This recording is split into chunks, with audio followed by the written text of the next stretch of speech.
Howdy, howdy, everybody. How y'all doing? Happy Thursday. Thursday, actually. What's up, Freezing Yoshi, Crumbface, Rackbar, Night Owl, Werewolf 4K, Boston Samara, Elucidative, Panic Waller. Happy Earth Day. Is it patch day? No. With patches being now every other week, unfortunately, we'll have to wait until next Thursday to get another beta branch patch. That's all right. I feel like we haven't spent too much time on this one yet. And it means they get to have more impactful changes when next we see a beta branch patch. We'll see what that ends up meaning, of course. For now, the goal is still to get consecutive wins on the highest Ascension, which I've been increasingly enjoying, although Necrobinder is giving me trouble. Need more practice with Necro, but that's alright. Had a pretty cool clad run here. Doubled our deck to make Ashen Strike stronger, and it worked out pretty dang well.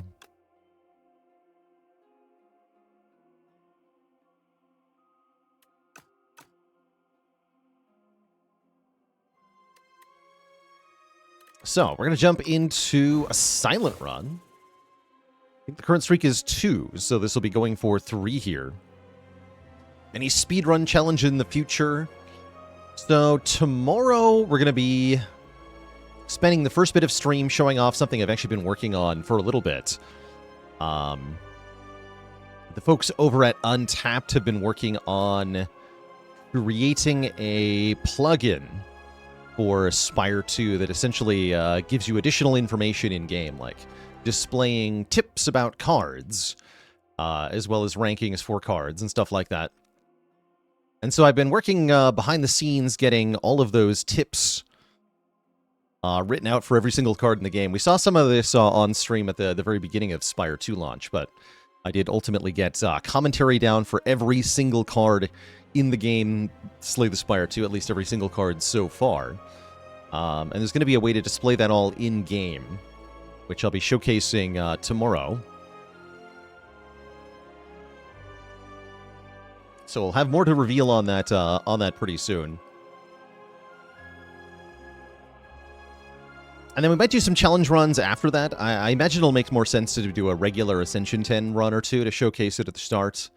But then I like the idea of doing maybe some challenge runs, or maybe I'll just do variety, actually. Would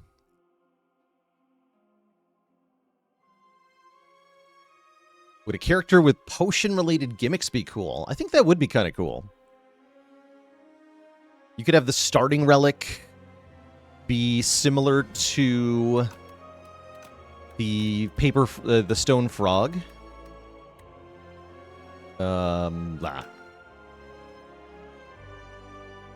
The petrified toad, rather, gives you a crappy potion at the start of each combat. You could have their starting relic do something like this.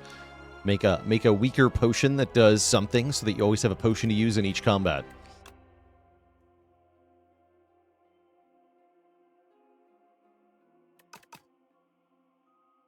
Love to see Monster Train come back for a bit. Yes, actually, I would like to do some Monster Train today, so you're in luck.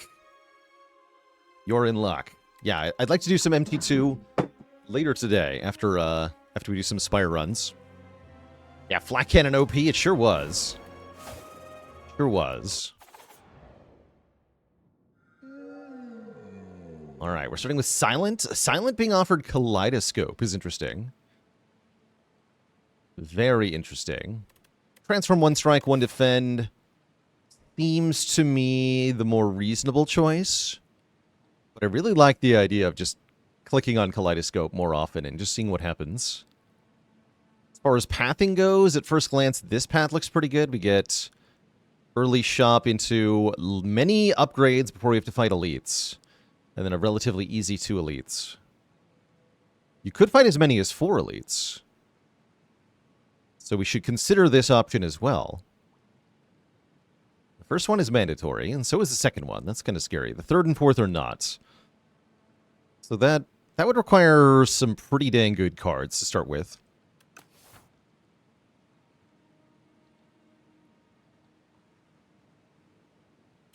Let's try the Kaleidoscope. Again, I don't necessarily think this is our best option. I think Leafy Poultice is probably the best option.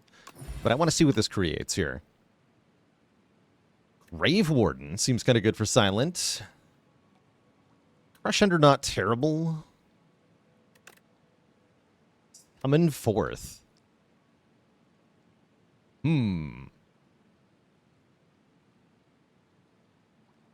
That's kind of cool, though. Yeah, Setup Strike could be cool with, like, Shivs or something.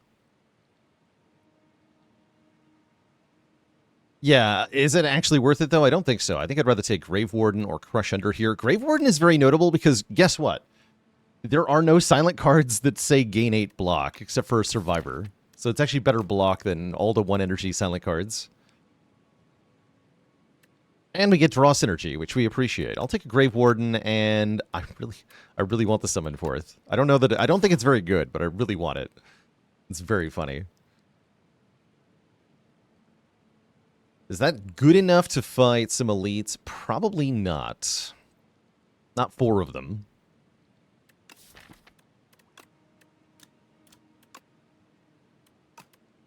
Okay, let's start over here.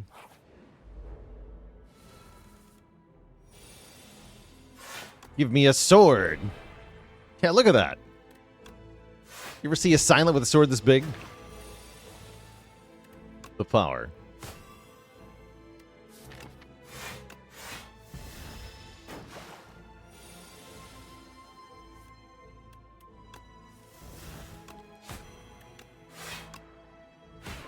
Bang.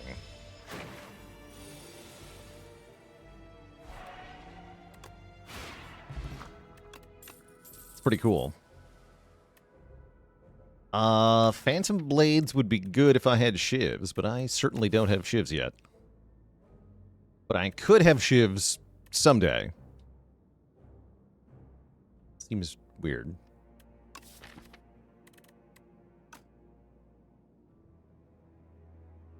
It's a speculative pick. I mean, the only thing that's not speculative on this screen is the skip button, so... I mean, we are allowed to skip because we started with 2 extra cards. Dead Cells with a Prime sub in 4 months. Yeah, it's either speculate or skip is the only options here. Like maybe Piercing Whale, but is that too much defense? Maybe.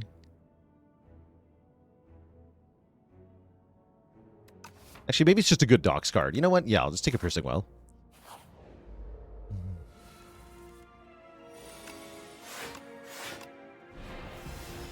Sword. Oh, look at that Piercing Whale. Sword.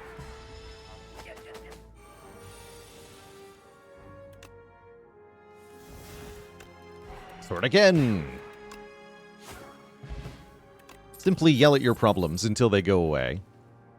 Okay, Expose seems pretty nice to go with our sword. Wish I had a more long-lasting source of vulnerable, but whatever. This is working? Yeah, I mean, of course it's working. Why wouldn't it work? Don't be ridiculous. My plan is perfect. There's nothing wrong with my plan.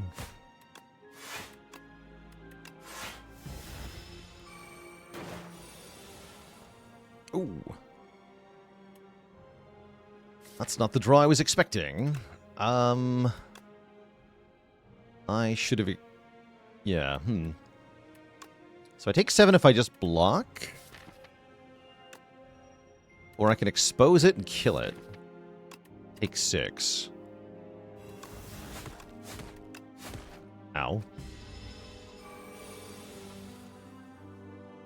But my face, though.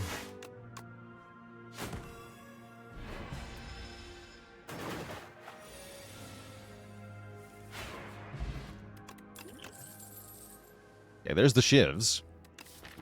Probably take a Footwork, though.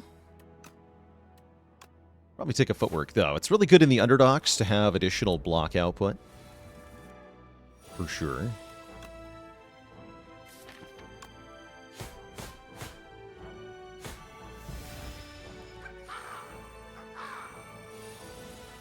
Caw, indeed.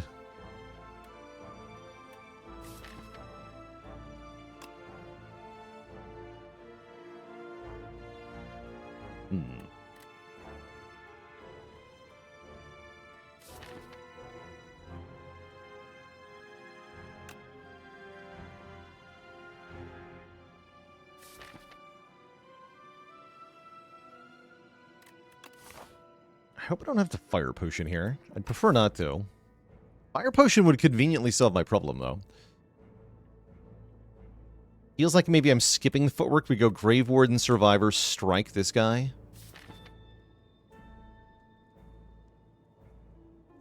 That's still going to create a problem next turn, though. So I think I'm just going to do it. Because then we can strike, we can footwork, and we can Grave Warden.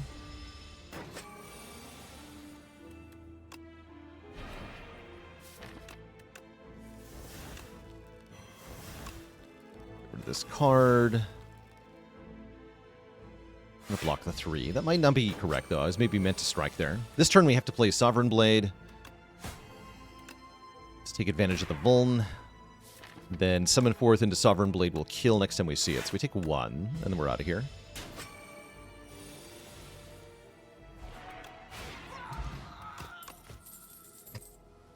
Acrobatics is here. That's a card you should not idly skip now that it's an uncommon, and much harder to get this card.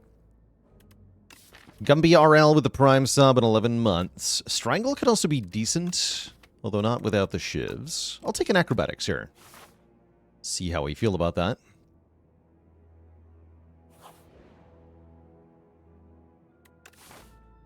Since I'm about to go to a shop, I really don't want to spend all my money here. So we'll just take the 1 random upgrade, which hits a defend. Going to give us a lot of upgrades in our deck then. I like that. I'm going to upgrade my footwork. And then probably my neutralize. Could have had a Shiv deck. I mean, Bouncing Flask is pretty dang good here. We definitely appreciate Bouncing Flask as a supplemental source of damage. Potions are okay as well. Power Pot. Can I buy both? I can. Well, that sounds even better.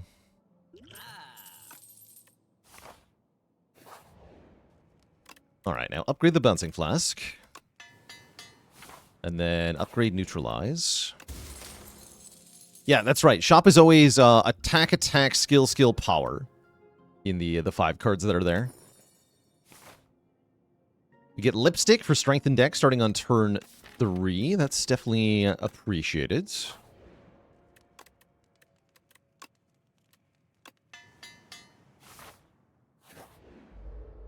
It's them.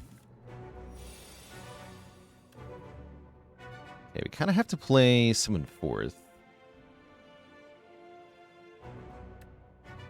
We could do Footwork, Grave Warden, Expose, Summon Forth. That's a pretty good turn. I could use the Power Potion here. I probably should. Let's use it to get a bit of a better matchup here. Outbreak. Ooh. Hell yeah, I'll take Outbreak. Okay, that gives us a way to win this fight pretty easily. All we have to do is play the Bouncing Flask.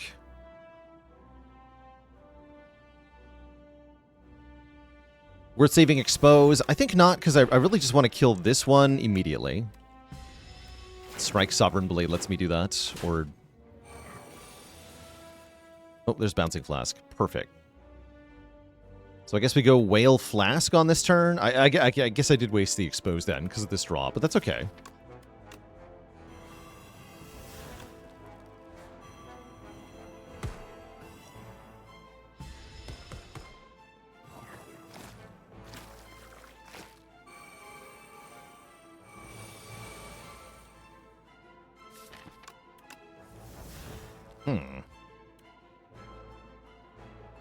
Okay, this works out cleanly, actually. Sovereign Blade you. Neutralize you. Depends.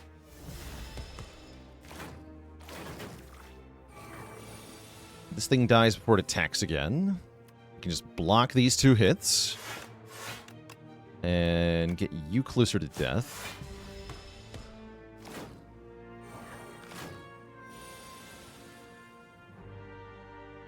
Really? Okay. We got Bouncing Flask back. That is...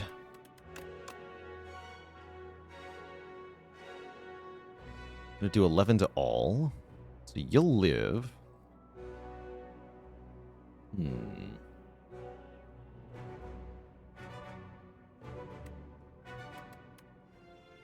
Oh, this does 7.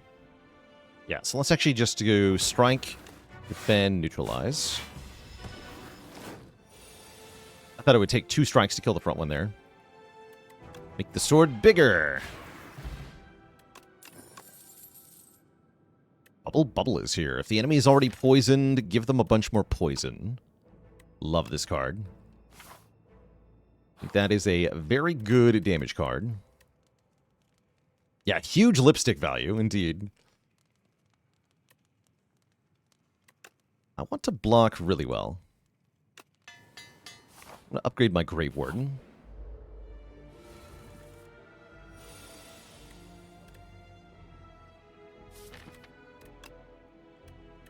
Okay, it's a little annoying. Acro to look for a better block. My Grave Warden plus, hell yeah. Sweet.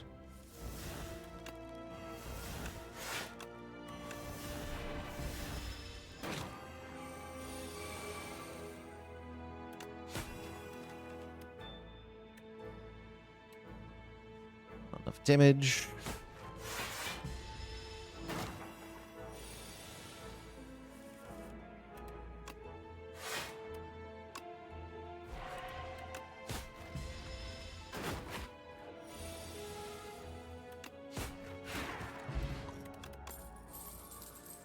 Snake bite. Yes. You can also maybe take a pinpoint here. Pinpoint's nice with expose and with the soul from Grave Warden. But I do want an additional source of poison, and I think snake bite's going to work quite well, actually.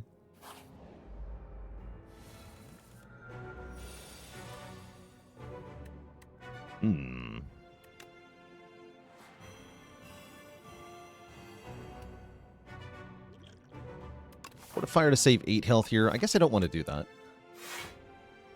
Let's take 8. Ooh. Okay, not too bad.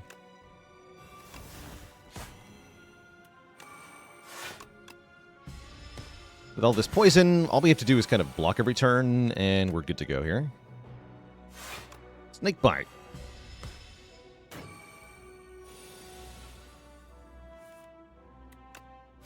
Aww.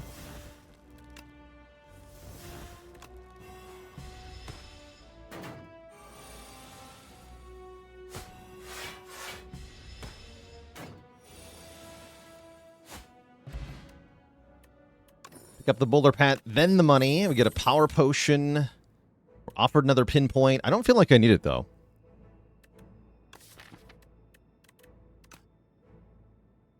Plus 7 gold from correct order. The power. Yeah, I'm going to skip all that stuff. Hidden Dagger could have let us discard things in the fish fight. True, actually. I don't think I care, though. I'm going to upgrade my Snake Bites. And fight the fish. Willing to use my Fortifier, but I would like to keep the power potion intact here. With Bouncing Flask turn 1 draw there, we should just be winning this fight easy peasy. Although a draw like this is going to hurt a little bit. That's fine. We do enough damage that I'm not worried here.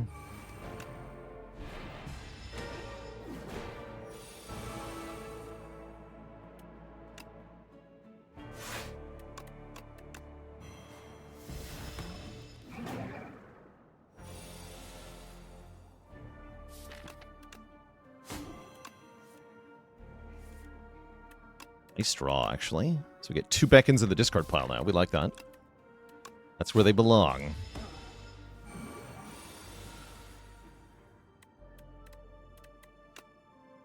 More poison.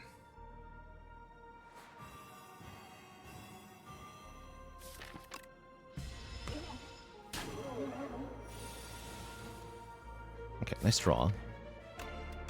Play the beckon. Play the bubble. With strike. It looks like it just dies next turn. Just hit it with the sword.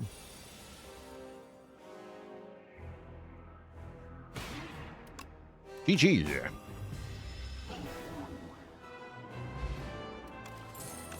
Stacking poison, very helpful for defeating bosses, and I can see with all this poison that a copy of Accelerant is going to be very strong here, making the poison go off an additional time.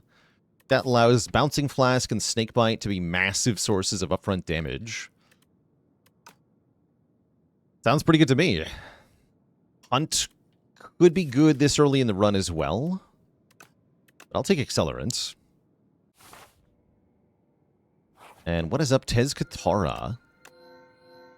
Upgrade 4 cards or get 4 Wax Relics. The only thing we definitely don't want is Toasty Mittens here. But I'm kind of down for upgrade 4 cards. I would upgrade Bubble Bubble, Survivor, Accelerant, maybe Acrobatics. I could even just upgrade some Defends, and I would feel okay about that. I would actually genuinely feel really good about upgrade 4 Defends. But we can just upgrade the good stuff, right? Acro, Accelerant, Survivor, Bubble Bubble. Feels good to me. I'm very happy with the cookie.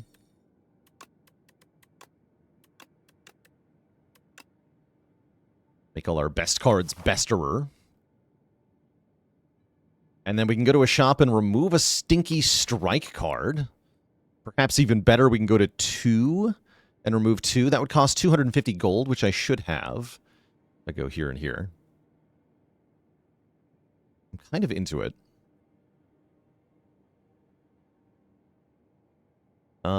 What other path would I like, though? Back half of the act, we have some options. This looks pretty appealing. Especially with both elites being optional at the end here.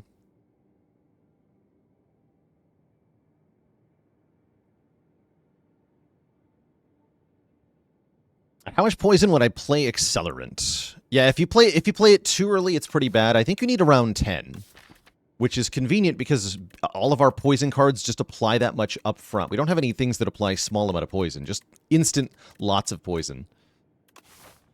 So the Accelerant is just very nice.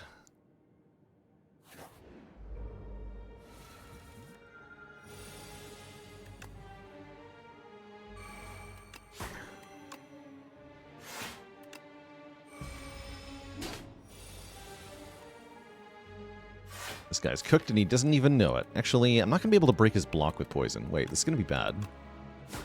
Didn't think this all the way through. Oh no. Expose can save me. Oh, hell yeah. Okay, good job, Expose. Tarn Silver with the Prime sub in 42 months. The meaning of life, of the universe. And, well, everything.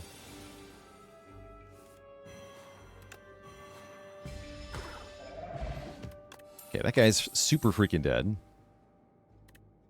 Don't really want to anticipate here. Yeah, I don't know what I would have done. I probably would have had to Fortifier on that turn if it weren't for Expose there. So that was pretty good.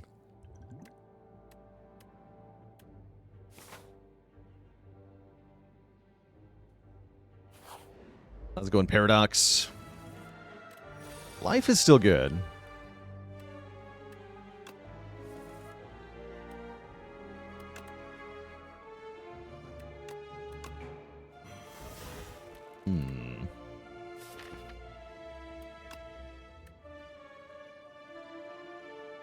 Maybe I'll Fortifier here.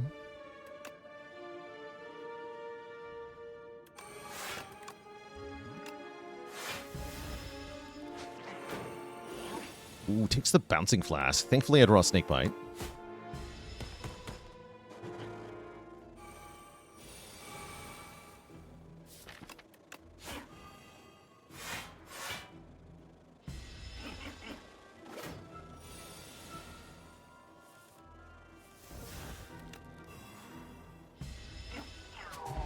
Dead. Do we want a Prepared minus? No. No, I don't.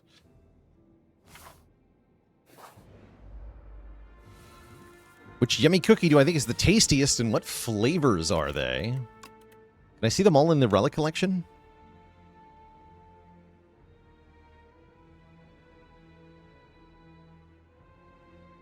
Here's the clad one.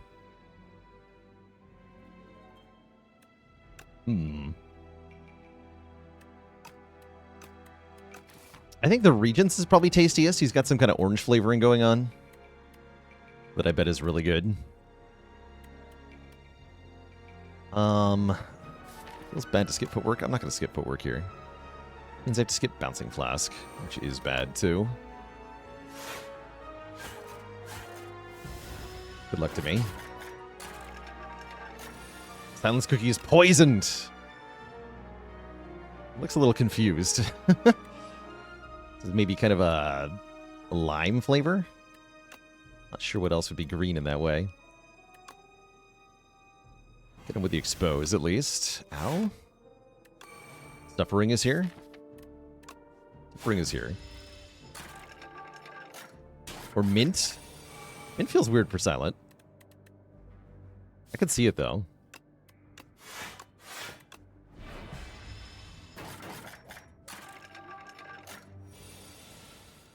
Could definitely see it.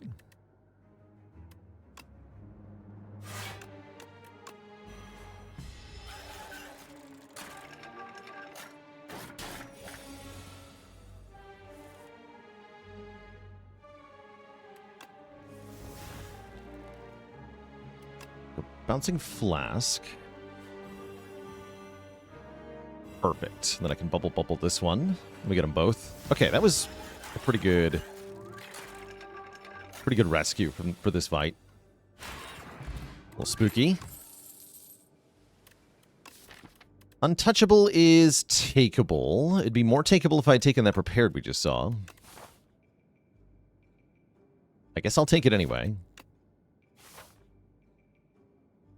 Why are poison enemies taking 3 ticks of damage? That would be this delightful power right here. Accelerant makes poison activate 2 additional times. That is 3 times total.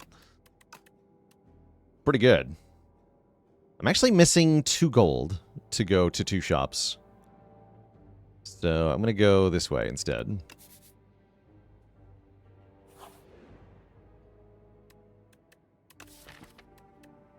If I transform Summon Forth, do I get another Regent card? I think I do, right?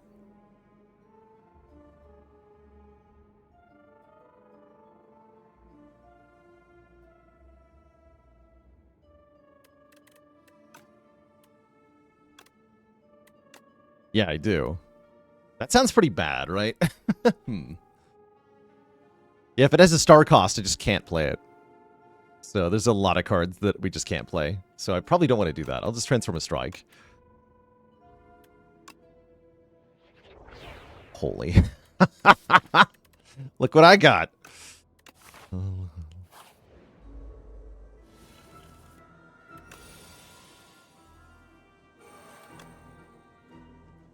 And another one. Pretty lame turn 1, though. An even worse turn 2, I think. Concerning. Does that stack? Oh yeah, it definitely stacks. So it'll be 3 additional times the poison will activate. You'd love to see it. Alright, I'm going to use my exploding potion here. You're going to get stabbed.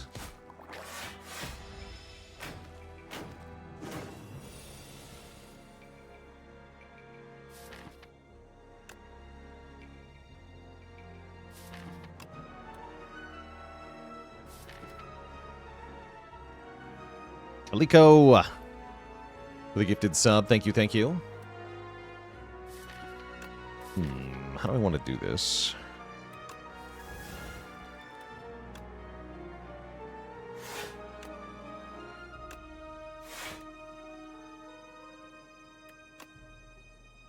I really like this. This turn's gonna be scary, though. Okay, not that scary, actually.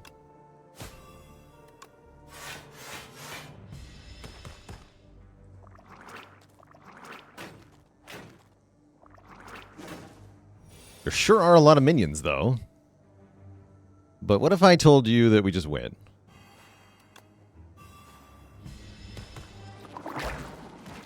Explore. Okay, this time Anticipate says plus on it. Good enough for me. Get in the deck. And let's hit this shop.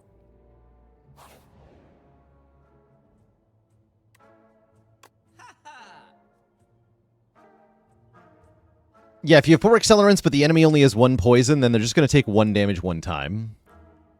Because after they take 1 damage 1 time, then the poison decays down to 0. Ooh, Secret Technique is here. That's pretty good, but I do just want to lose a strike. And maybe buy a potion. I could buy another Snakebite. Don't think I want to buy another Snakebite. Potion, though, does sound pretty good, with Energy Potion in particular seeming very nice here. Is Accelerant bad with Noxious Fumes? It's bad if you're just using Noxious Fumes and no other source of poison. But if you're combining Noxious Fumes with other sources, then it's still quite good. Arcanix, thanks for 7 months of support. Don't forget, you can always wait to play the Accelerant until you've accumulated some poison on the enemy.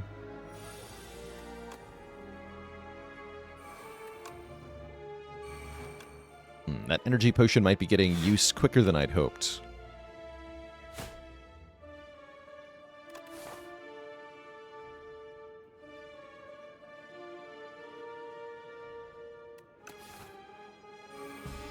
BL Harkness with the Prime sub and 8 months of support.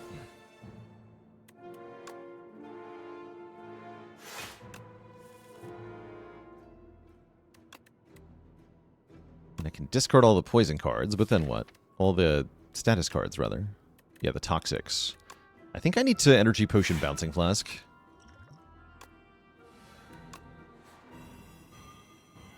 Screw that guy in particular.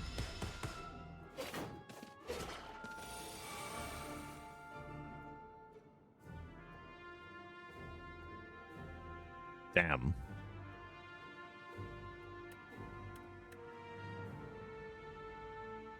We lose 18 health here. Unfortunate.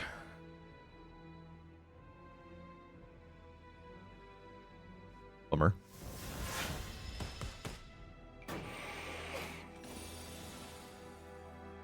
Yeah, Act 2 Hard Pool absolutely has hands. For sure.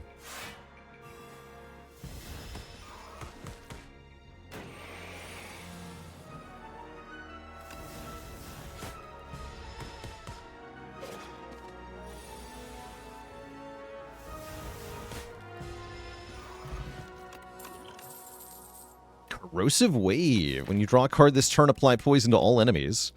Unfortunately, we don't have enough this turn card draw to want to actually take that. I don't mind another Piercing Wail in this Act 2, though. I'm going to take another one. Is Wraithform still in the game? Yes.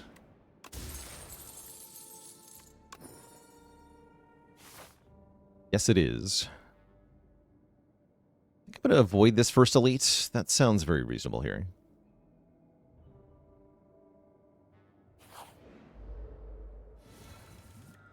It's them.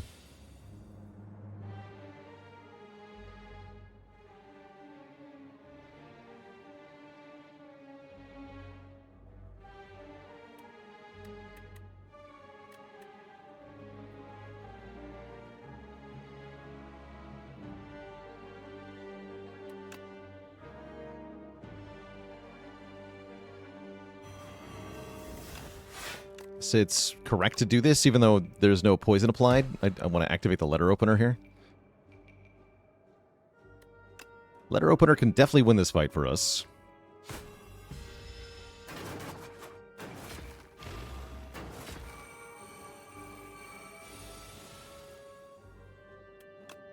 So let's rely on it some more.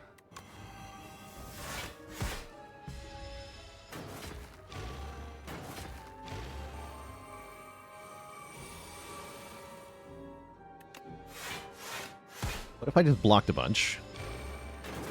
What did you all do?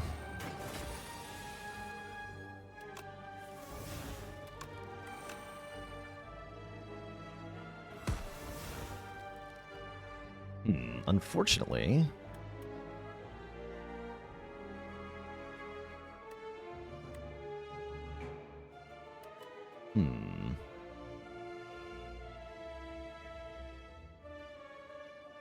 Guaranteed kill 2 of them. Or I can try to do weird stuff with Bouncing Flask.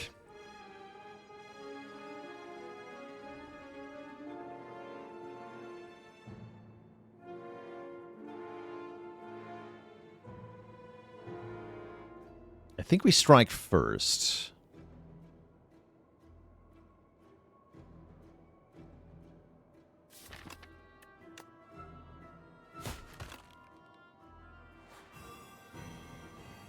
Easy game.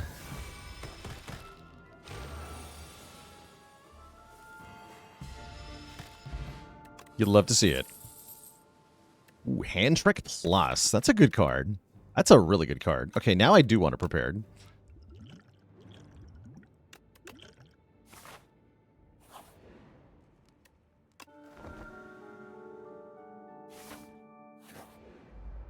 Oh, it's not the bee guy. I was hoping for Mr. Bees.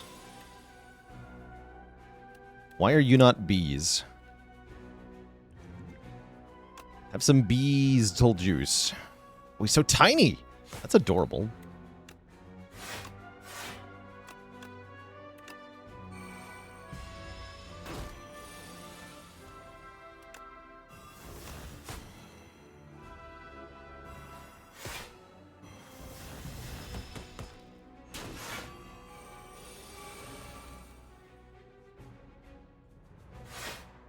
Definitely have to play Flask here.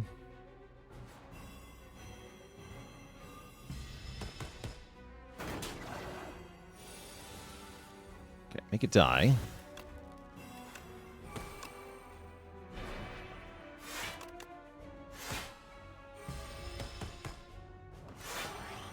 Work. He is die. Okay, that's actually a pretty clean elite fight. We get Bag of Preparation, giving us more cards on turn 1. Clarity Extract gives us more cards. Another copy of Anticipate Plus is kind of cool, but I just don't have enough card draw, I say, as I get more card draw in the deck.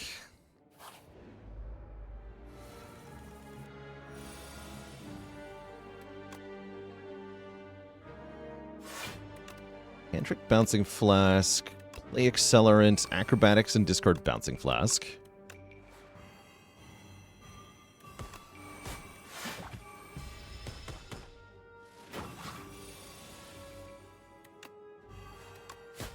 Oops, order.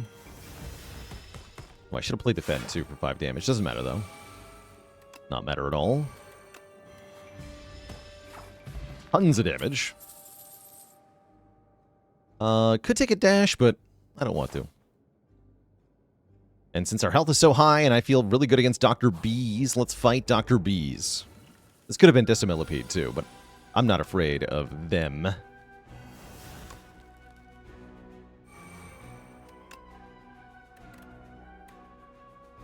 I guess we go Piercing Whale, summon 4th.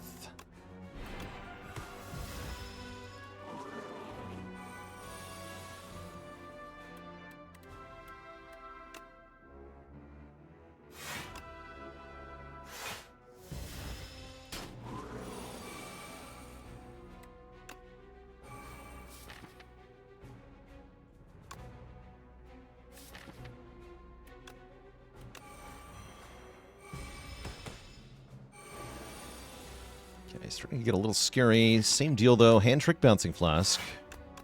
Acrobatics into Bouncing Flask.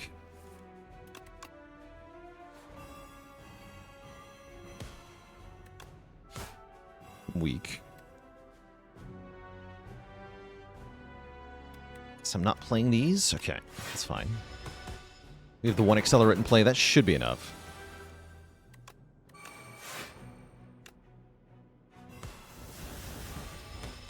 Yeah, that's enough. Okay, pretty clean fight, actually. Get +1 to our strength. Another copy of Bubble Bubble is here, but I don't think I want that. I might want Dagger Throw. Nah, take Prepared, though. Yeah, the Sly added by Hand Trick is only for 1 turn. That's correct.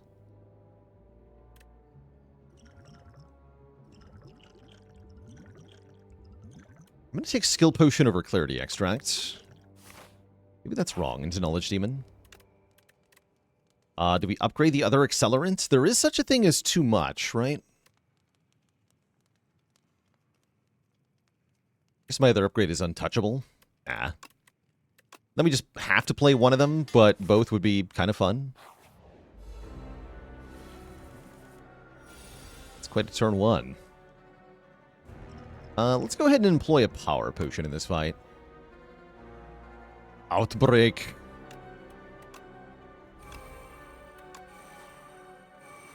Okay, lots of powers down turn 1. Can I afford drawdown? The answer is usually no.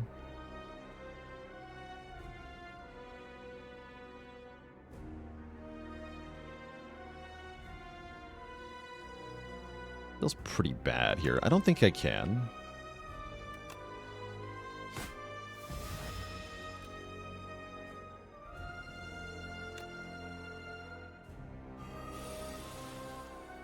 Yeah, because we would have missed Snakebite immediately.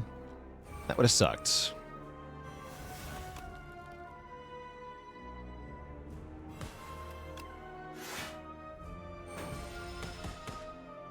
Buffer Bloat, thanks for the Prime sub and 35 months of support.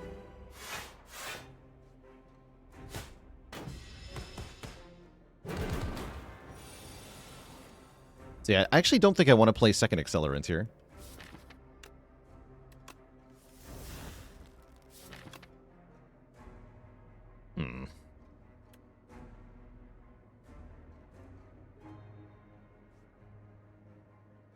Because the poison will decay too quickly.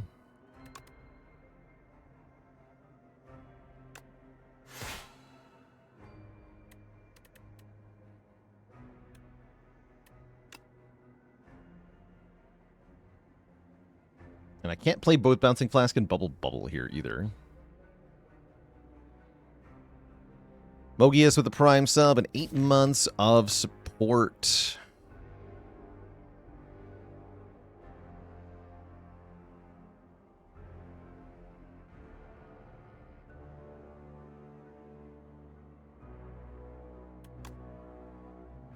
Might have to Skill Potion. Yeah, I'm going to do it. Okay, that works, right? Yeah, that lets us get both of them. Yeah, that's really good. Or just another Bouncing Flask. But I think the Storm of Steel is actually better here. Yeah, Storm of Steel is actually better here. Because then we get to Hand Trick Bouncing Flask. Play Bubble Bubble, play Storm of Steel. That plays the Bouncing Flask. And we get a bunch of shivs. Okay, that should be good enough.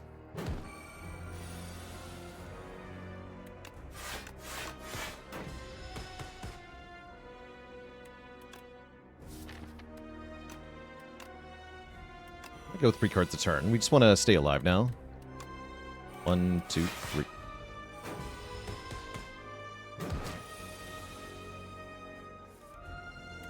One, 2, 3. Okay, cool. That cost both my potions, but I'm okay with that. Ooh, Nightmare is here, Bullet Time is here, Master Planner is here. I do like Bullet Time. What would I Nightmare?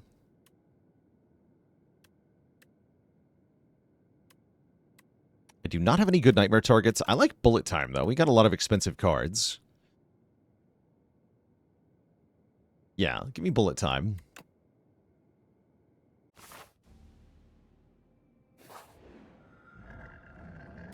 We can cook. Or we can gain energy per turn. Ooh, that's also good. Powers costing more is a little iffy. We only have 3 powers. It's not that bad. I'd say that's close to neutral, then. Psy might be just better, though. 7 block per turn.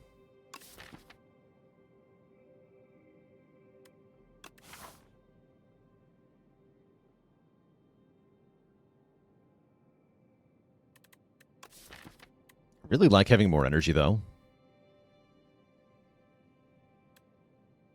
I don't actually think cooking is that good in this case.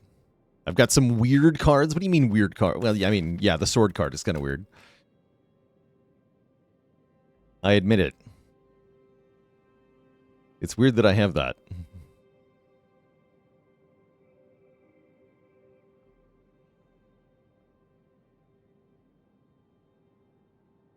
This act layout is weird. But speaking of weird, I guess I can fight elites and such. Sai would feel more consistent. I'll take the Sai. Who doesn't love having more block?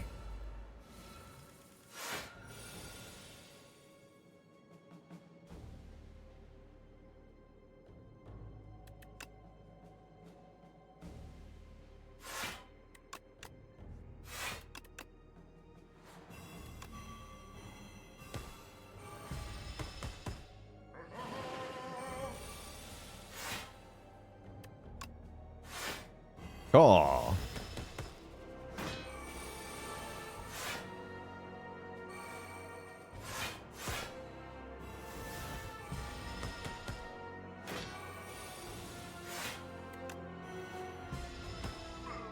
Very clean.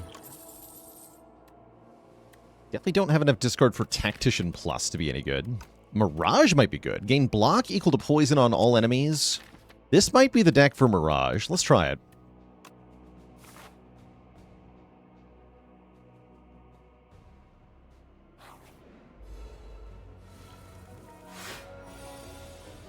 Good job, Mirage.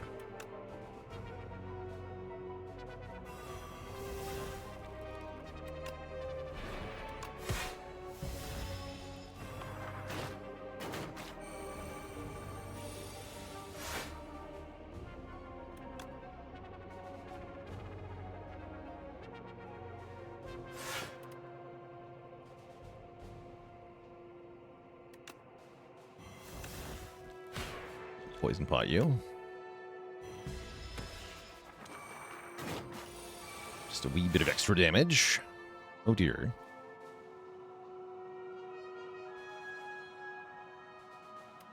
I guess we just have to block this.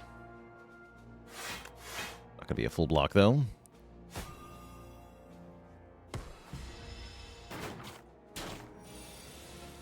Small.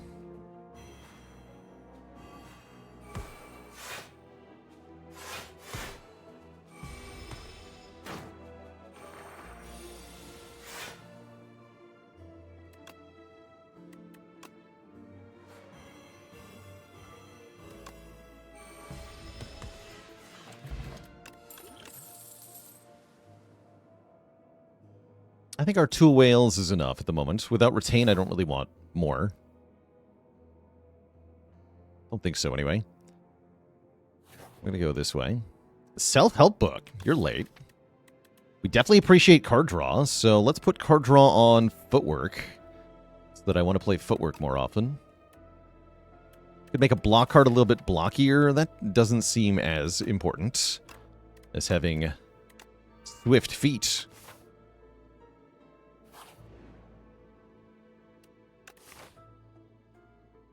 There are no event nodes that I'm going to, so I don't really care about the foul potions. Give me an uncommon potion. Heart of Iron sounds better than fish oil. Kurt with a prime sub and 11 months of support. Thank you, thank you.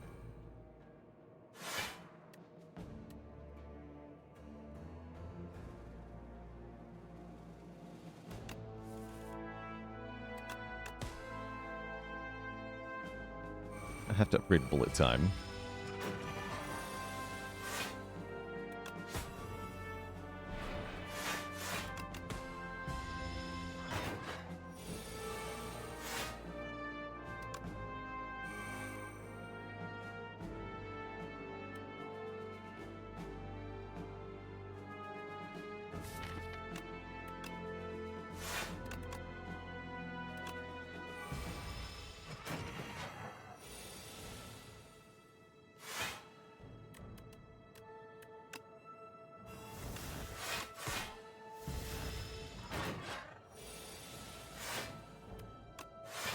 snaked.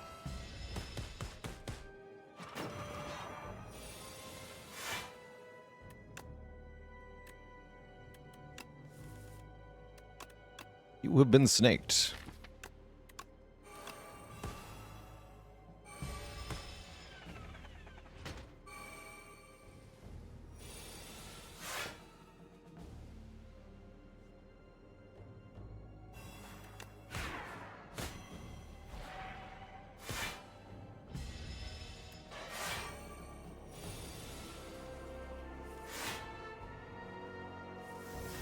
Nice, we can do that again. Sovereign Blade into summon it back into my hand again instantly.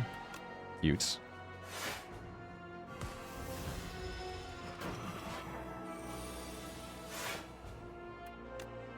Die.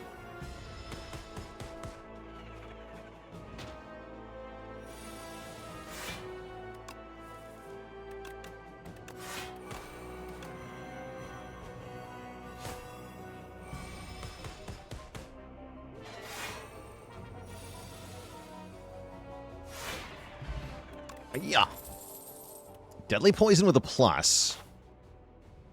I'm gonna go with yes. Feels like we want a little bit more ways to get poison going. And I'll take Power Pot over Skill Pot. Why did they change that encounter to only one robot? I have no idea. Couldn't tell you why. Only that they did.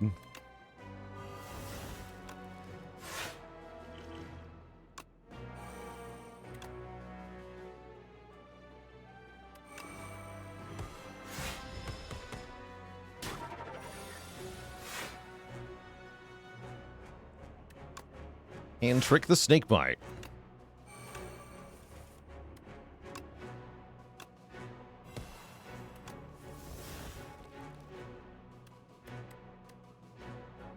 You have to die, though.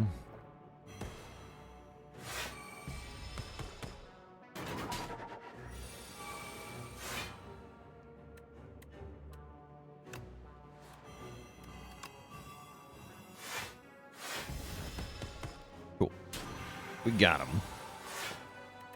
Oh, I would have just blocked this? I wouldn't have been so afraid if I knew I was just gonna block this.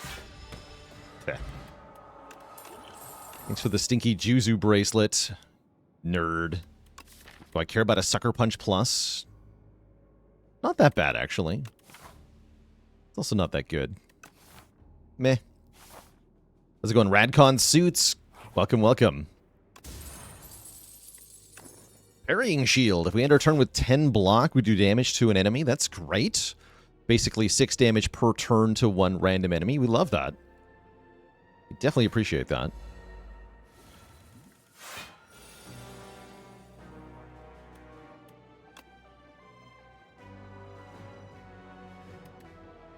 Power Potion here. Perfect.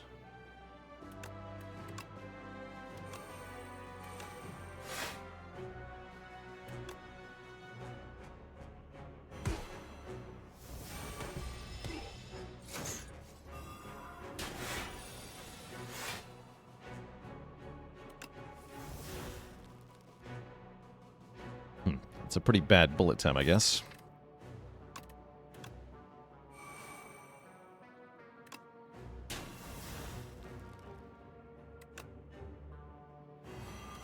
Can you?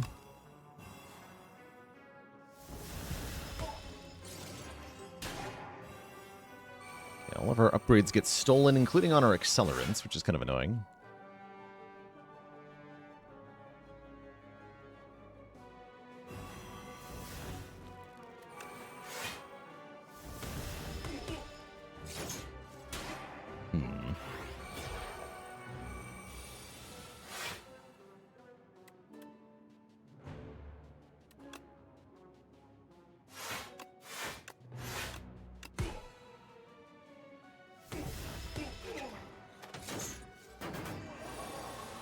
Oh no. Oh, you're attacking for way too much, buddy.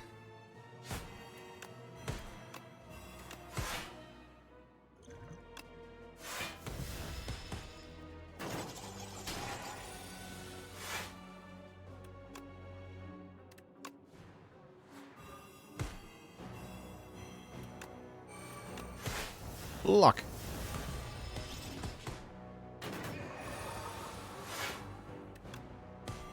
Okay, we got him. That was an uncomfortable fight. And I'm not thrilled knowing that Mechanite is coming up momentarily. But here we are.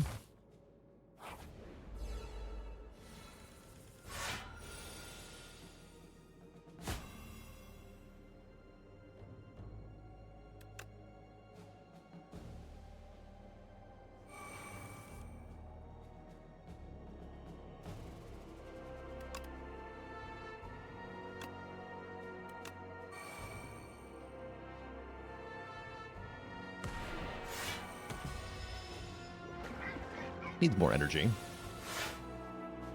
We had a chance for more energy, and I turned it down like a fool.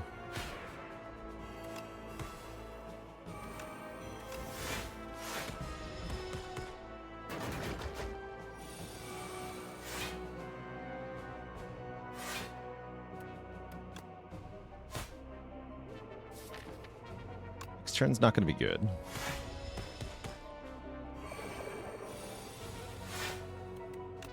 Oh, actually, no, it's fine. Turns out we just block for a lot with Fort X. Kind of forget that sometimes.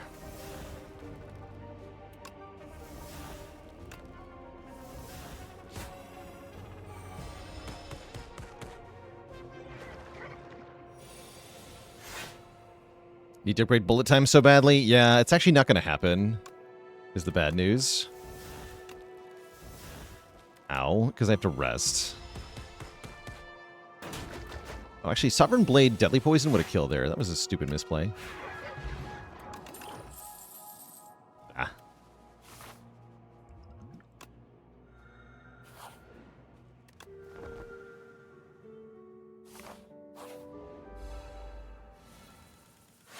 Oh, look, bullet time's doing something. Wait, I can hand trick bullet time. Holy. Wait. Wait. Wait a second. Wait a second.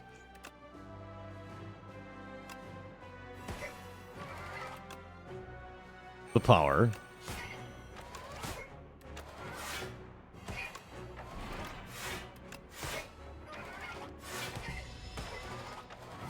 Yeah, hand trick is a good card. For sure. Get him.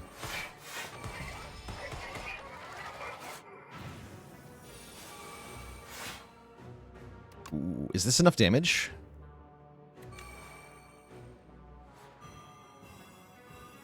Oh, look at that bar going up.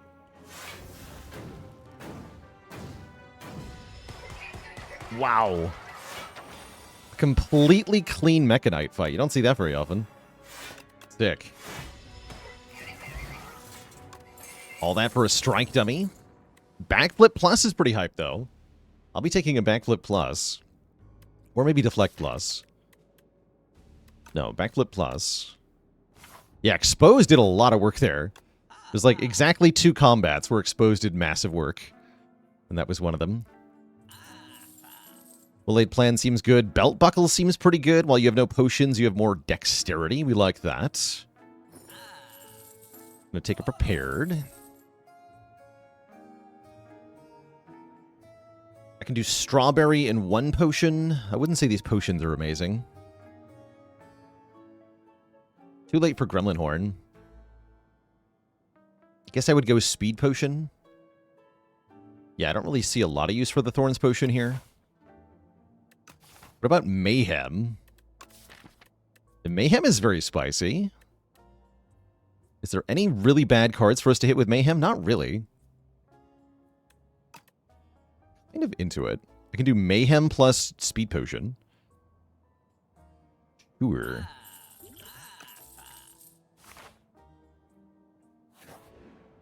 Strawberry let us upgrade? I don't think so. I don't think we're allowed to upgrade here. As much as we would appreciate that.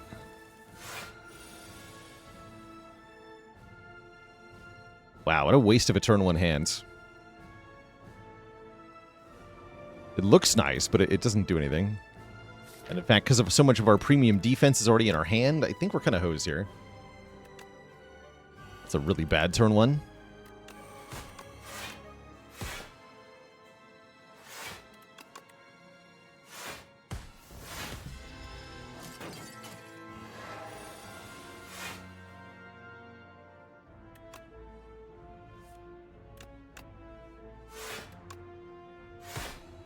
Yeah, we're in trouble here.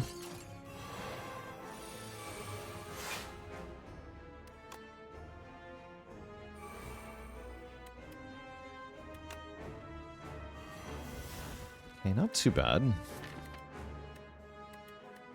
I guess I don't want to draw any cards because I don't want the risk of drawing into well-laid plans or mayhem and not being able to play it. I'm just going to play a strike here. We're awfully far into the fight for having done no poison yet. Oh, hey, look, our poison cards.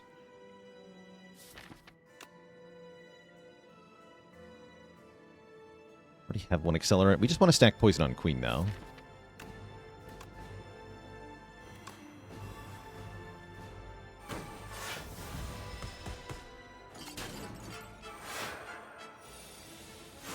Next turn's the problem, though. Well, this turn is also the problem.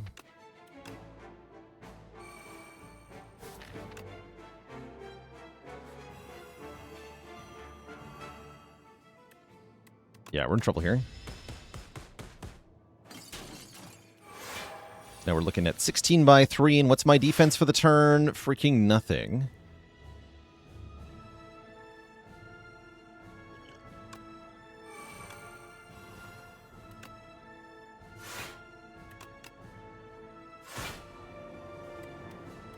I have to play this.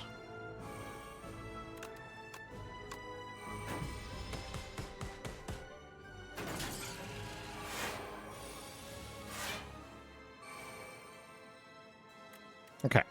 We're kind of back in it, but are we really?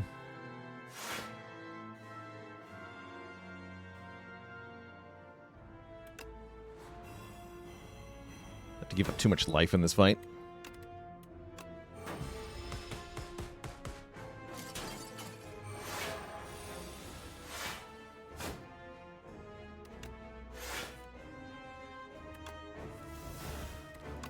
You actually have to die now.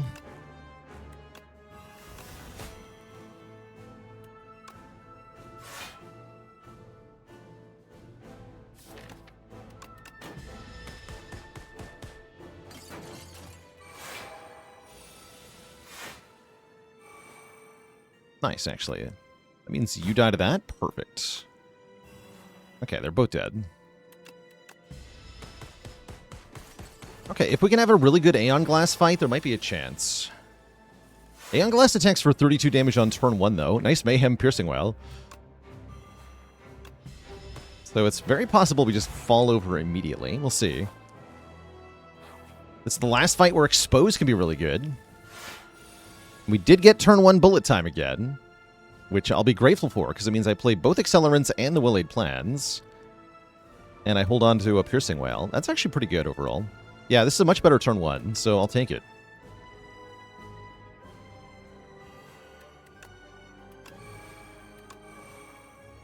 We are going to get a stupid status card that I can't do anything about, though. I don't even want to bother playing a strike. Is it worth even playing Piercing Whale? I don't think it is. Yeah, we perfectly block turn 1. We get Dex debuffed on turn 2, which is spooky. I could go Bouncing Flask, Piercing Whale here.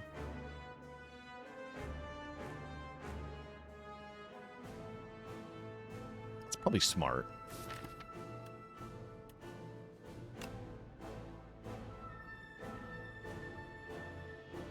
Yeah, he's got Artifact, so Bouncing Flask removes all the Artifact, and then Piercing Well works.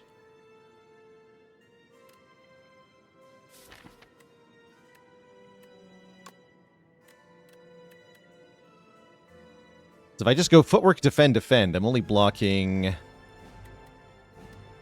21 plus 3, which means I'll take 4 from the Withers.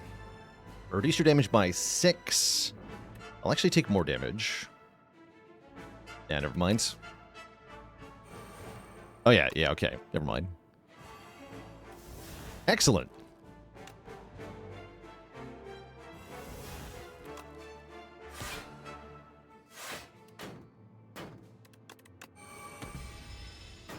Wait, bullet time solves the withers, I just realized.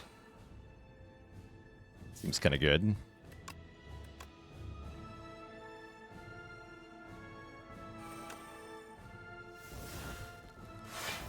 Deck needs energy. Yeah, that's why I just chose to play Mayhem with my turn, because Mayhem is like having energy, kind of. Not if it plays Soul, though. Ugh. Lame. Alright, Hand Trick, Snakebite. Repair the Snakebite.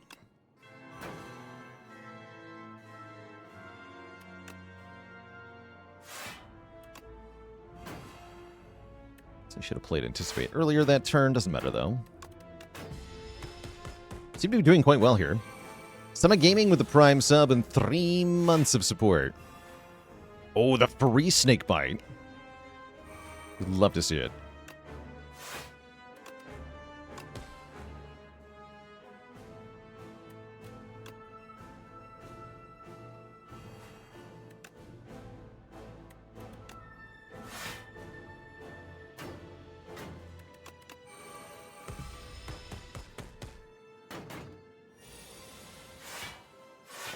Mayhem might have actually saved our bacon here. Looks like we win.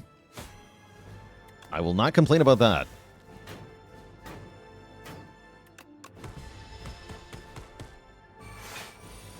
GG. Free bullet time. Aww. Have a sword. GG. Okay, we win the run despite how bad the queen fight went. I'll take it. I will take it. Definitely feels like the Aeon Glass is a little bit too easy to neutralize sometimes. I think that boss is likely to get buffed, but I'm curious in what ways it will. GG. But yeah, Double Accelerant sure is a lot of damage. It sure is. Yeah, that was only a 7-turn fight. That's pretty good. Pretty good. Yeah, not a bad run at all. Weaker than Doormaker on release? Oh, that's a good question. Doormaker on release was pretty sad.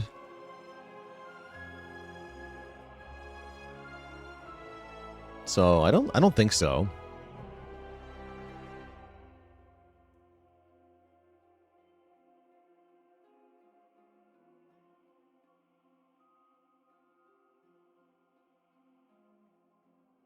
Shout out to Mayhem for saving those boss fights, by the way. Good Mayhem. Yeah, I think the Withers should have more of a penalty. I do agree, like, direct health loss would be maybe a cool way to do it. Some interesting options they could take.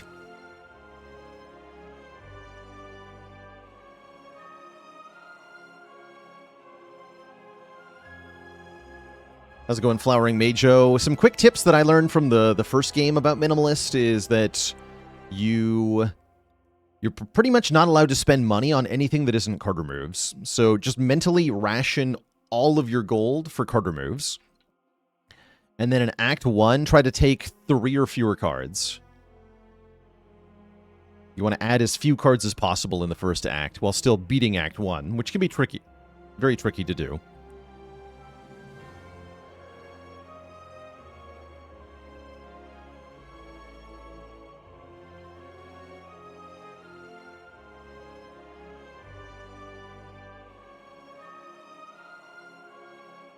Each Wither should do more damage. That'd be kind of cool, too. Then if you get too many in your hand, it gets out of control.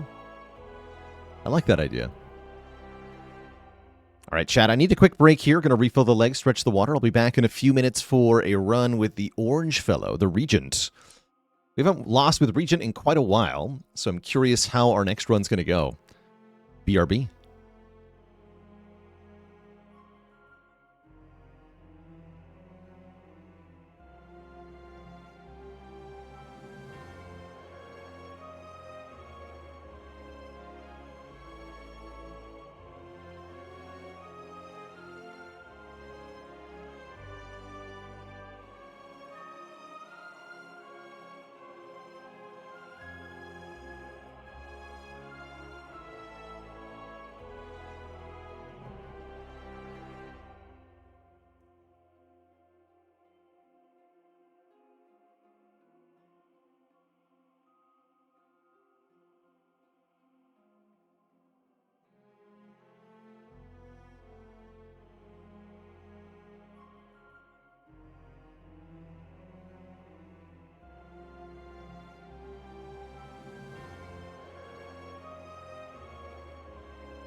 All right, chat, we are back.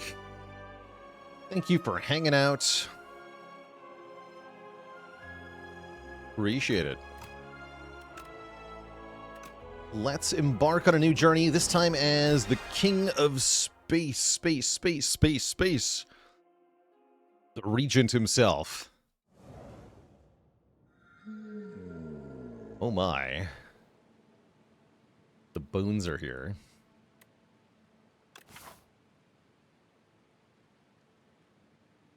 Do I dare?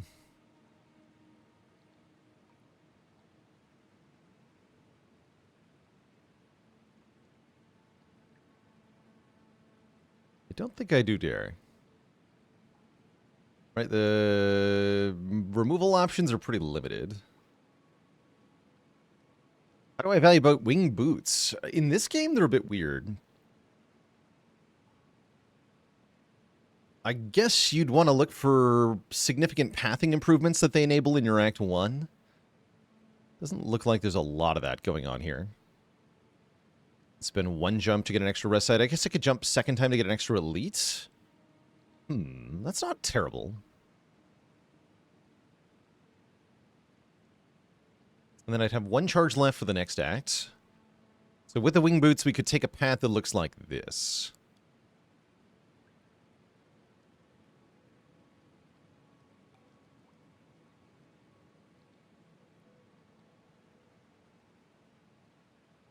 Actually, here you actually go here. And then here. So you fight all three elites. I don't really want to fight more than 3 elites in Act 1 Underdogs. That way we only have to fight Coral Thing one time.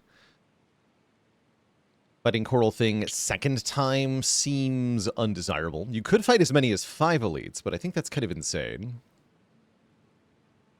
Could also go for a 3rd elite here if you wanted to. Or 4th elite, rather, instead of to the shop.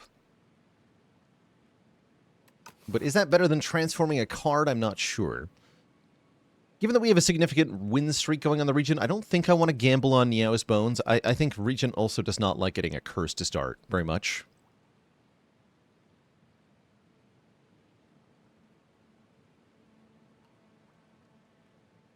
Bruno Irwin with the Prime sub in 26 months. Let's try the wing boots. See if we can make this path work.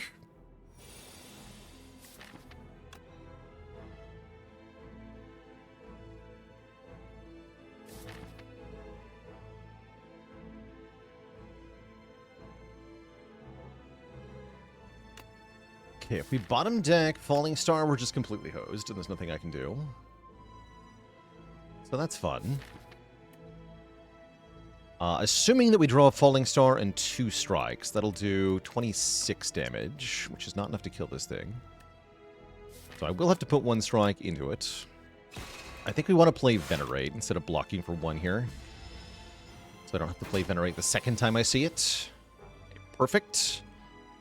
We go Falling Star, Strike, Strike, and then this guy will attack us again next turn for a lot of damage. There's very little I can do about that unless I get a very specific draw. It's unlikely to happen.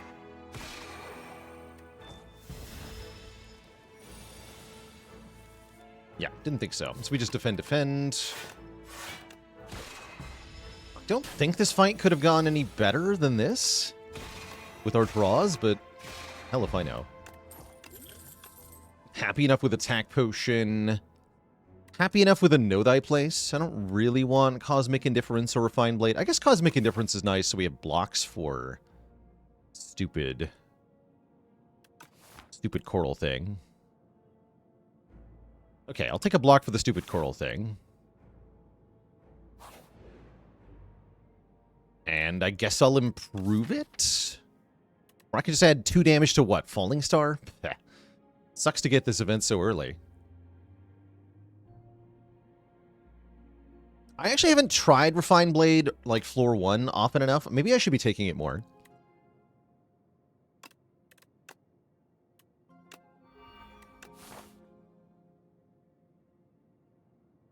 What card do I miss the most from Spire 1? It's still Heavy Blade. Yeah, it's just Heavy Blade. It's always been Heavy Blade. It'll always be Heavy Blade. I'm going to go for another event. Colorless card. Okay, this could turn things around. Dark Shackles. Make a Mind Blast deck. No, I like Dark Shackles here. Dark Shackles is a good card. Holy, look at that. Look at that +2 block coming in clutch. The value. The actual value.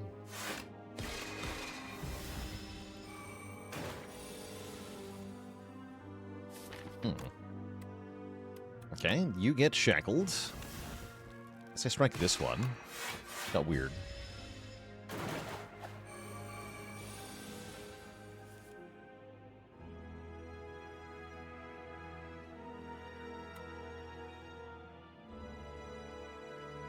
So I can do defend, defend, falling star strike on this thing, take 2.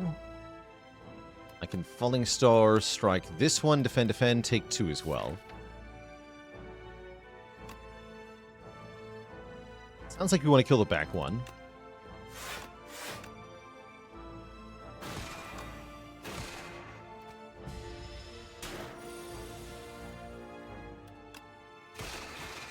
Okay, not bad.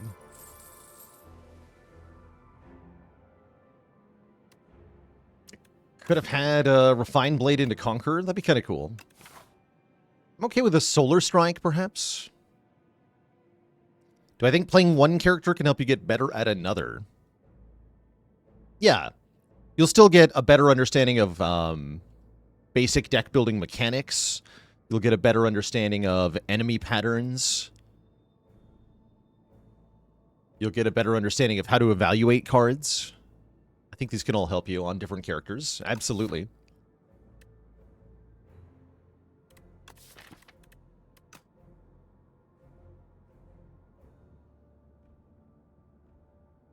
I'm just going to take the basic ass Solar Strike here.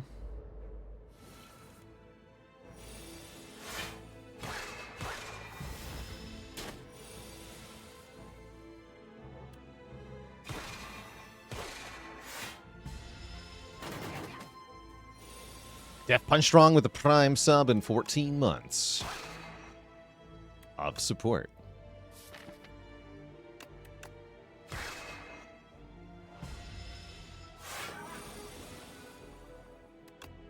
No.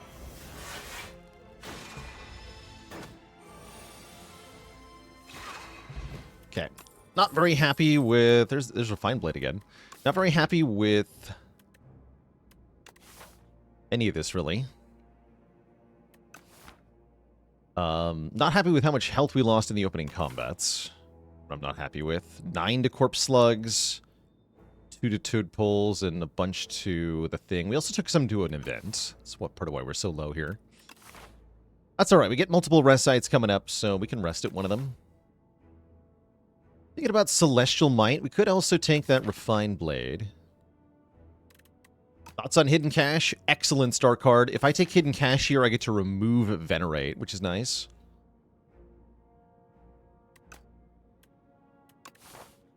It's a little premature, though. Honestly, this feels like maybe a skip.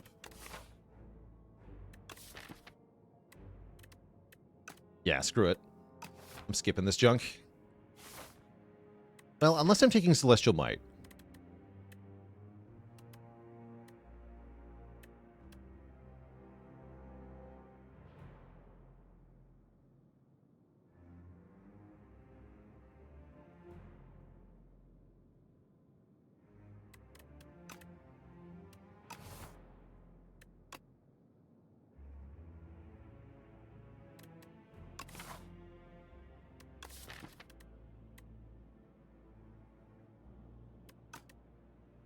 Yeah, I'm skipping these. We're going to upgrade.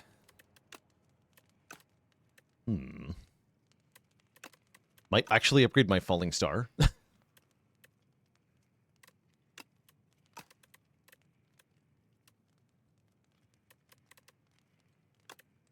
Let's do it.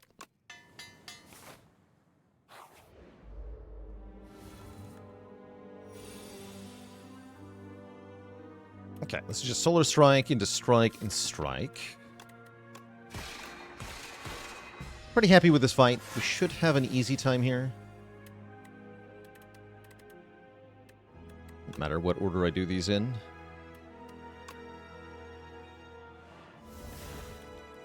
Could take one and save 2 stars. I have no reason to do that.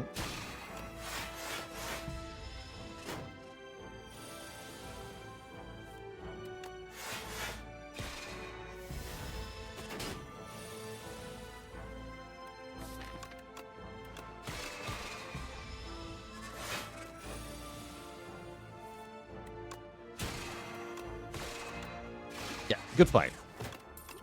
We get a freaking potion. Bulwark is here. There's a forge card I want to take. Yeah, screw Refined Blade. Give me Bulwark.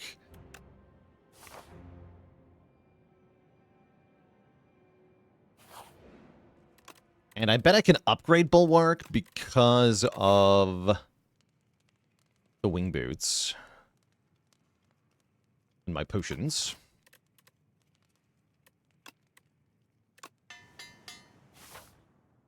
Get a relic here. It's Bag of Prep. Okay, we should be good to fight this first elite here. Yeah, we should be. It's the Eel of Terror. That's fine. I can go Shackles, Defend, Venerate. Nothing exciting, but perfectly adequate.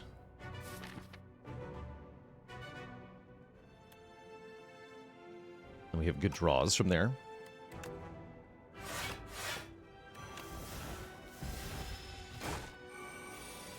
Probably want to use our attack potion in this fight.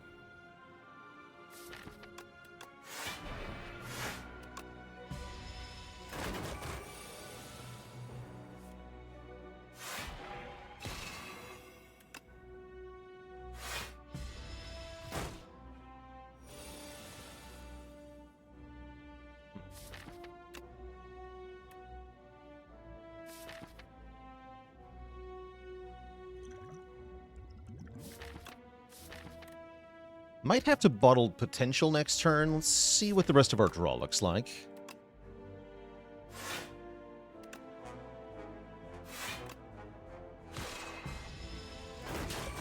Take 2 this turn is fine, but it's this draw that might not be fine. Looks like it is fine. Actually, looks like I don't have to use my attack potion. Oh, hell yeah. Look at that damage. Big.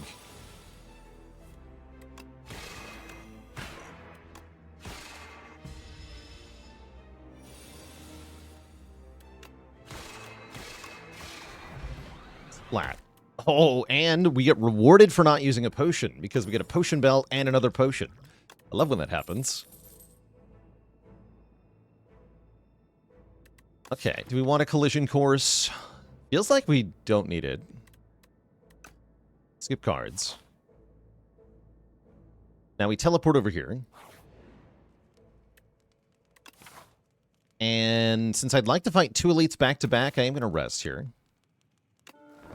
Would I ever take Rotten War? I'm sure at some point I'll click on that card, but I can't envision the circumstances that would make me do it.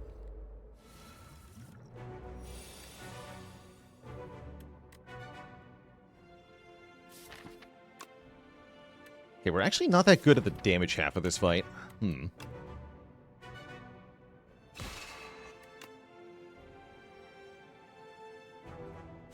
Guess I want to Cosmic Indifference the Solar Strike. Help me push a bit more damage here. Perfect. We can go Bulwark, Falling Star, Solar Strike.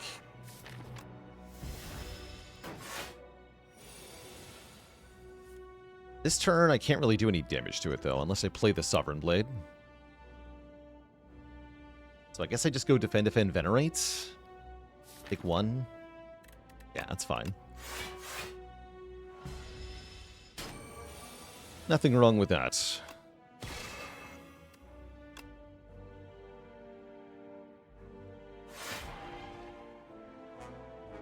And I'll take 1 damage to do the remaining 3 to it.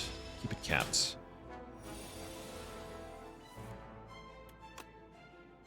Same deal again. Play Bulwark. Play Sovereign Blade. Try to kill it next turn. Oh no, I can't play both of those cards. Never mind. We have the blade for the turn after, so we just want to chip a little bit here.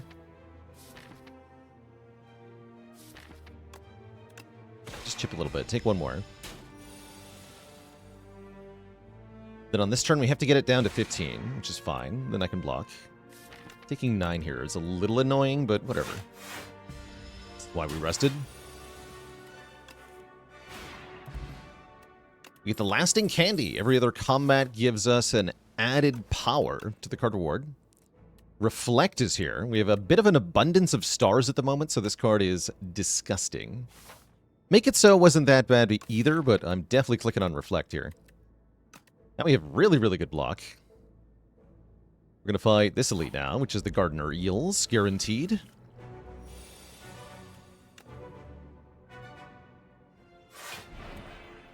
Three.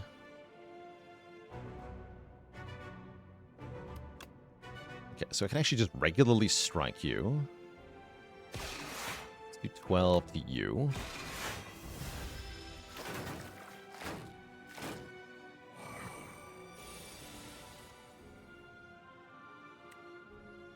Okay, I regret not playing Venerate, I admit it.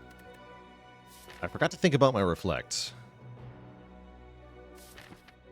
I could Swift Potion to save some health here if I wanted to. We can also just tank the hit. Take 10.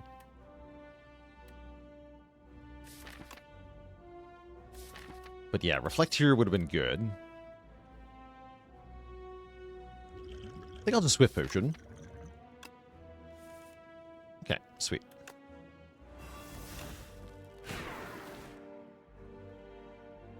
Taking 3 lets me play Solar Strike. That's probably worth it. That's probably worth it.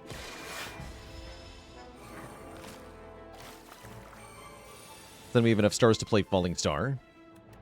And it's at the health range where I can kill it with the Solar Strike.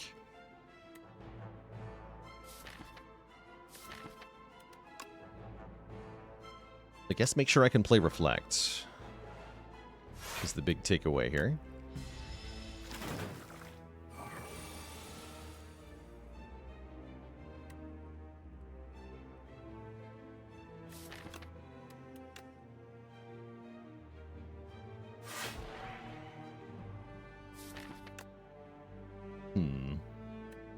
Then Falling Star into Solar Strike on the one with less health, I guess. This will kill the other one in one hit now.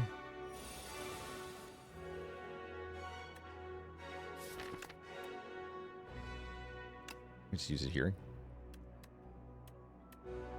We're attacking for 10 next turn. I guess I use it here. Take 3. Take 3 if I triple defend, so there's no reason to do that. I guess, having looked at the draw pile, I should have played that last turn differently.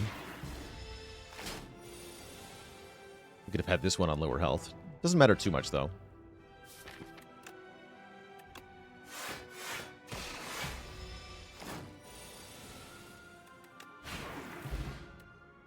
Get a Golden Potion and a Strike dummy, which is particularly nice since we have one attack card that says Strike on it, which now does 3 more damage. Do we go for the final fight, or do I stop into the shop here? Depends on how strong we feel against Lagavulin. I feel pretty strong.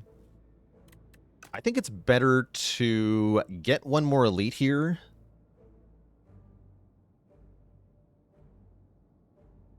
And then go to the shop later. Oh yeah, there is a difference of, do I want a power from the elite or from the boss? What are all the rare powers on Regent?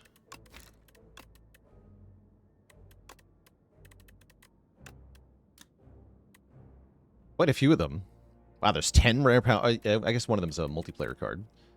Wish that wasn't enabled by default. There are 9 rare powers. And I only want to click on, like, 2 of them. Tyranny and Void Form. Maybe Sword Sage. Maybe Seeking Edge.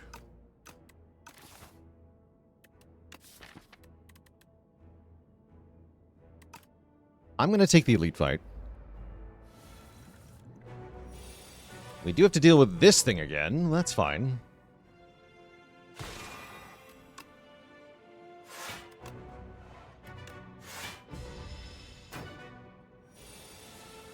Shouldn't be that bad.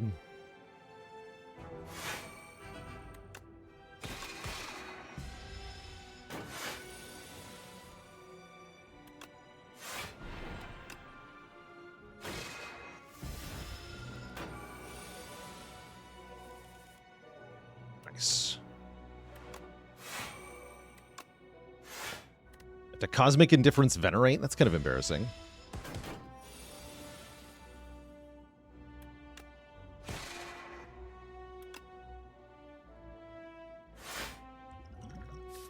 And I'm thinking about bottle potential to save a bunch here. Let's do it. We shouldn't have done that with one energy. Worked out, though.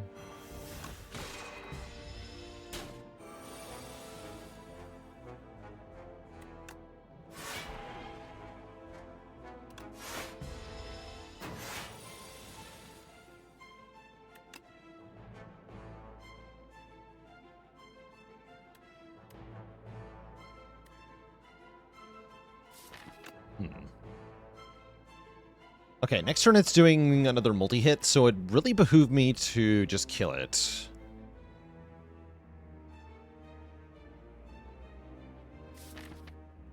Which would mean I have to do damage this turn, which means I have to play Sovereign Blade. So we should just Sovereign Blade, Cosmic Indifference the Blade, I think. Then we win. Without taking 14 by 2 to the face. Seems important. We get a whole bunch of block as a reward. 1 dex permanently, plus 10 block twice from a potion. Black Hole is here as a power. I do think Black Hole is decent because of... We need area damage for Act 2. We could also just take Furnace.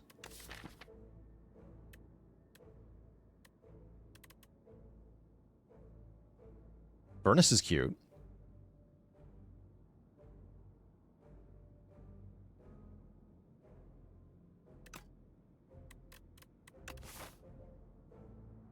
How much help do I need against Lagavulin?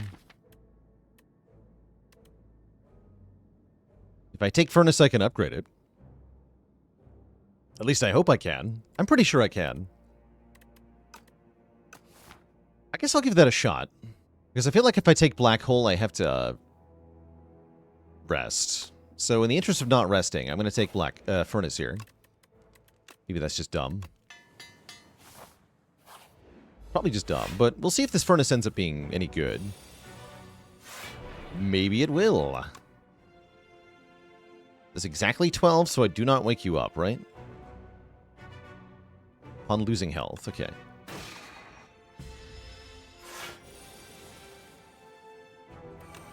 Okay, we like a turn 2 Furnace.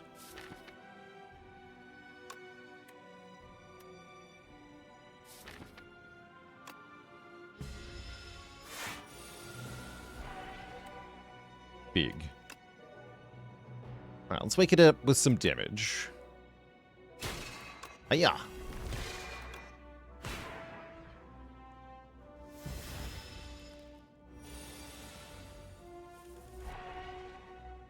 Nice.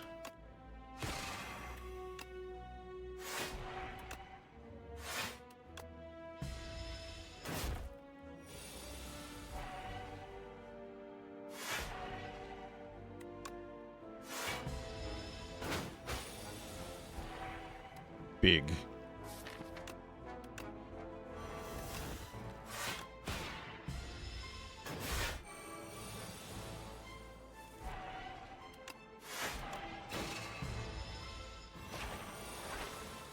Huge. Okay, that went even better than I expected. We didn't have to use a single potion.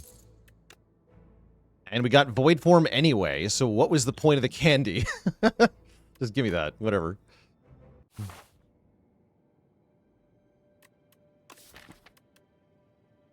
Cool.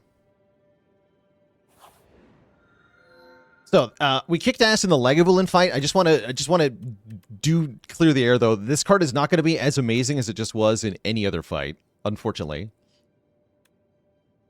I think we take the Radiant Pearl here. Radiant Pearl giving us Luminesce means we can get Void Form into play very easily instead of very not easily. And then from there, we're just kind of in the clear.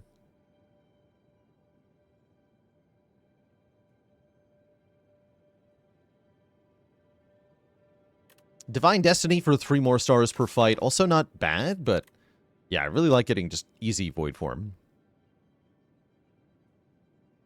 Yeah, the upgraded starter relic is you get twice as many stars each combat. Pretty cool. Tell you what, though, it's no sealed throne. Okay, we have lots of money.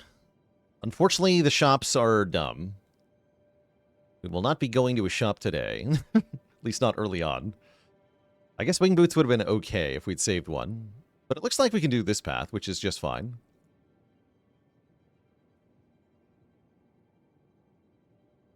We should be good for a couple of elites, at least. Thanks to all these potions, especially.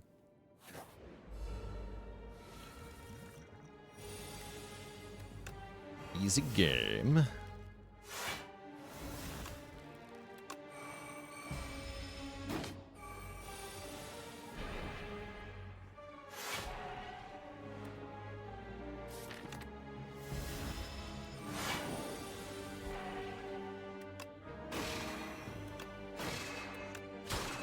Yeah.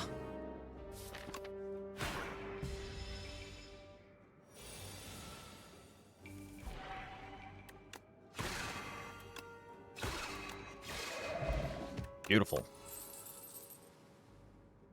I'm pretty sure we just click on Second Reflect. Now that we have Void Form. I'm allowed to play these for free at the start of the turn, so they're just insanely good block cards. Ridiculously good block cards. Which character do I enjoy playing the most? I'd say it's a close first and second place with Defect in first and Regent in second. Selena's with the 7 months in the tier 1. Thank you, thank you.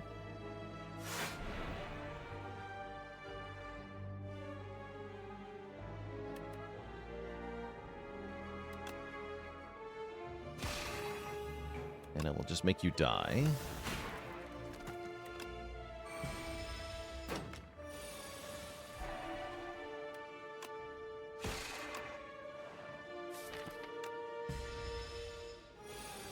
KP Squid with the Prime sub. Welcome to the Cozy Sub Club.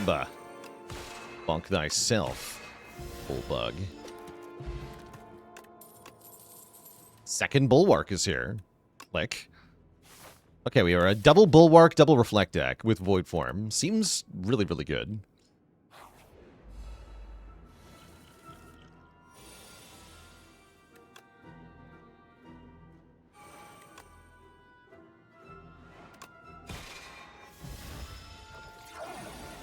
Now we can remove all of our defends. That's true. Yeah, definitely.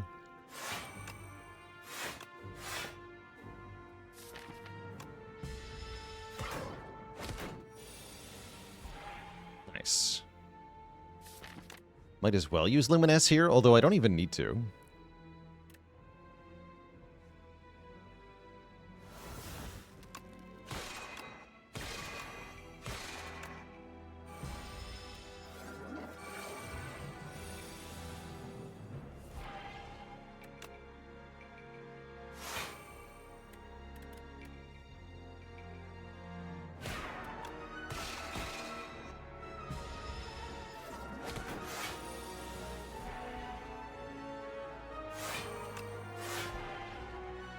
Big. Put the sword back on top, thank you.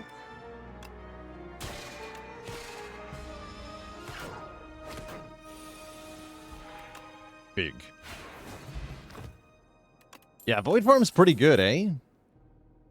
It's supposed to be balanced by making you miss an entire turn to play it, but we're not doing that. So yeah, it's pretty good. It's pretty good. I guess Spoils of Battle is now a decent card. Because it draws cards. Sure.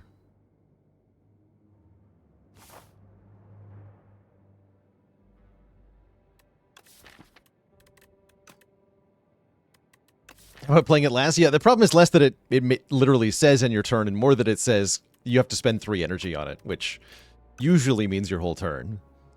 But not here.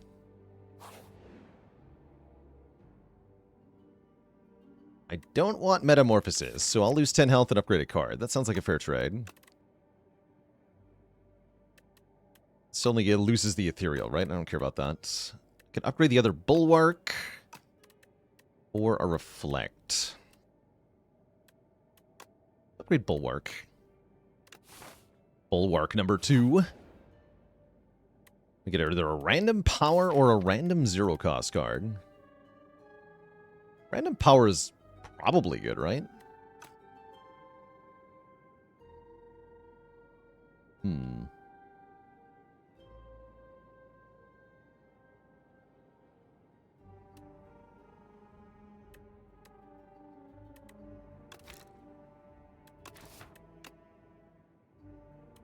Orbit. It's more free stuff. I shan't complain about that.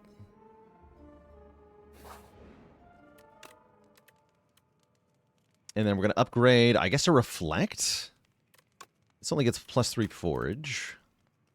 I feel like I need to upgrade Stargen that much anymore. Although upgrading Venerate lets me play both Reflects. That kind of does matter.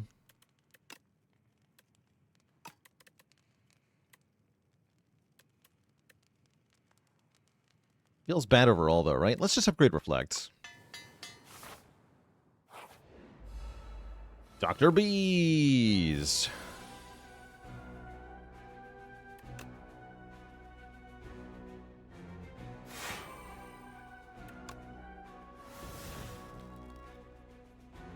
So no need to play Venerate here. We can go defend Void Form. We take very, very little, right?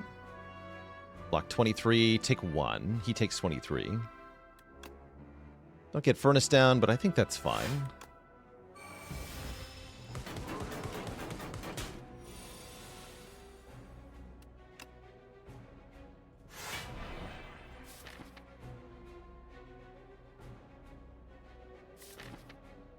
Spoils of Battle next, I guess.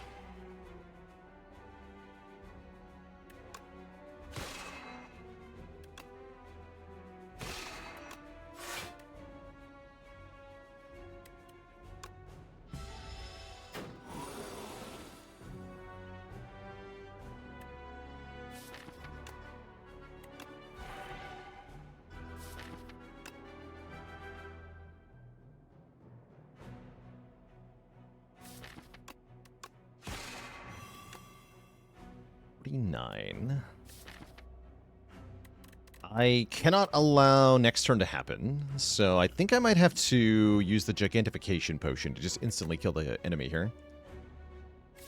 Next turn, we're going to get hit for a lot of damage. We have no block coming up at all, so our free cards are useless.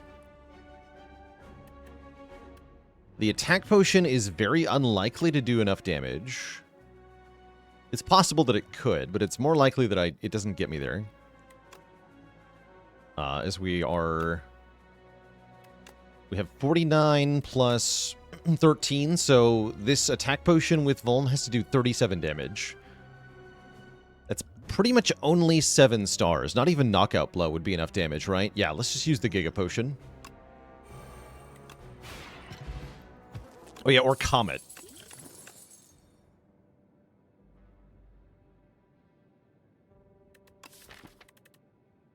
I don't hate Glitter Stream, but I already have so many good blocks. Kingly Punch is not enough. No, because with an Attack Potion, you don't actually draw the Kingly Punch, so it only does base damage.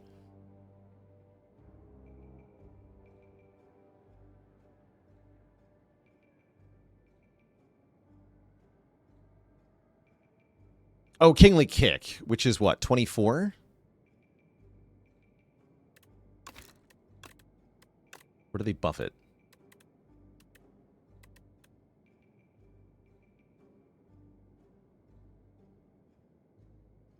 Put in blinds.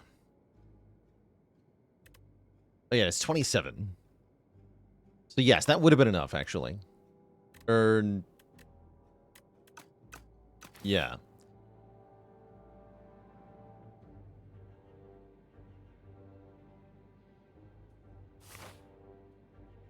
Okay, so maybe we could have used it. But I think you are relatively likely to end up using 2 potions there, if that's what you do. Since we still have loads of good potions, I'm going to press on for another combat here, another elite fight, which ends up being the Decamillipede, against whom we are well-equipped to freaking destroy them.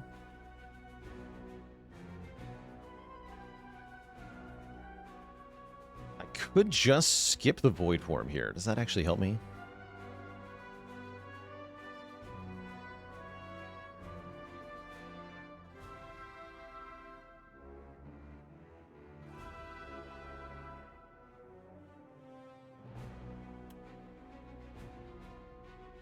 Give it an attack pot. Yeah, Bulwark, Falling Star, Void Form. Yeah, I agree, but if I'm going to Falling Star, I want to also attack pot and just kill one. So we're going to lead with Attack Potion. Get freaking Comet or Knockout Blow. So that's nice. This Knockout Blow is better, because they both kill one, but this one gives me 5 stars. Not that I really need the stars.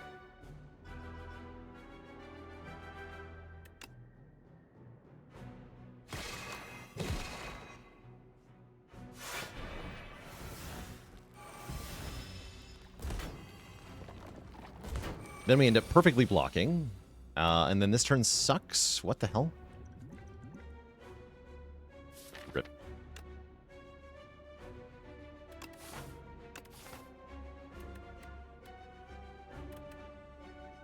I kill this one with a vulnerable potion? I bet I can. I have 17 plus 18. Yeah, that won't be enough without the Vuln potion. I'll use the Vuln potion here. And A-okay with that.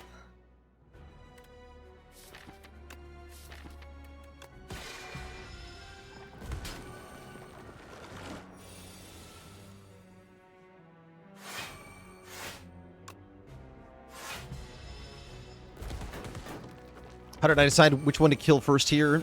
Just the one that was attacking for the most damage, the multi-attacking one. Sometimes you want to stop them from weakening you to make your future turn damage better, but in this case I just wanted to minimize the damage incoming as much as I could.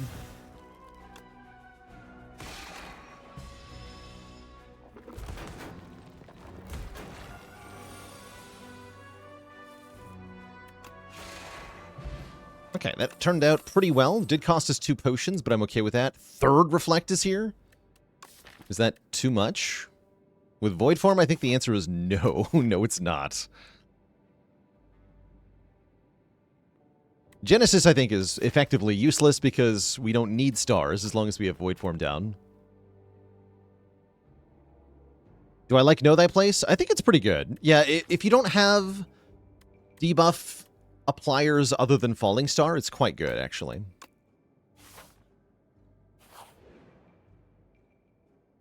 Corrupt an attack or transform a card. Down to transform a strike, I think. Into Crash Landing. That's nice. Giving us some area damage. We appreciate that. Yeah, and unfortunately you cannot corrupt your Sovereign Blade. It'd be nice if you could, though.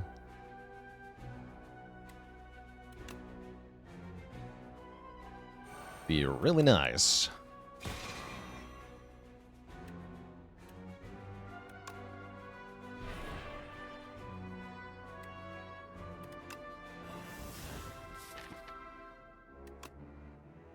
Probably should have played Reflect instead of what I did there. It's alright. Now I have to put a card on top, though. Spoils a battle back, I guess. How can you upgrade your blade reliably? I'm not sure that you can.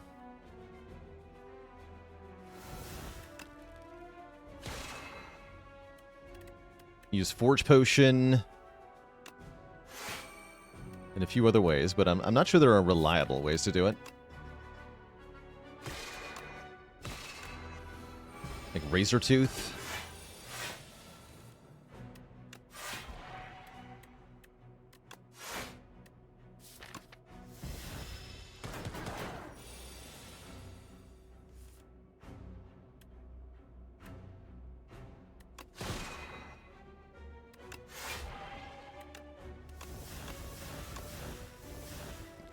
Okay. Sure. Gotta clean up after yourself, after all.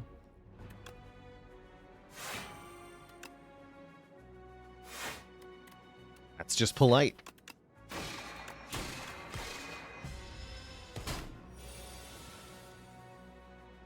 As usual, this guy is a huge jerk.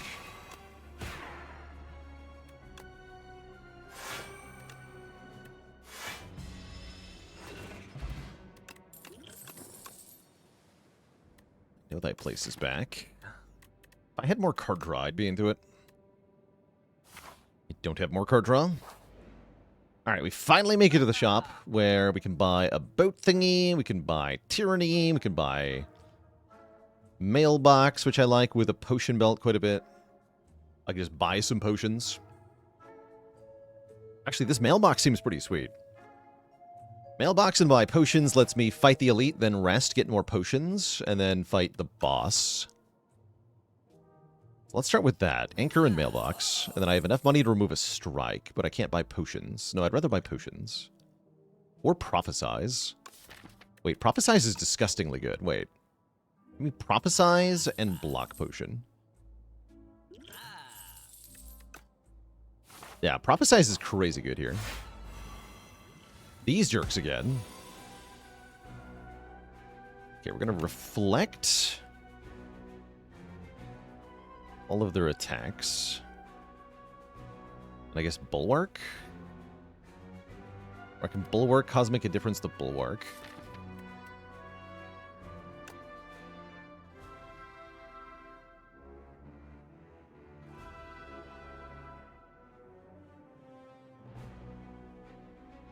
Could also go Luminesce and Prophesize, but I don't think I want to do that.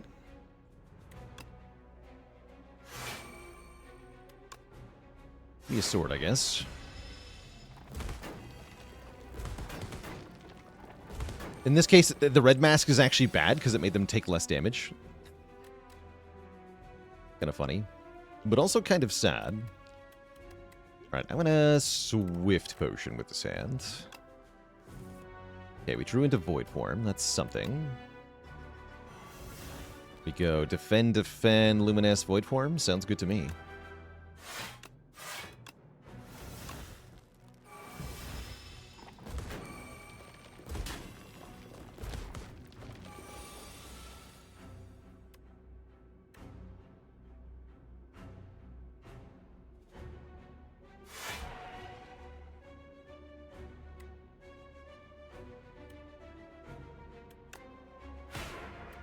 Yeah.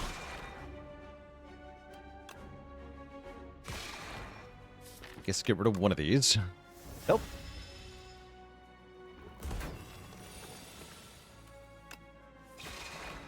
Okay. We get a clamp, letting us retain block. Is parry any good? I don't think so. Alright, we're going to rest for 2 potions and some health. We get Dex Pot, Power Pot. Maybe just use the Power Potion here, depending on our turn 1 draw. Yeah, let's Power Potion. Spectrum Shift or Tyranny. I'll take a Spectrum Shift. And then maybe I'll take the drawdown, since we're generating an extra card every turn. That doesn't sound so bad. A Falling Star, and then I'm just going to Prophesize. Okay, and then if we draw into Void Form, we can Luminesce, play Void Form. Excellent. I was hoping that would happen.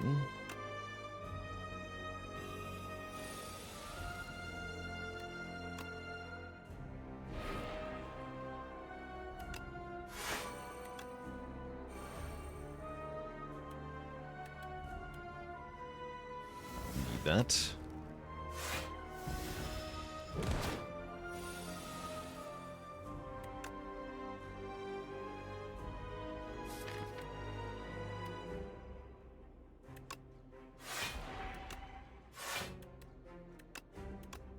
So anyway, I started forging.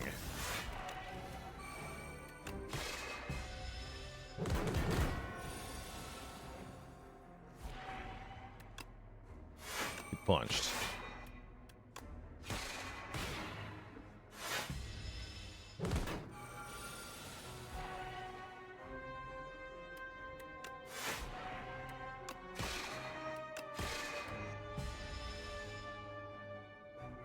Now we'll take the Disintegration.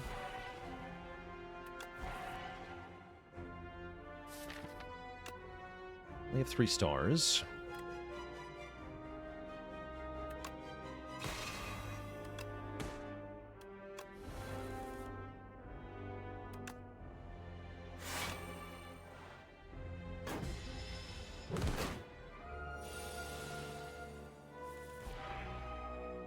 Okay. Gonna hurt a bit. Use another potion here.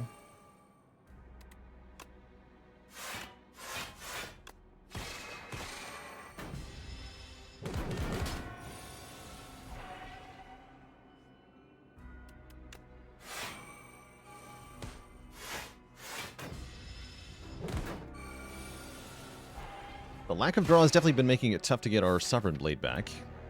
Looks like we have a kill now, though.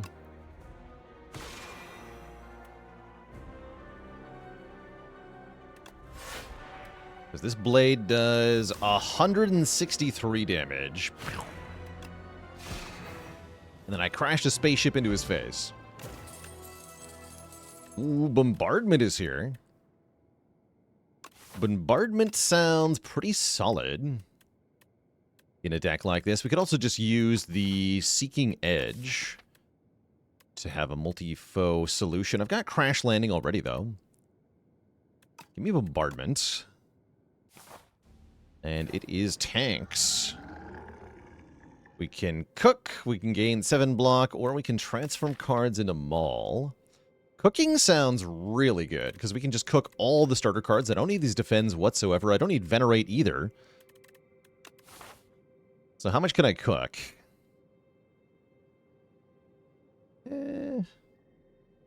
We could do a 4 Recite Path that even gets a shop first. That'll sounds pretty good. Yeah, 4 times on the far left. Realistically, 3 times in rest for potions. Are the Mauls ever correct? I don't think I've ever taken these. They don't feel very good most of the time. What I will say is that you can transform any card into Maul, even if it is a curse. So if you've got a bunch of curses, this can be an out. I think the cards also retain enchantments or upgrades if you had them, which is unique, because normally transforms don't work that way. But yeah, I'm going to take cooking here.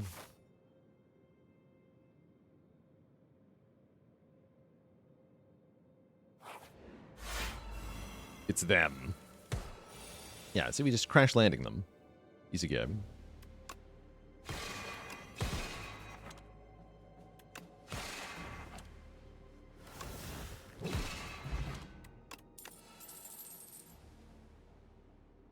No to all of these? No to all of these.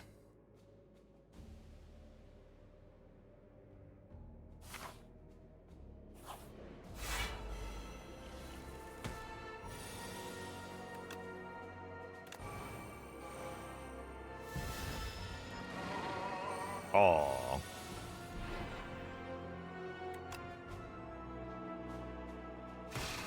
Why does none of this say block on it?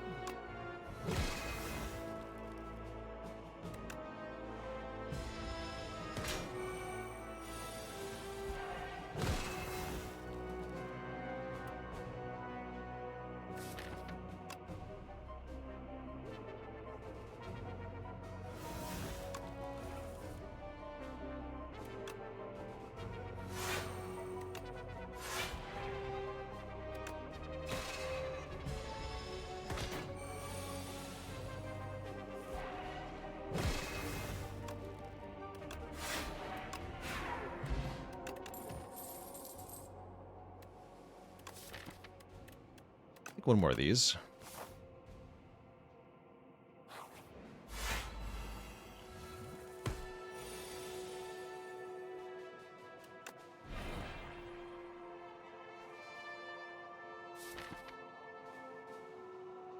I have all 3 reflects in my hand? Oof. Oh boy. Thankfully we retain 10 block.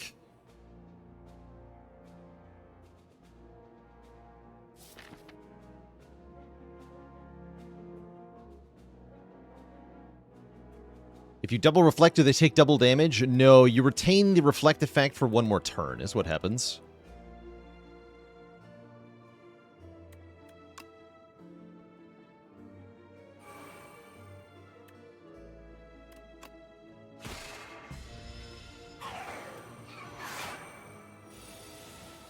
Okay, we did at least draw that bulwark, so that's mostly a full block.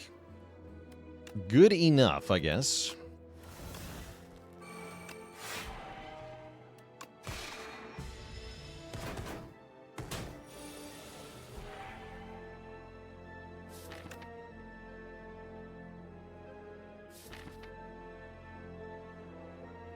That draw pile is not good enough. Ah, crap. Oh no, it got worse. Oh, come on. Damn it. Crap. Now what?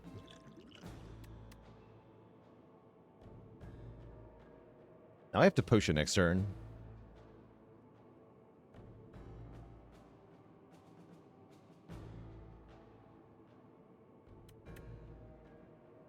Ugh.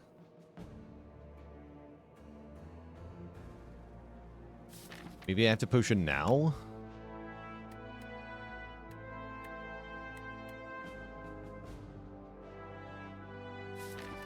Yeah, drawing all 3 reflects on turn 1 was really bad in this fight. Okay, Scrawl can fix my problem. Sort of. Or Discovery is okay as well.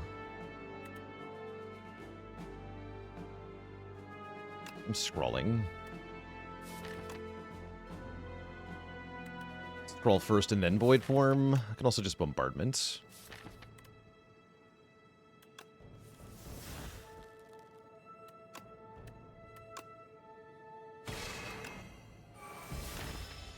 Could get better. Didn't even necessarily actually make my turn any better. Oh, it did. Okay, great. Hooray!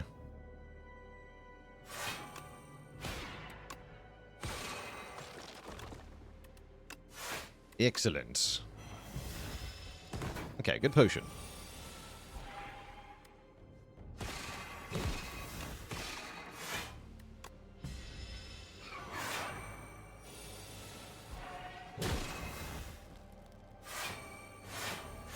So yeah, now we have block damage is reflected to your attacker for 2 turns. Is what happens when we stack that. Okay, that fight was a little awkward because of the draw order, but we make it out without too much damage taken, so I'm relatively happy.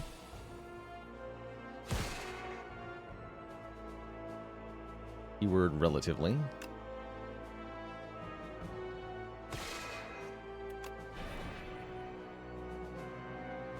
Can I draw a lot of good blocks on turn 1? Not all of them, though.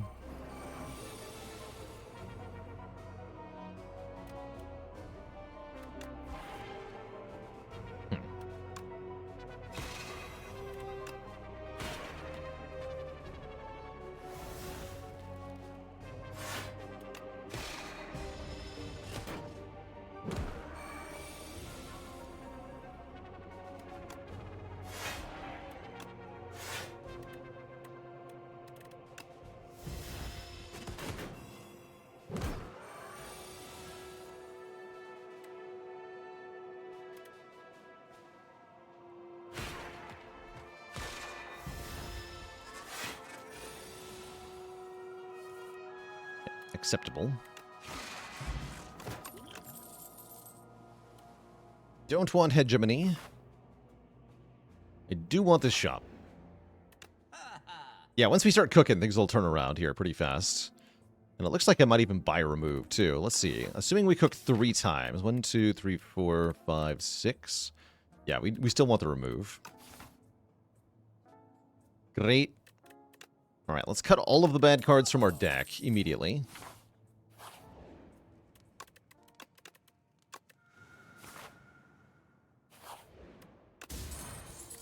Bellows. First hand we draw each combat is upgraded. That's nice with Bag of Prep.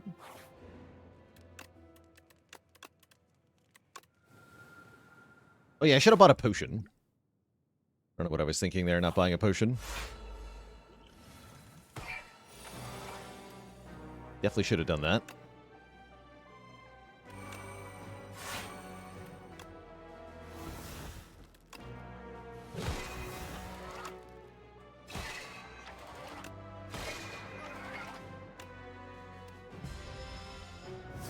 Take 30. You fool.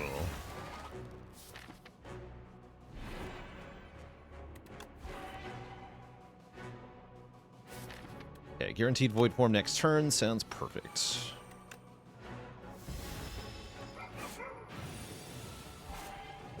Oh yeah, I didn't even yes, the Bellows upgrades Luminous, which I failed to notice. I will take damage from burns here. It's kind of awkward.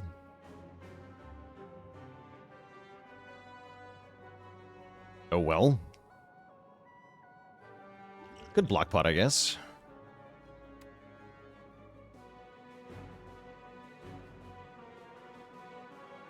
Skip the void form. That's a bold piece of advice. We could just bulwark.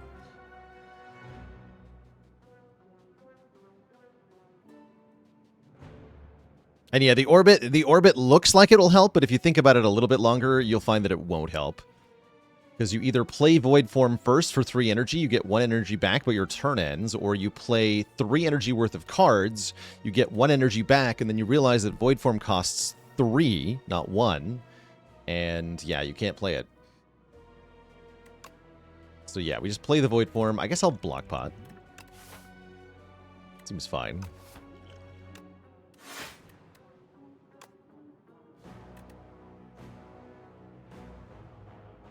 Orbit's at 3. Yeah, Orbit counts down, not up. Right?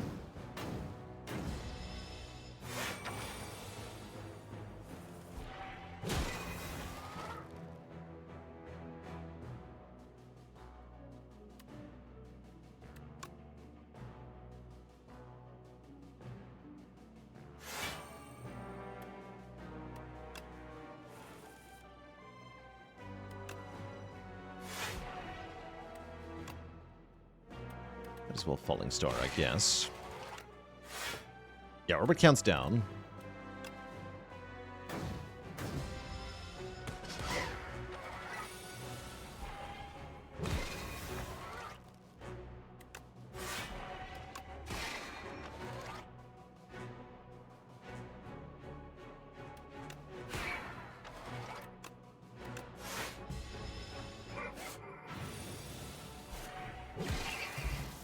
Cool. Game piece is nice. Draw a card upon playing a power. Now I draw 1 after playing Void Form. Brilliant. Brilliant. I guess I will take 1 Know Thee Place at this point. Get to cook 1 more time. You'd love to see it. Lose the Defend Venerate, maybe? Yeah, let's lose Defend Venerate. Goodbye, Venerate. It was nice knowing you.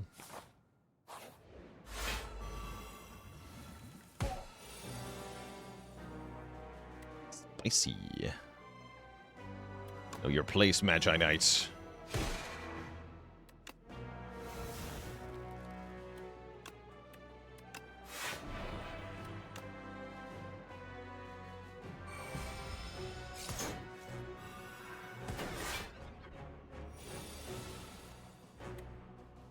Oh no, my bombardment is ethereal. Won't someone help me?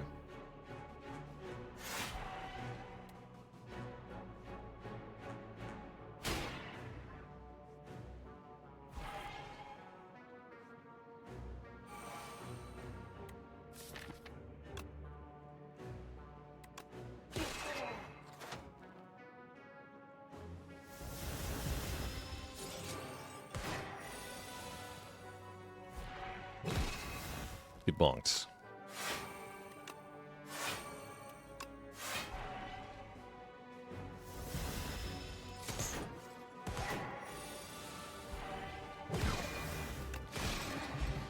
Great fight. We could take another furnace. Honestly, I kind of like it for the end game here. And it draws 1. Yeah, give me another furnace. And upgrade Spoils of Battle number 2 and 1 Reflect. That's nice as well. If the sword disappears there, would you lose it forever? So what happens is when you forge, yeah, as soon as you forge, you get back a new sword. But what would happen is that all of the forging you've already done on your sword gets wiped out. So you get a brand new sword that starts at 10 damage. Which might not be what you wanted.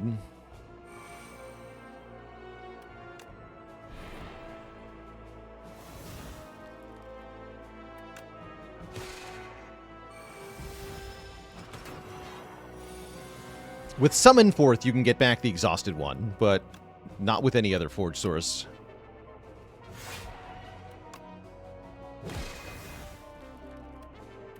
But yeah, Summon Forth would work. I'm going to Prophesize into Reflect here. Get spiked on, nerd.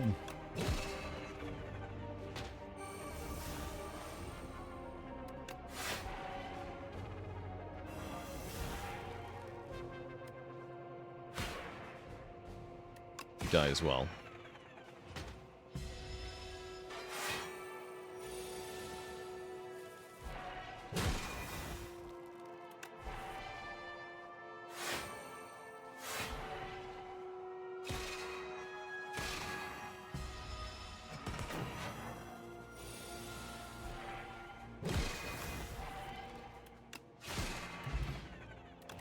G nerd. Okay, what about third furnace? Unupgraded third furnace. No, thank you. Okay, we're gonna rest. Look at 2 more potions. Dex pot, strength pot. I can replace my dex pot and my strength pot with that. I guess I'll go double dexterity potion. I don't feel like I need strength here.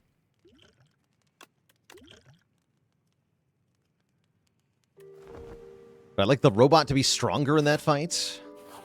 I feel like it needs more of a gimmick of some kind.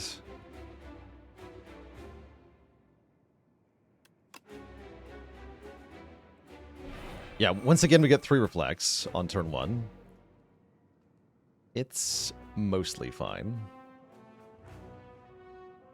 No.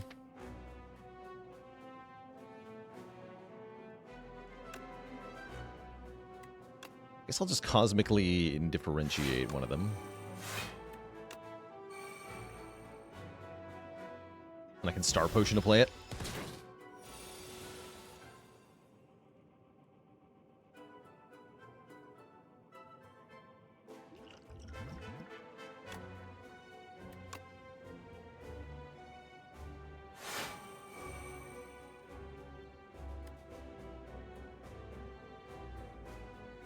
And then I would really like to play Bombardment here.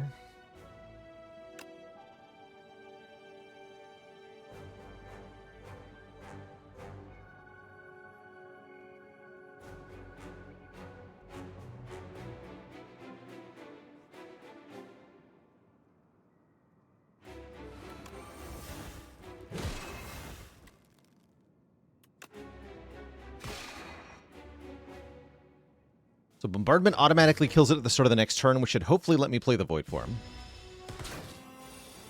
Yeah, perfect.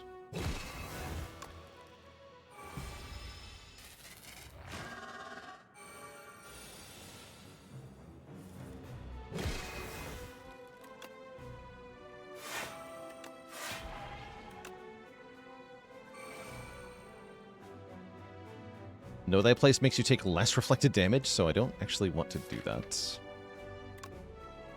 Prophesize doesn't do anything good. Let's just hit you with a sword.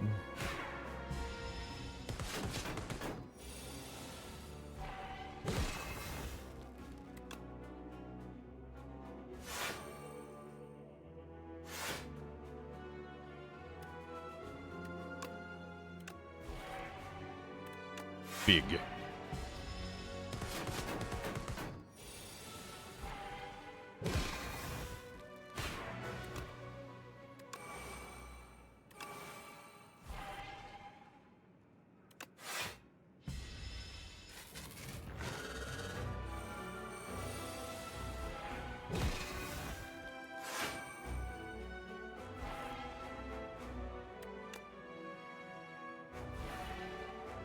Big.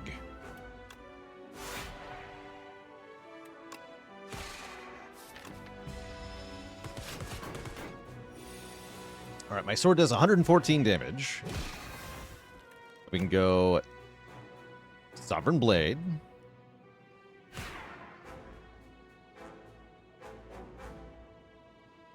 Cosmic Indifference, Prophesize Sovereign Blade. That actually won't be enough to kill, though.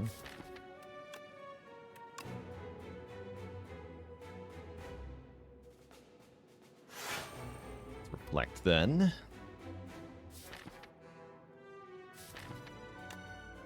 And I guess I just Prophesize. That'll work. Yeah, that works just fine. Bring Blade back. Next turn, we're not getting attacked, right? Doing the fire thing. We just wait a turn here.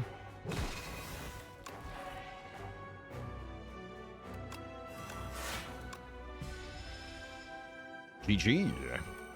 Big sword.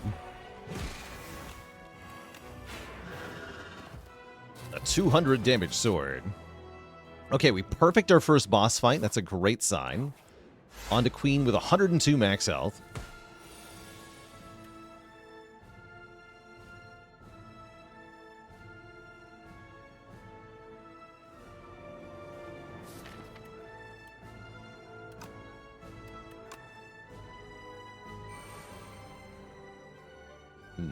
Thinking about playing Prophesize. I guess I can just do it without playing Luminous.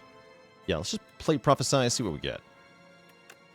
Nothing impressive, so I'm going to hold on to my stuff.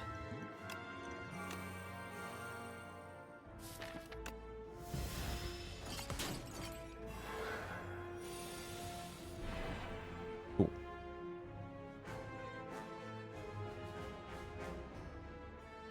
Would like to play my Bulwark.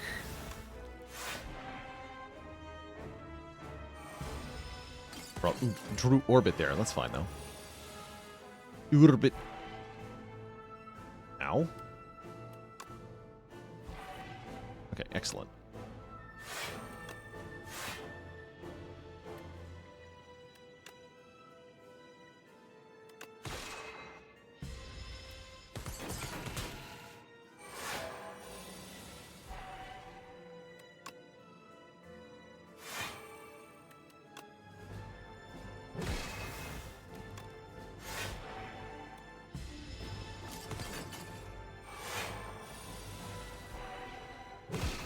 Orbit.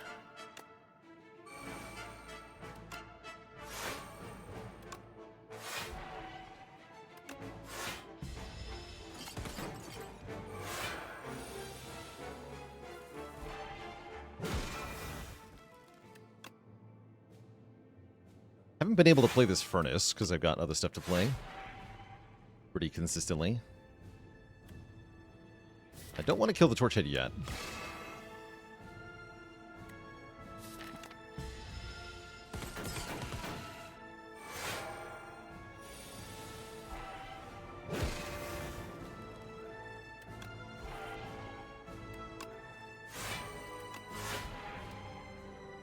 .96 damage. Let's go.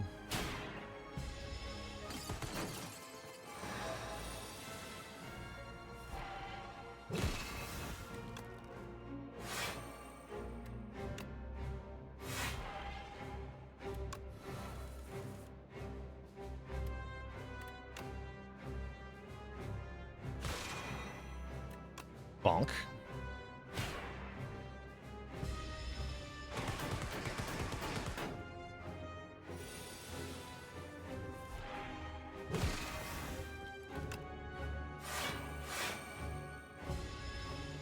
Bonk. Where's my giant sword? There it is. GG. Absolutely chopped in half. A very strong showing for the Regent on this run. This was a cool run. The wing boots ended up being excellent, allowing us to get a really strong head start. And then we just filled the deck with Bulwark Reflect, which turned out to be very good. GG. G freaking G. The Loud Fool returns. Yeah, what a kicking we gave to the Spire there. That was awesome. So what is the Regent streak now? Is it 11 or 12? 11. It is 11.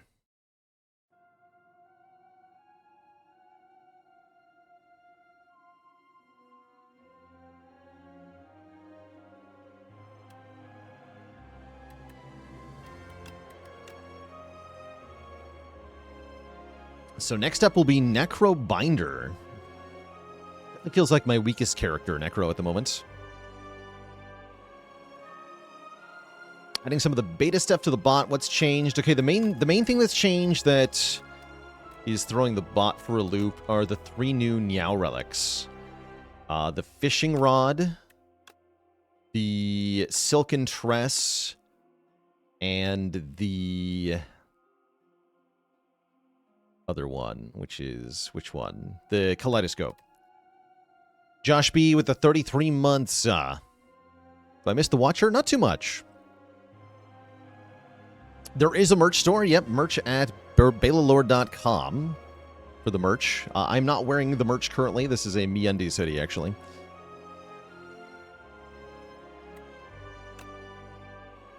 So it's not my merch that I'm wearing.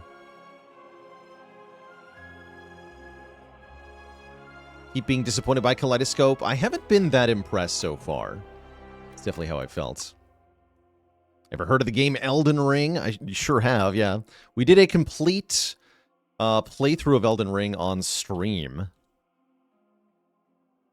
which you can find a link to there at the games link. Balalord.tv/YouTube.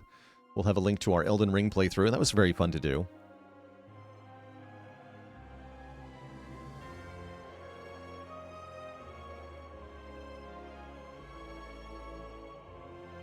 All right, chat. Yeah, look how many elites we fought. We fought basically 4 elites in a row at the end of Act 1. That was awesome. And then 4 at the end of Act 2 as well. We got 8 elites in the first 2 acts, which really helped.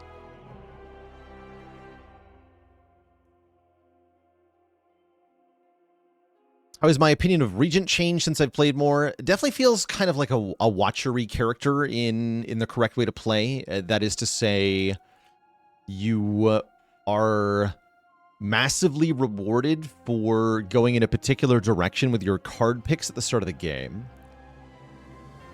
As well as for getting early removes where you can.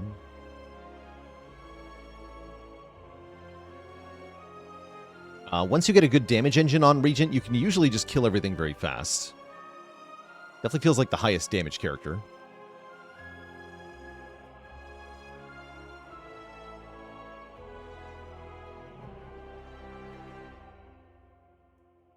If Megacrit forced me to get a tattoo of a relic on my bicep, I feel like it would have to be Anchor, right? That's just so appropriate.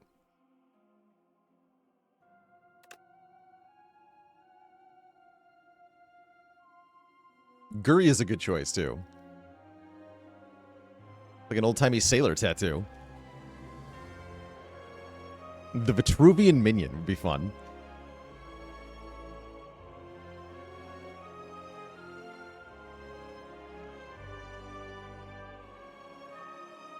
All right, chat. I'm going to take a quick break here and get some more water. I'll be back in just a couple minutes for a Necrobinder run. Don't go nowhere.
All right, chat, we're back. Yeah, what gave me the confidence to go for 4 elites in a row like this? Well, it was partly that I had a full potion belt of potions, but also partly that we had Bulwark and Bag of Prep, and then Reflect after the second elite. But yeah, mostly just Bulwark. It was just Bulwark. Bulwark doing Bulwark things. Now we're going to play some Necrobinder, who probably does not get to fight 4 elites in a row. This is looking like I might take Lava Rock. Let's see, we're in Overgrowth. Ooh. How to Overgrowth as Necrobinder? That is the question. How do you not die to the statue? You can always not fight any elites. That works. None of these starting bonuses really help me with the statue. I guess Lost Copper is the closest, but I think I would rather take Lava Rock, which doesn't do anything for me now, but will give me more relics as we go into Act 2, which is often a time I find myself struggling with the Necrobinder upon arrival of Act 2. We're going to get Nibbit Bit. Stupid Nibbit. Should be able to, by and large, handle Nibbit without trouble, though. Thanks to the power of Unleash.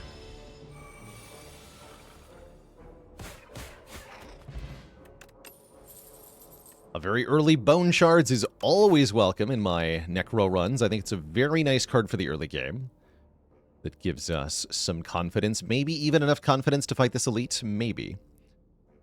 But yeah, we love Bone Shards. And then I don't feel like I need to go to that shop if I have Bone Shards. Let's go here. Right. The Stinker Beetle.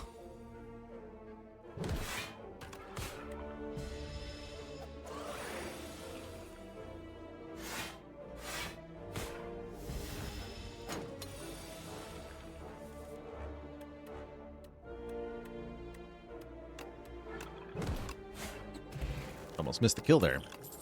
Massless Gift can help me not die to the statue. And I probably want to have some kind of attack. I guess we already have Bone Shards, but another Sculpting Strike doesn't feel that bad here. We just splash an Afterlife or an Invoke if we wanted to as well. Not bad, per se. Let's take a Sculpting Strike.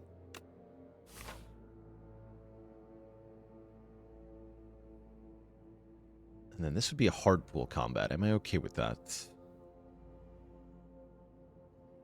I am.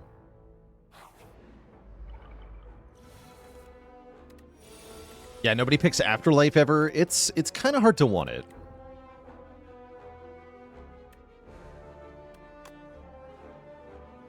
The main benefit it gives you is a bit more ability to stack your Austie health quickly, but realistically, it's not doing enough. If you get it with a free upgrade, it's kind of good.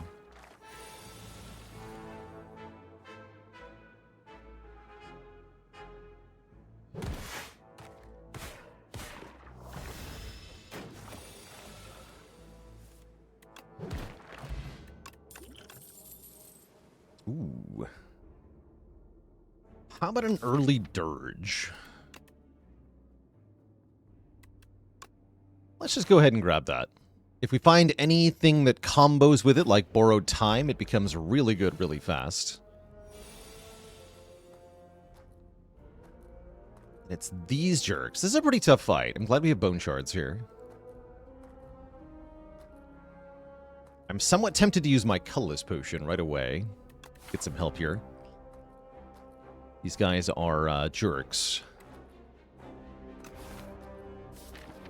Yeah, Spur is better than Afterlife. I would say mostly true. Yeah, Spur is a lot better.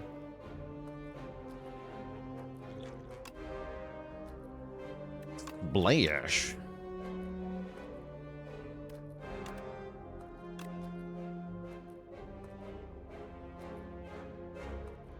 I guess Beam Cell is my best card here. How much total damage do I have with Beam Cell? Let's see. We do 13, 13, 9, 3. That's 12, 13, 13, which is 38. So I could outright kill the jackfruit immediately, which is not a bad idea. Take out the scaling threat. Then we just have a one-on-one against the Flykinid. That's not so bad.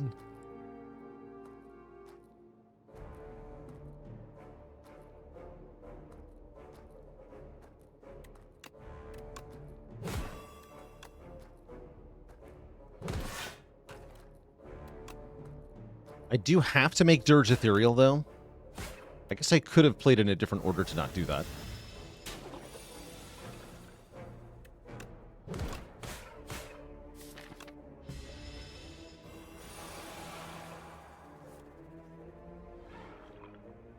Okay, next turn I'm Frail and Vuln. That's spooky.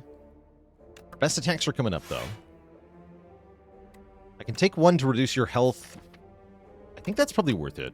We're much more likely to get a kill next turn if I do that. Perfect. No reason to splash here when I have a guaranteed kill without it. I feel like there has to be some combination of 3 cards Splash could have made that would not do enough damage. Beam Cell, go for the eyes, and something else. How's it going, Waddle? I felt like it was the best of mediocre options. Our other options were the Lost Coffer and the Scroll Boxes. So get a card and a potion, or lose your money to get a pack of 3 cards. I don't like either of those very much. And although the benefit of the Lava Rock is delayed, it can help.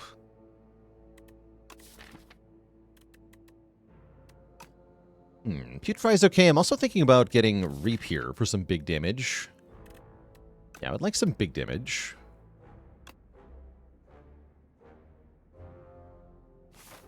Telemachus, thanks for 40 months.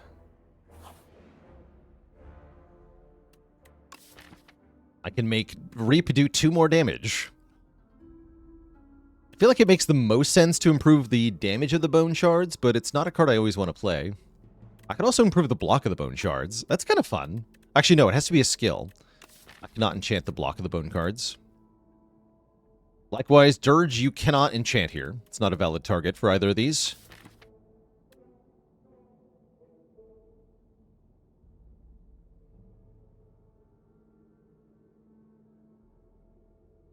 I guess +2 on Unleash is probably good.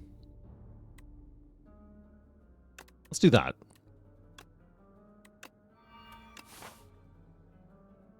Yeah, let's do that. Okay, and I don't feel confident enough to go here, so I think I'm going to take this path. Would Protector keep the enchantment? I believe so, yeah.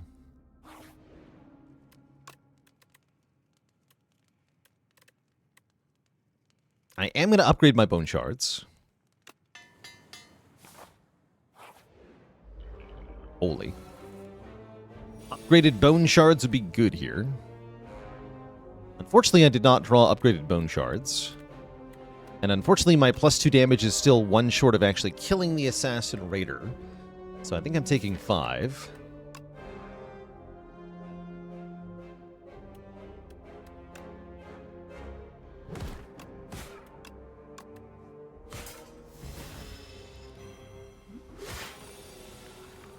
Oh, still didn't draw Bone Shards. Really unfortunate.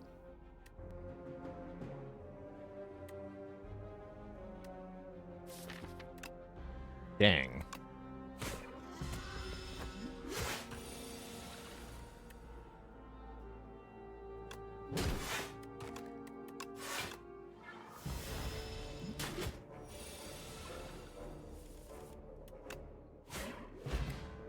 Okay, that went badly. I like both Spur and Negative Pulse here. Given that we're fighting the Kin, we really ought to get some help for multi-enemy fights, and I do think Negative Pulse is pretty good there. I do also like Spur, actually. No, I lied. I want Spur.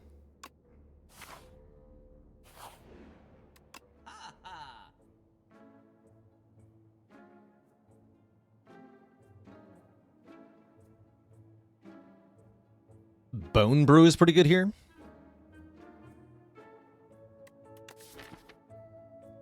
Striker move is pretty good here.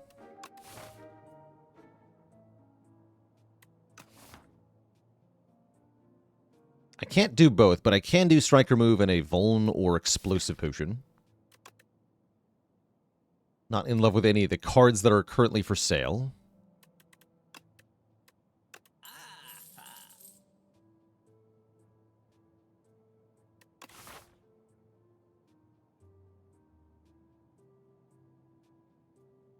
Yeah, if I want to fight an elite, I'm going to want that Vulnerable Potion.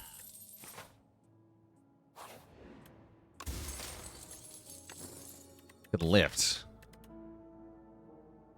Huh. It's really bad on Necrobinder. This character has essentially no multi-hit moves, and anything that says Osty attacks will not use our strength score. So I don't think I'm going to bother with that.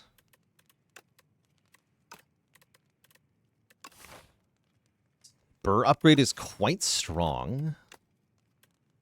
Although only if Osty has health missing. I like the Dirge upgrade, too.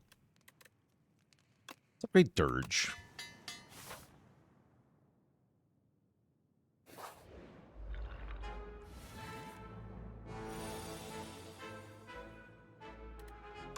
Dirge.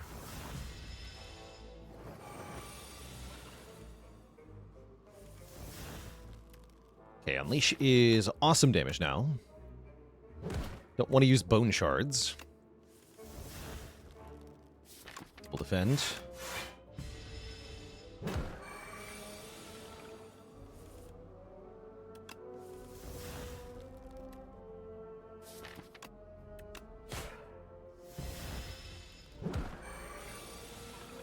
And then we can Spur to make Unleash do enough. Big.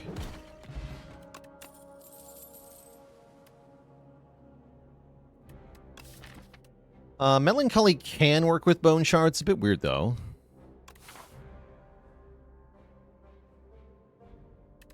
It will be really good in the kin fight. Alright, good enough. Oh, and we can lose max health, upgrade random cards, even if you want to, going all the way down to 1 max health. If there's any character that likes doing that, it's Necrobinder.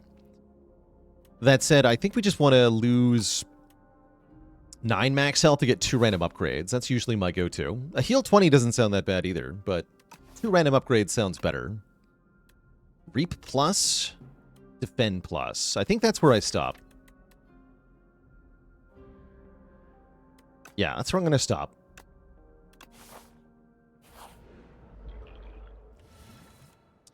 And it is the freaking statue.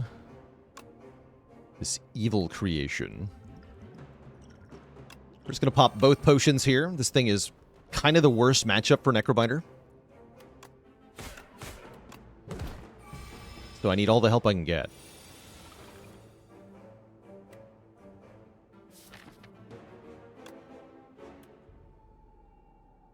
I Dirge this turn, Reap next turn. I think I want to Reap this turn. Yeah.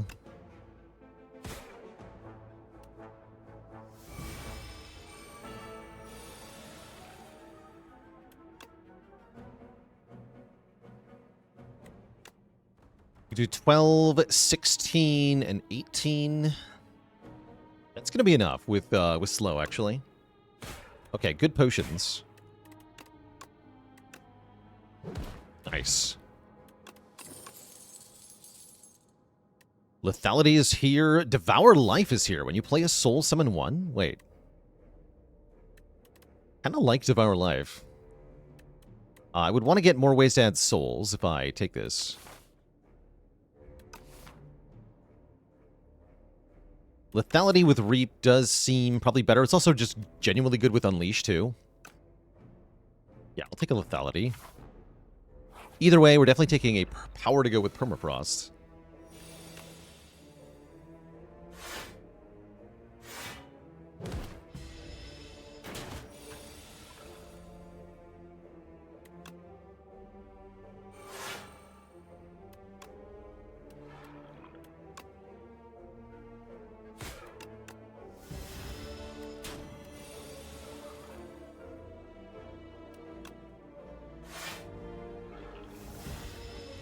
Big.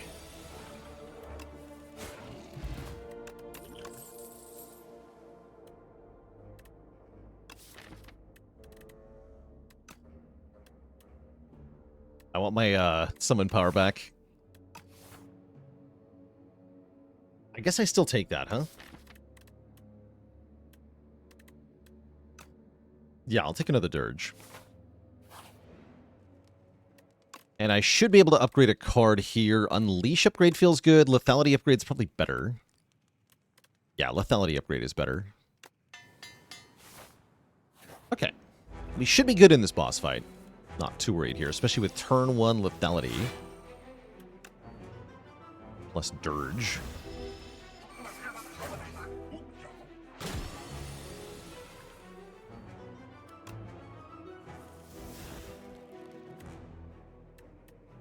So yeah, Reap does a lot.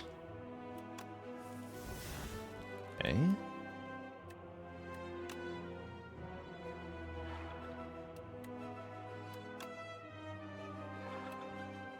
Big.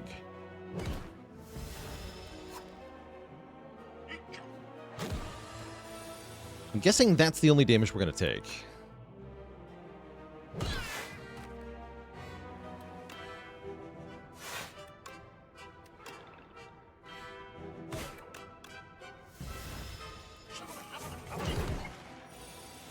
Because now we can use the off turn to kill this guy with Reap. And then we should be able to outpace the damage from the boss with our summon.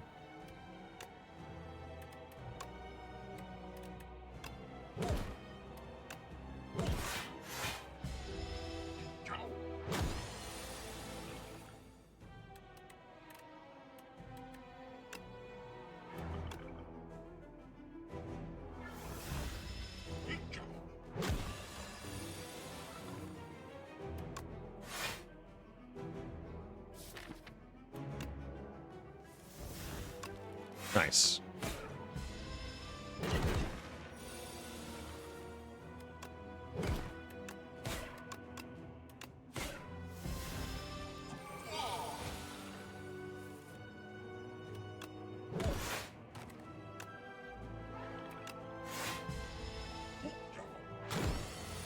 Then we draw Reap and we win. GG. Pretty clean boss fight. We get the bonus relics, Amethyst Aubergine for more money from enemies, and Planisphere for healing from event rooms. Both of those feel pretty weak, but it's a nice little added bonus. We get some cool stuff here, though. Reanimate, Domain, or Banshee's Cry. Banshee's Cry is somewhat playable thanks to Sculpting Strike and Lethality. I wouldn't call it easy, though.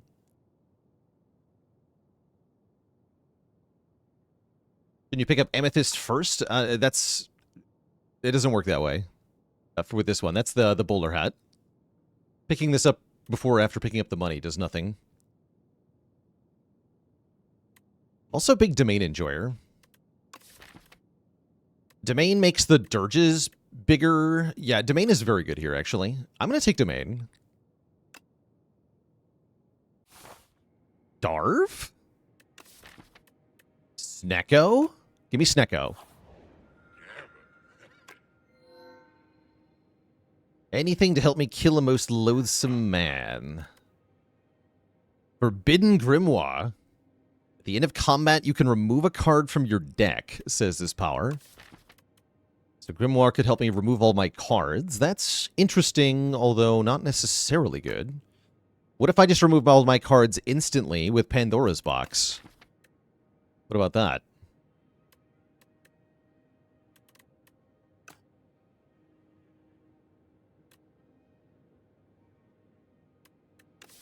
I'm actually thinking more about Astrolabe, because I do want to keep my defense, especially the one that says plus. We have exactly 3 strikes, which make for really good Astrolabe targets. Let's go Astro here. See how this feels. Give me Seance plus, second Bone Shards, second Spur. Whoa. That's pretty good. Not bad at all. I guess this Melancholy is going to be really good. Melancholy deck with double bone shards.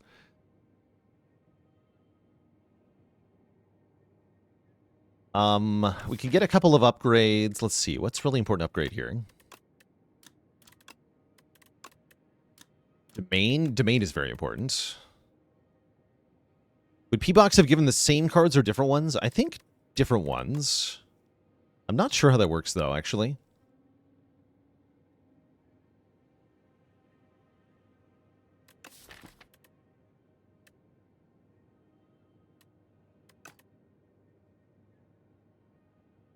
I think I'd like to go to this shop. I think about maybe fighting 2 elites late in the act. I don't feel the need to fight elites early, though.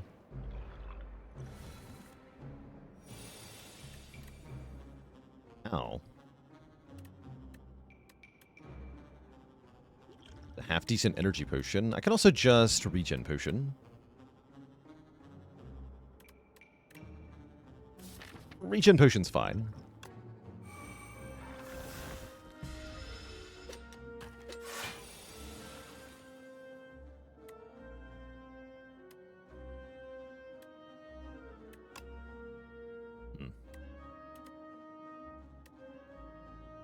Block 18, I'd still take more. That's annoying. Don't have a better option, though.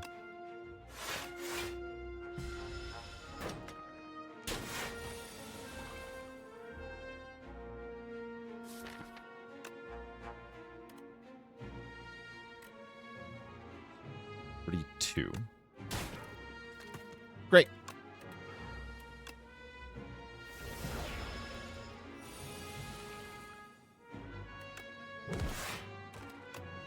Summon him back, and then bone shards again.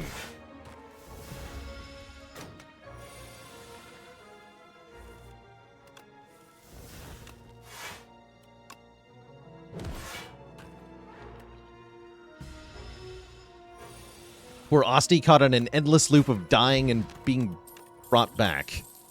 It's gotta be tough.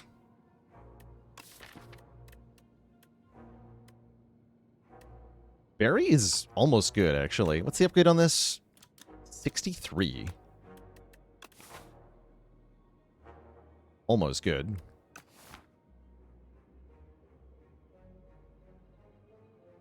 Yeah, we can play it with Domain. It does take the whole turn, though. It does massive damage. Is the main reason I'm thinking about it. I do want a way to kill this thing. I would super click it if it was upgraded, but I don't think I want it.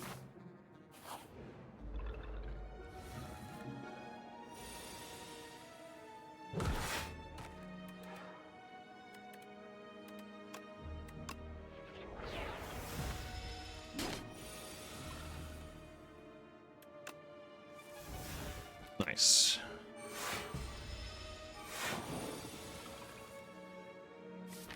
Draw into lethality, then I can just reap.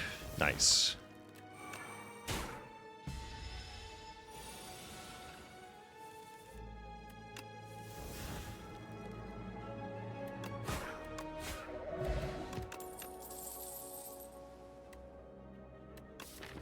Do we embrace the double melancholy deck? I think we do.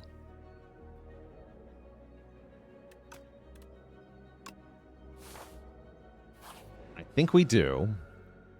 Ooh, and I was about to go to the shop, so gaining 100 plus gold here sounds pretty good. We could take the bonus card draw every 4 turns. That's not bad either. In fact, it's very good.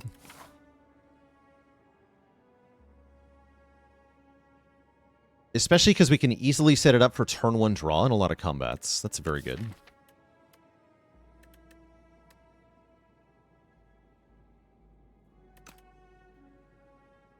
But what about the money? Yeah,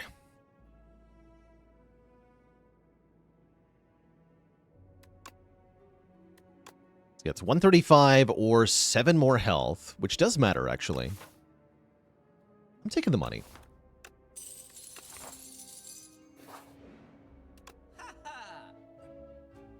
Ooh. Duplicate a card. Double Domain is kind of tempting. Game Piece is here. Anchor is here. We like Anchor, too. Deathbringer is not a bad card. Do I need a way to deal with multi-enemy fights? No, I have double bone shards, actually. We're fine. I could just take another lethality. Tea of choice today is peppermint.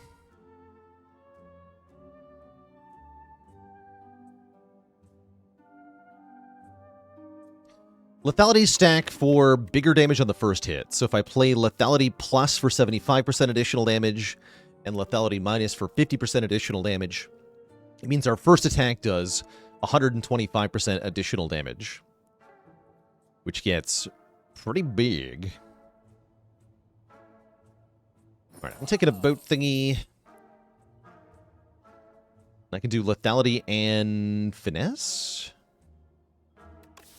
Or I can just remove a defend. I definitely don't hate remove defend.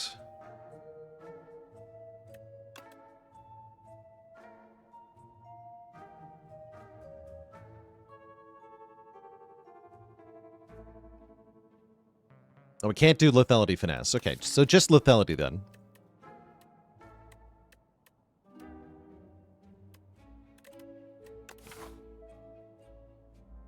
Do you want it, though? Let's give it a shot.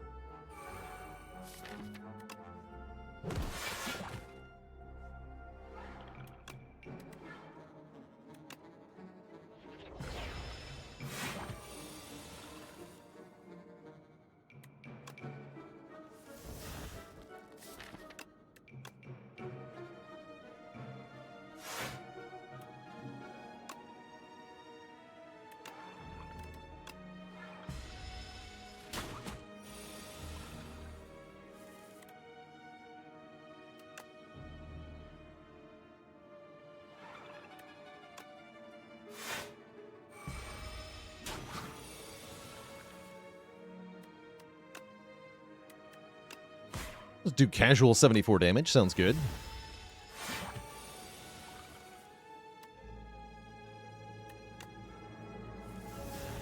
Sounds really good. Alright, get rid of defend. Keep healing Osty.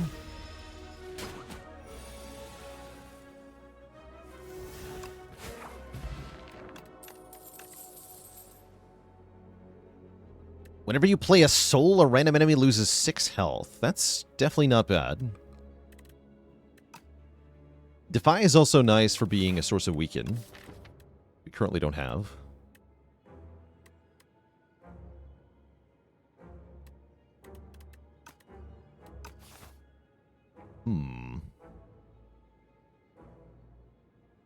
There's some interesting tension between healing and murdering Osty. Yeah, depends on the fight. Depends on the fight.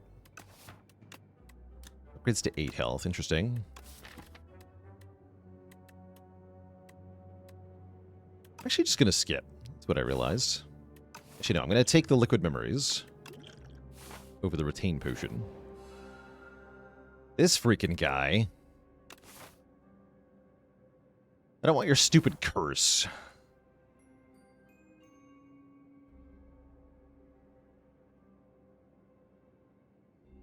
The relic is nice, though. And it's not that hard to get rid of the curse. We have both Seance and Sculpting Strike. It might cost me some money sometimes. Not that bad, though.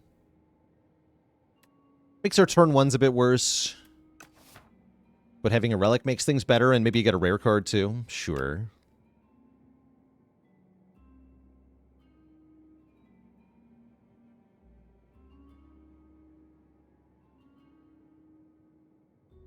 There's the rare card, but I gotta find the box next. I guess I'll just Big Divine this.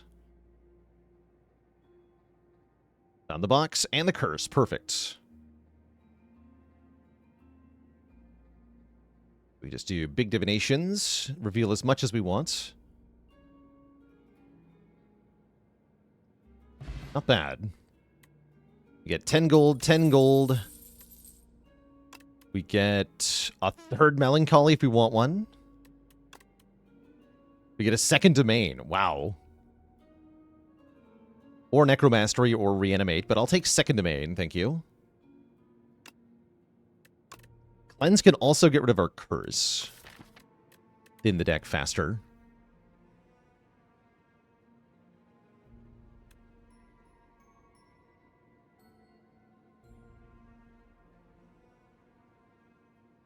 Does Bone Shards killing Asti count for Necromastery? I don't know about that, actually. It counts for Melancholy, but I'm not sure about Necromastery. I'm going to go third Melancholy. We're going to upgrade 2 of them. Sick. And Touch of Insanity is better than Energy Potion in this specific deck, because we have lots of 3-cost cards. Although we're about to have 2-cost cards, right? We're going to upgrade Domain. And then I'm going to get a Relic, which is freaking Pocket Watch. Oh my god. Okay, that is a huge, huge change. That is a massive find here.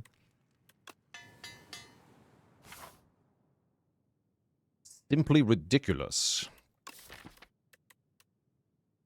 Any other upgrades that feel that important? I mean, another lethality upgrade goes a long way here, actually. Maybe I take less elites.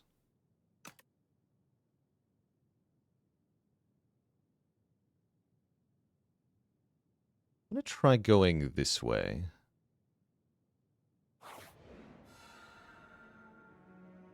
Upgraded rare power. Yes? Third domain. I'm into it. I'm into it.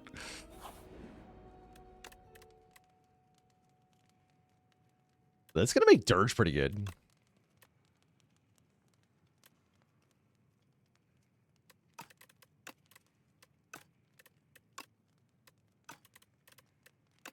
I'll do lethality, though.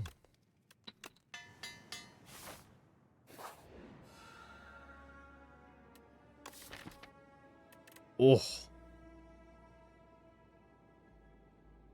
We can make the... I could have had super-powered Berry here. But I think we make a super-powered Reap that is going to do ginormous damage. If you transform Debt, you get another curse. So I don't recommend doing that. Let's take Corrupted Reap.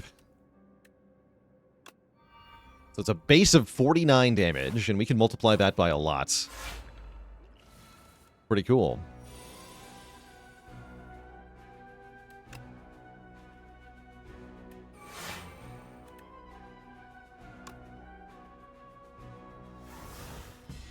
Yeah, we get Pocket Watch draw here. We take a bit of damage, but that's alright. That means Asti dies. Asti dying is good here. Smile.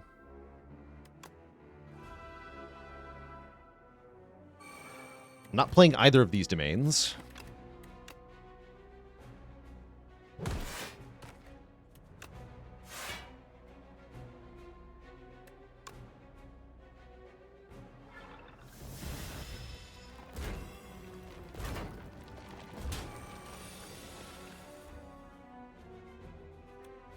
Okay, we got one of the timelines where the debt does cost us money. That's all right.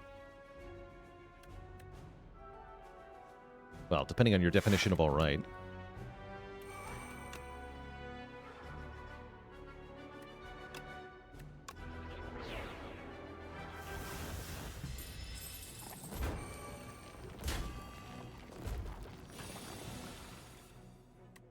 $30 damage to all. Oops, I shouldn't have actually used that. Fourth Melancholy. A second way to kill Asti, or Defy. Also, I think I was just flexing on the Spire, because now we heal exactly 15 health with the Eternal Feather. So I go perfectly to full health. Smart. Easy. Never punished.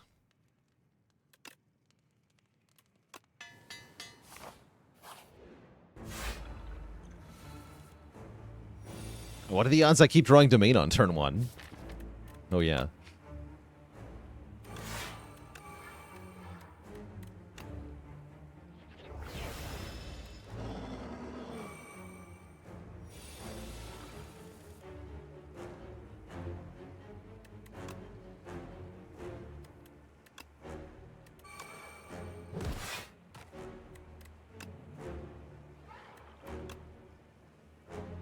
That was 3 cards. I want to stop at 3.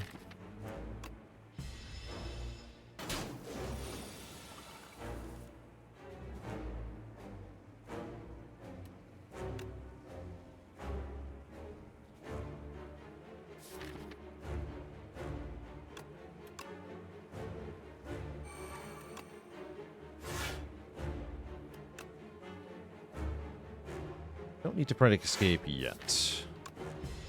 You have to play the next one I draw, though. This one.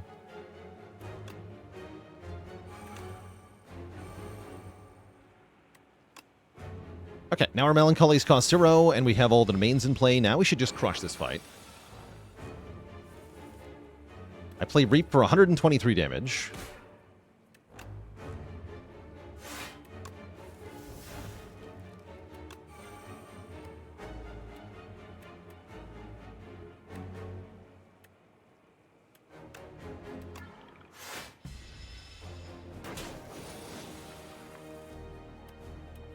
Play Unleash for 55 damage. Actually, no, wait.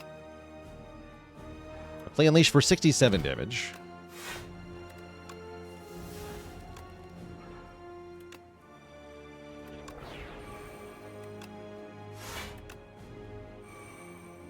Okay, we'll play Spur as well.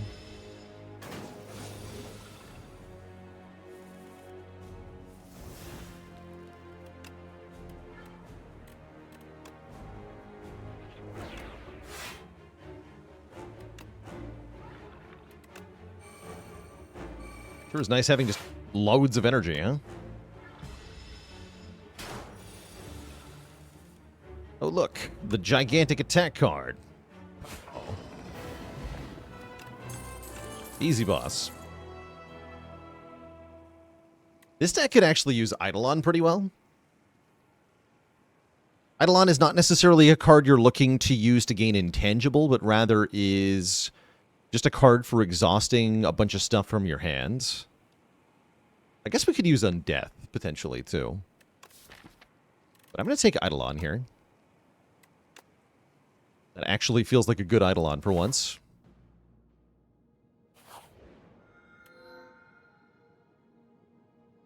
Baku plays my first turn for me. No, I just added Eidolon to my deck. We can't do that. So it's either Distinguished Cape or Choices Paradox, huh?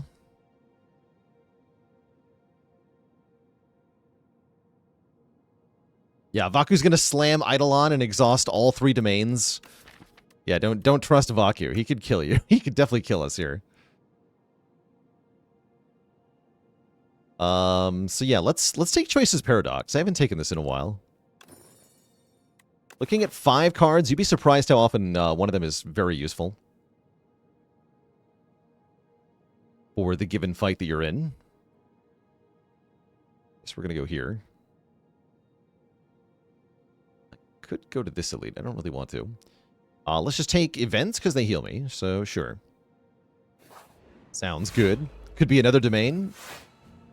Yes, it sure can be.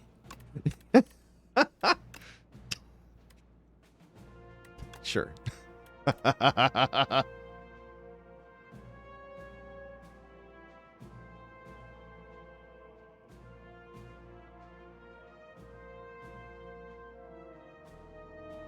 It's too funny. It's kind of a bad hand, though. Believe it or not. But just Melancholy? Just Melancholy and don't even play my domains. That might actually be the play here. For this fight, I think it is. Screw it. Don't play any of them. Let them all exhaust. Goodbye.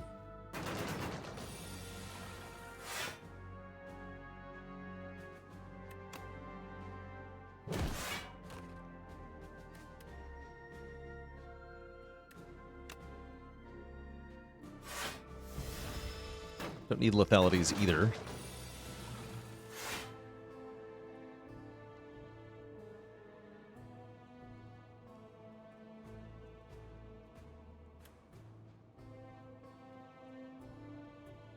Defend Eidolon? I'm into it.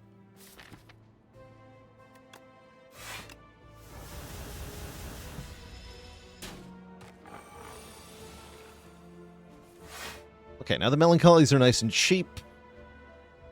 And everything is great.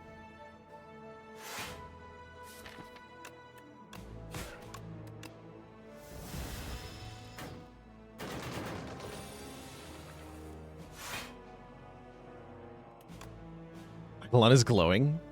Nice.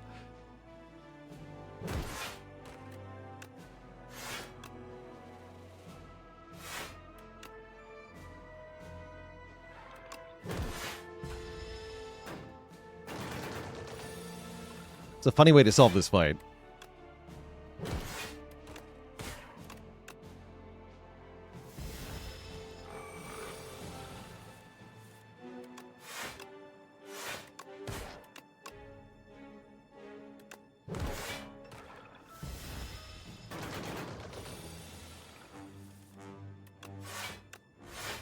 The hostie abuse? It is. It definitely is. Solved it, though. Alright, great fight. Upgraded Wisp is very nice for playing these domains in the first place, so I will take it. I'll definitely take it. That was fun. What is my purpose? You die. Alright, that's an example of a rough turn 1. Shockingly, like, none of these cards actually help me.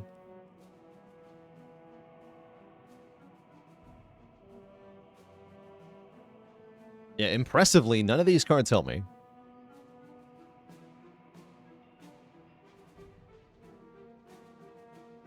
Dance blocks for 4, but it's less than Bodyguard would be. These cards aren't free, don't forget. I guess we'll take Dance because it's going to be good longer term in this fight. I guess I can play both with the Wisp. I am going to draw pot, though. Okay, that's a bit better. Yeah, that's more like it. We can go Dance, Macabre, Wisp, Reap. Get rid of our stupid greed. Our debt.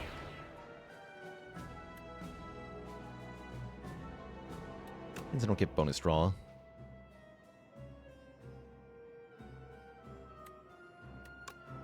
I guess I'd rather go Wisp Bodyguard.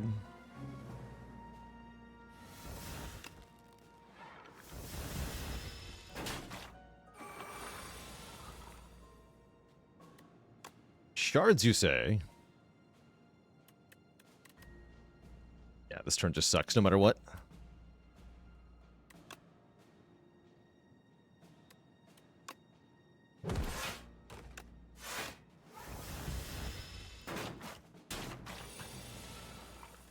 Okay, here we go.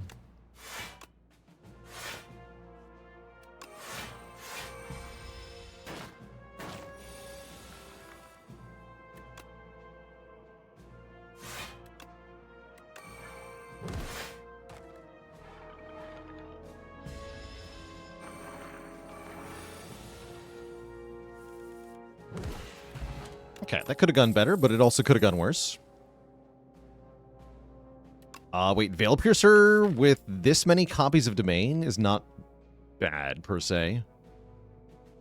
I can also use it with Sculpting Strike. Actually, yeah, I'm going to take that.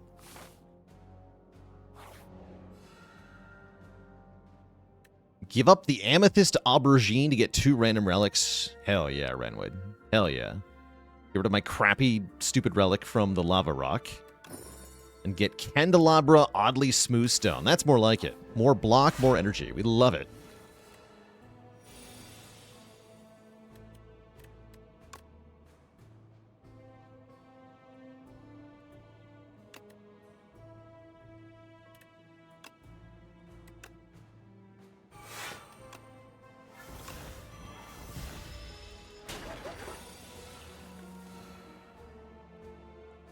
Yeah, so I can go Veil Piercer into free copy Domain. Seems really good. Into another copy of Domain. Seems really, really good. You lose $10.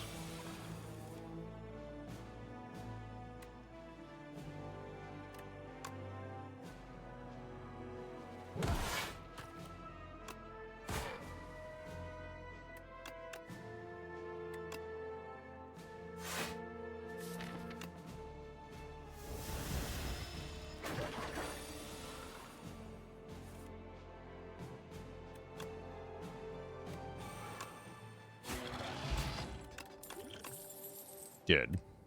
Berry is back. It does more damage than our Reap does.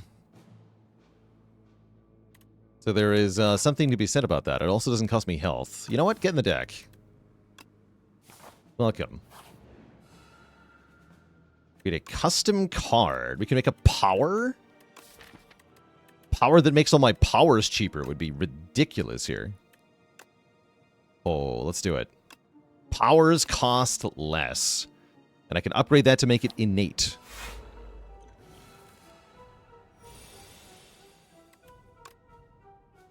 You jerks again.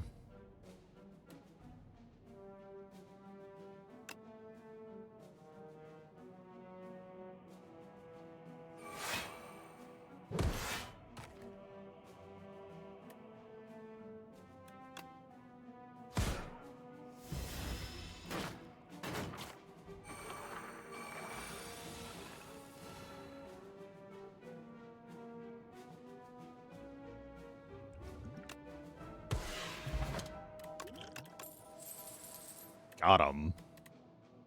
Neural Fizz, thanks for the Prime sub in 6 months. Off support. Talk about a satisfying explosive pot there. Useless Regal Pillow, that's alright. We hit our final shop of the run. Buy a 3rd Bone Shards. I like a boat thingy. Giving us block on turn 3. That would put us just out of the price range of removing debt because of the debt, so... Classic moment where the debt prevents you from removing itself by costing you the money you would have been able to use to remove it. That's sad. How sad. How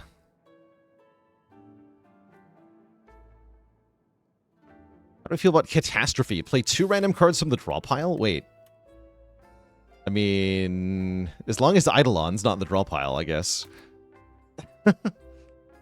Sounds fun though, right?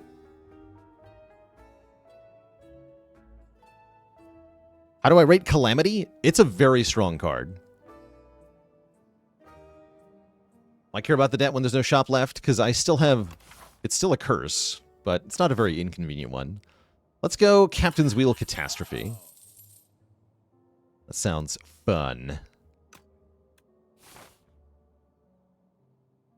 Not the biggest fan of pull aggro. I am not the biggest fan of pull aggro.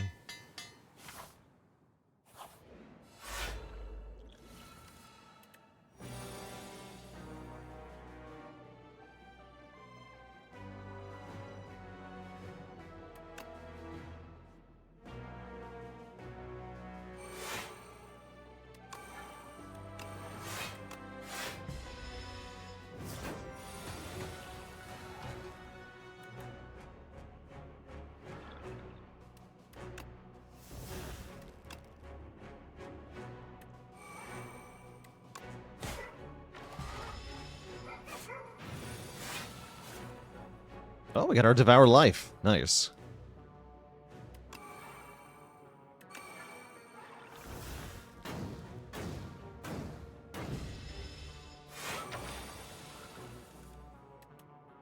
$100 damage.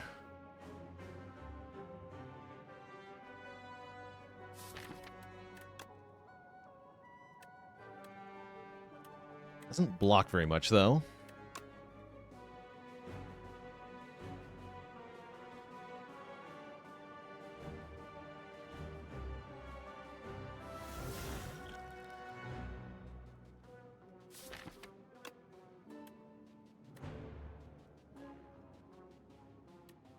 Do I dare Catastrophe? You should block first, right? We go Melancholy Catastrophe.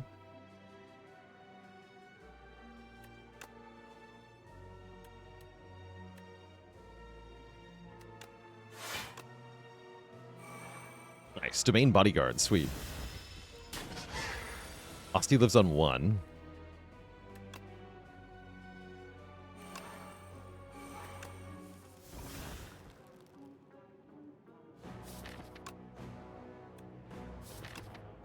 Turn that soul plus into a soul. That's cute.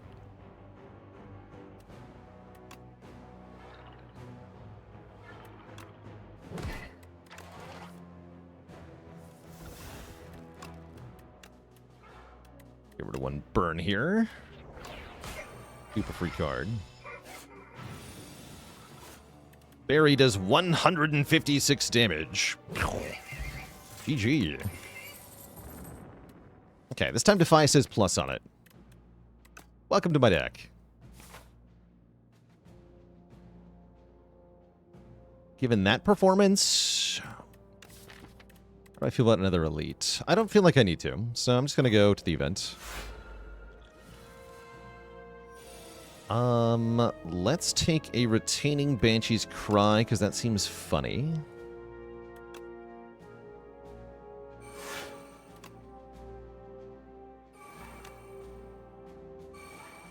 Oh, got him. Catastrophe actually slapping so far. Who do I think is usually the toughest Act 3 elite? Usually Mecha Knight. If it's not Mecha Knight, then it's often the eyeball thing. The Soul Nexus, I think it's called.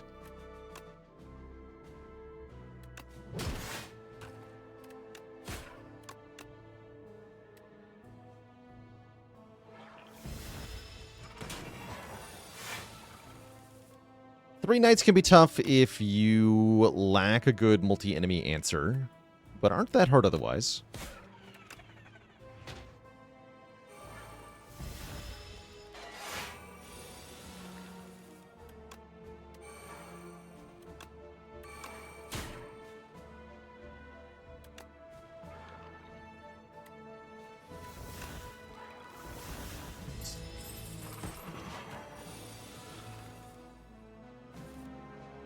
Bon.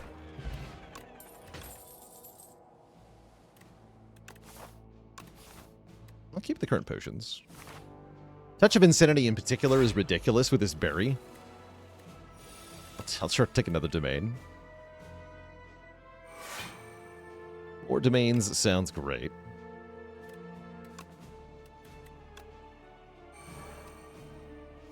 Not that I can actually play it. How highly do I rate a potion slot from Niao? It's pretty good. Yeah, potion slots are fairly strong.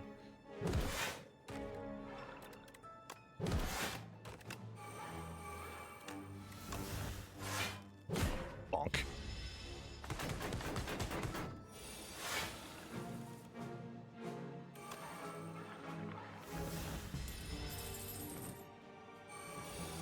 Yeah, the real benefit is starting with the 2 potions, so you can start, as they say, snowballing into elites, like fighting elites.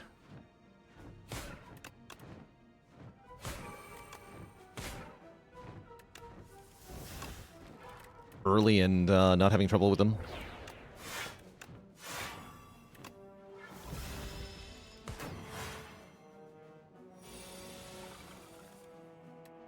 Bonk.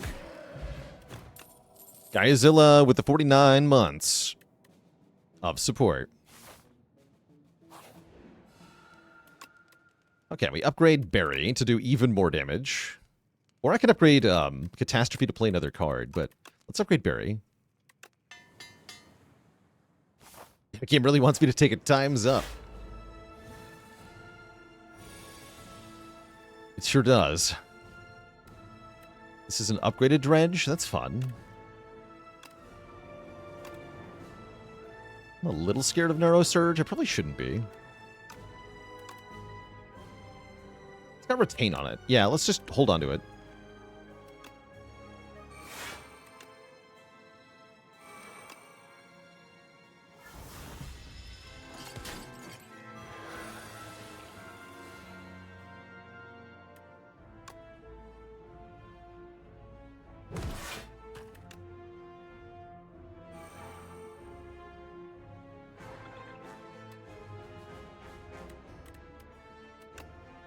Get rid of Unleash, actually.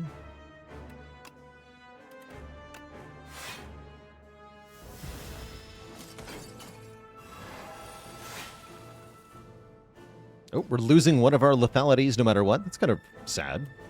Slash rude. Oh well.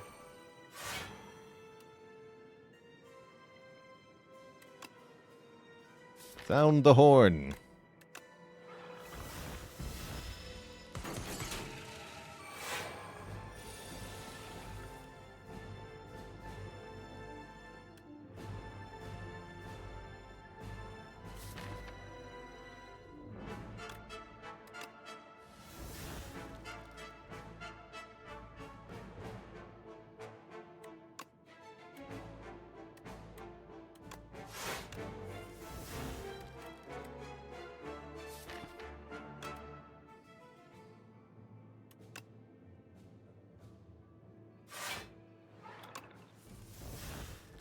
Can't seance the debt.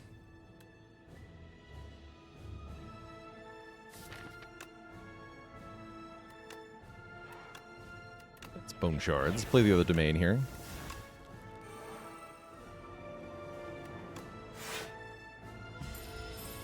Don't mind losing the money after all.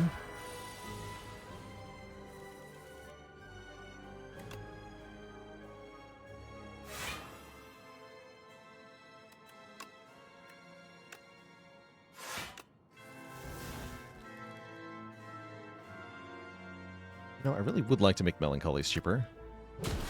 Heck it.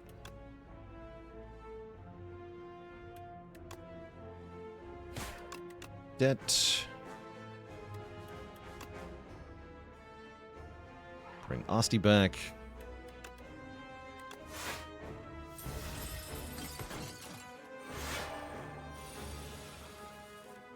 Okay, this turn's a little sketch. I'm going to get rid of Eidolon here.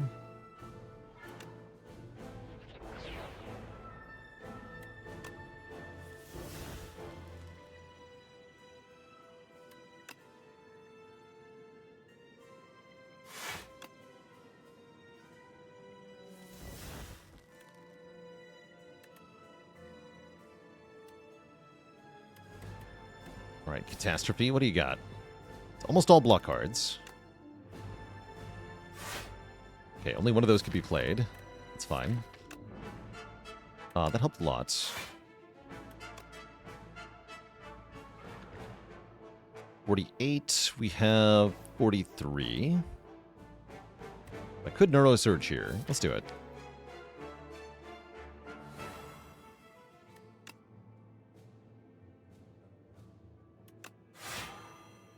Okay, that means we can play the Bone Shards. And go Spur, Sculpting Strike, this defend. Okay. Now we have a time limit on the fight, but I don't think that'll be a real problem.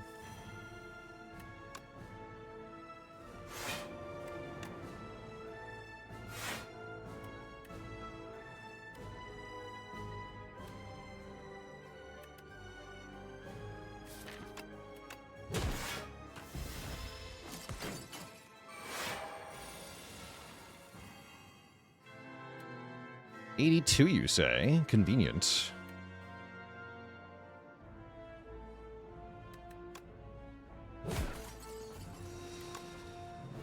Oh, I did have a Sculpting Strike. Whoops. That's fine.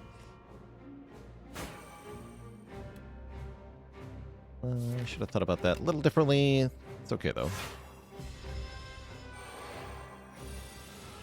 Don't actually have to stop at 3 cards.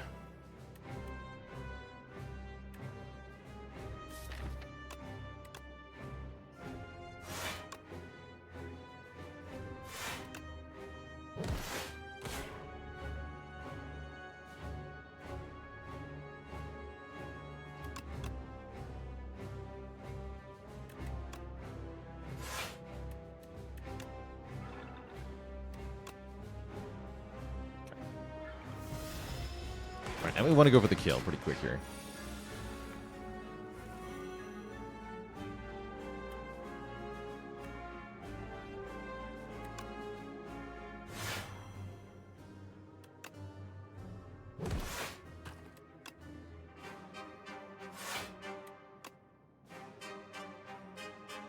I did do that in the wrong order, though.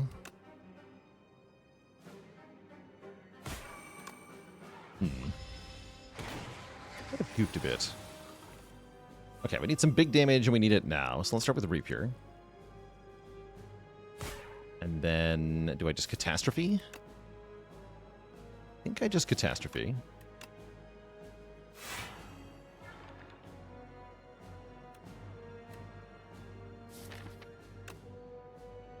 Turn's gonna be a bit awkward.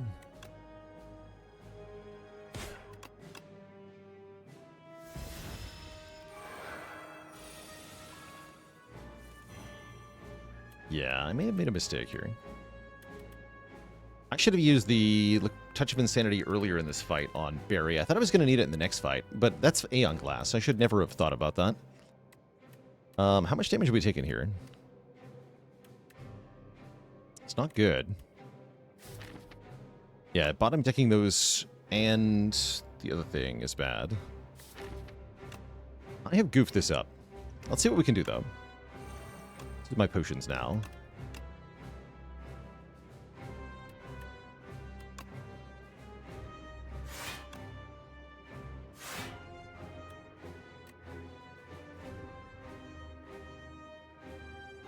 So Bone Shards and Bodyguard are basically the same lock.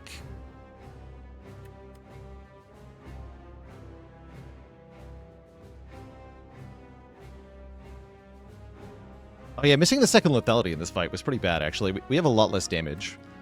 Maybe that's when I probably should have realized that I needed to use the thing on Barry.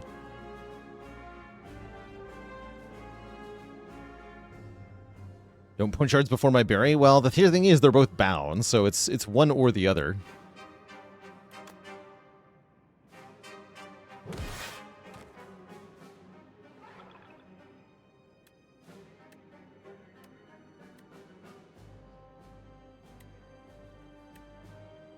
And I can't really take the damage from Reap, so I'm just going to Sculpting Strike the Veil Piercer. Am I dead?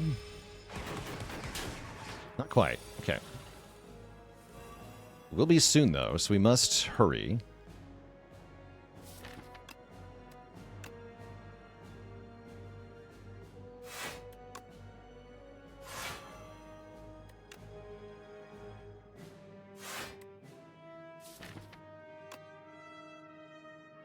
Okay. Let's use Reap here. Nobody panic.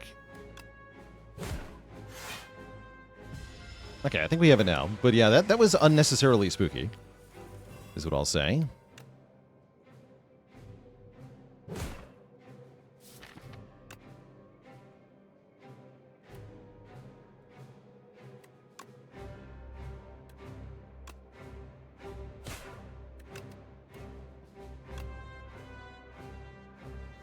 Let those go, and then we should have a kill here. Perfect. Okay, that was spooky. But Aeon Glass is a little bit of a pushover, so I'm hoping that we can use that to our advantage here. Get third Bone Shards.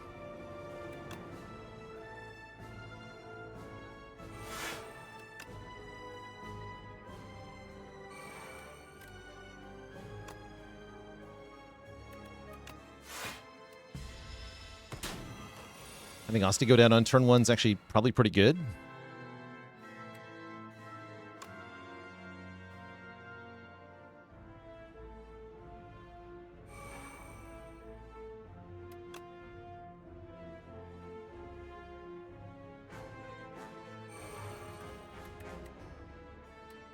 Locking on this turn is kind of hard.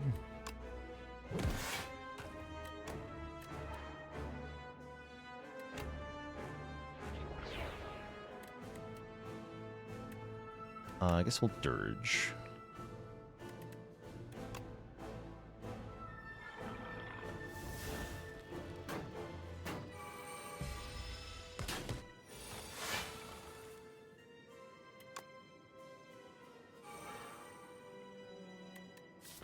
Okay, Melancholies are free now.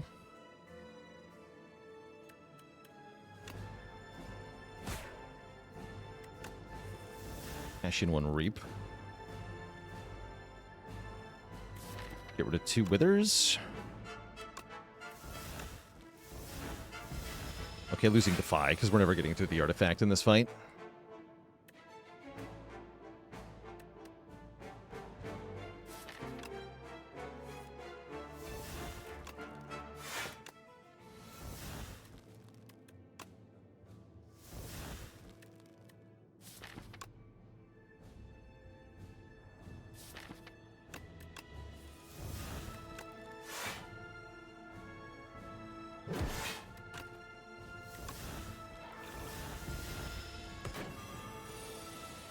Yeah, I think we're fine now.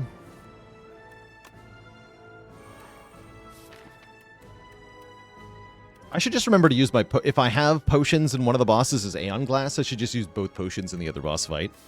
Currently how I'm feeling.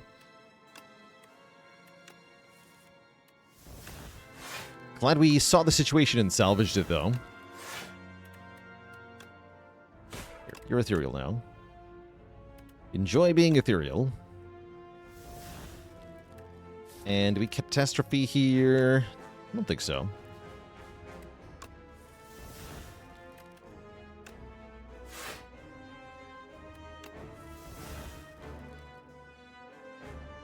What happens if there's no room in my hand?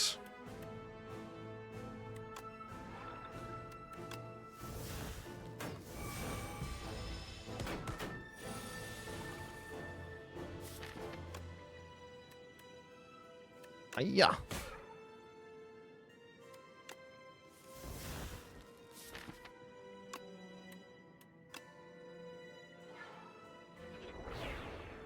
How's it going to Fitna? Welcome, welcome. Happy to provide a cozy space where people can sit back, relax, and enjoy. I know things are tough at times.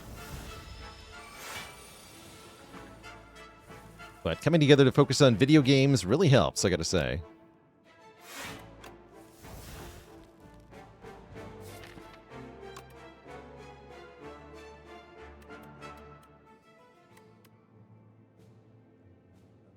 Okay, we can just play Reap again.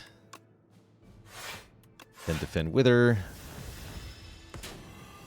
And then play Bury. GG. Alright, the big attack stack gets there.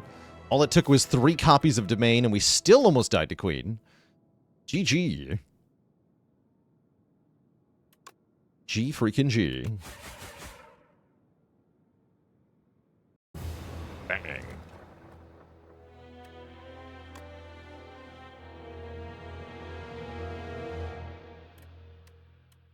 We never rested. That's a good sign. Set the streak to 5.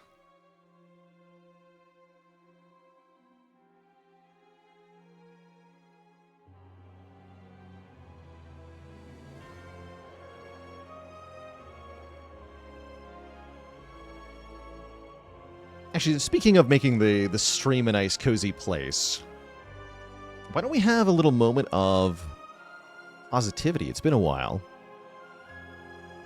Life gets us down sometimes. Things can be tough, but one thing that can help is sharing moments of delight or joy.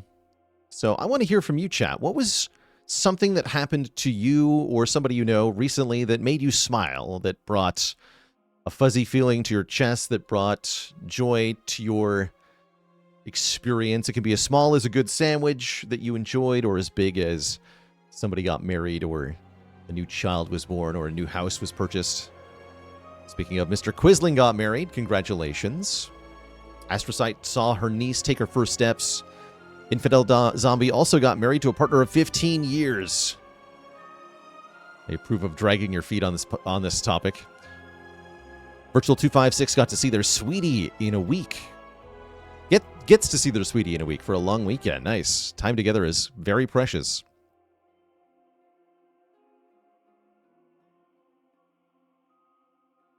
Wooberg says, my brother and his wife are expecting their first kid. Their wife got a new job with lower stress. Dr. Bubba Ganoush, your 6-month-old tried mango for the first time. That sounds like a fun thing to watch. Mango is so tasty. Gorilla's Fanatic graduated nursing school. Congratulations. Holler Dakari saw Modest Mouse live last night.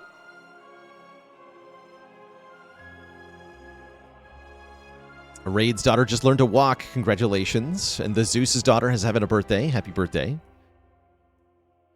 Asian invasions going to their co-worker's wedding. Hopefully it's open bar. Minnie Murph says, I proposed to my boyfriend and he said yes. Congratulations to you two as well. As big as a sandwich, yeah. Premium bought a car. Good stuff. Soap Appeal bought a house. Omega Bloom got engaged. Solid Tux visited Munich for the first time today. Vitamin C Z says, my daughter returned home yesterday from her first year of college. Backstreet Skeeter's twins came home from the NICU. That's a good feeling. Hope it gets easier. Lieutenant Butters got married last month. Heck yeah. Names Dan's game is becoming a dad again in 2 weeks. Good luck. Chomsky Honk completed their sophomore year of college. Oh yeah, it's end of semester already. Wow. Max DW made a fantastic crunch wrap.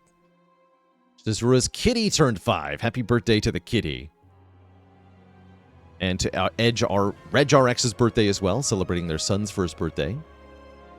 Sidequester was simply able to get coffee. That's a good stuff.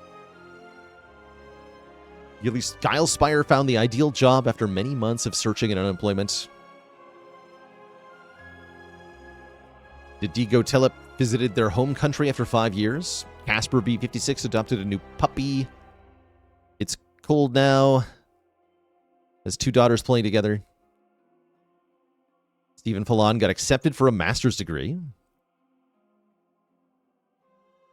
Prue8 says, my cat just picked up a toy, walked into the water bowl, and just dropped it in. Not sure what the intentions were, but it made me laugh.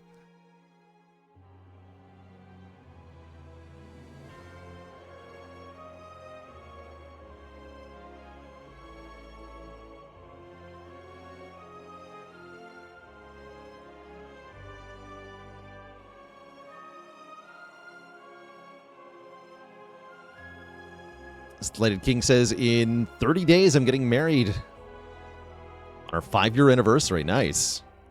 Night Owl's going to take a trip to Fiji and New Zealand. NJ Devil played board games with your 8-year-old niece. Jesus, Shark. Cute. Takamari says, I have a cat. I love cats. I never had a cat, and I'm so happy about my cats. Heck yeah, cats are awesome.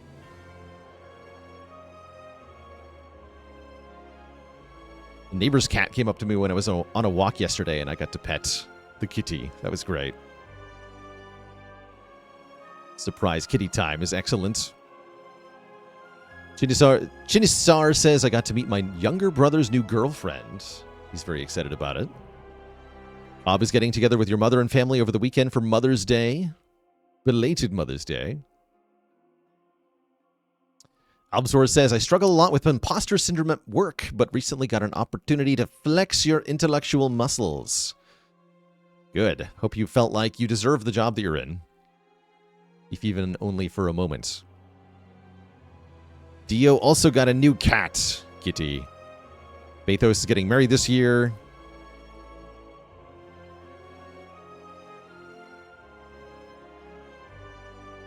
Steve with the Bee's oldest kid turns 13 soon. Happy birthday.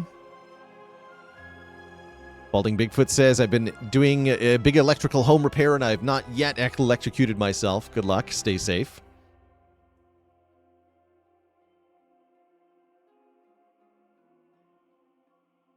This is making you realize that you're one of the younger people in the stream. Yeah, gaming is no longer a young man's hobby. And that's especially true with strategy games, which are really popular here on the channel. The slower-paced thinking games definitely attract an older crowd on average. KG the Jerk turned 41 last month. Happy birthday.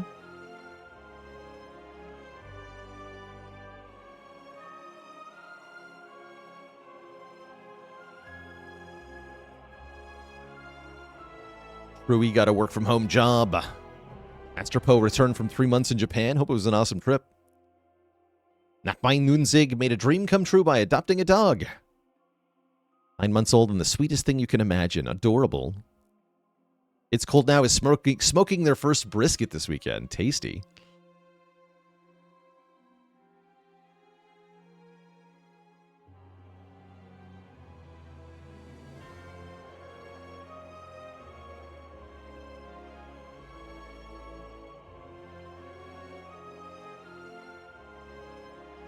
I read your message out loud. Good stuff. Just Blake says, never thought I could quit smoking, and here I am now 3 weeks nicotine-free. Stay strong, my friend. And congratulations. One of the best things you can do for yourself. Kicking a bad habit. Balding Bigfoot is starting to get really good at pickleball. Sparrow says, I caught a moment of positivity for the first time in a while. What's up, Grim Nebula? Thanks for the Prime sub. Anything majorly game-changing that I'd like to see added to Spire 2 on full release? I mean, I definitely want an Act 4. I'm really curious what the alternate game modes that Megacrit is planning end up looking like.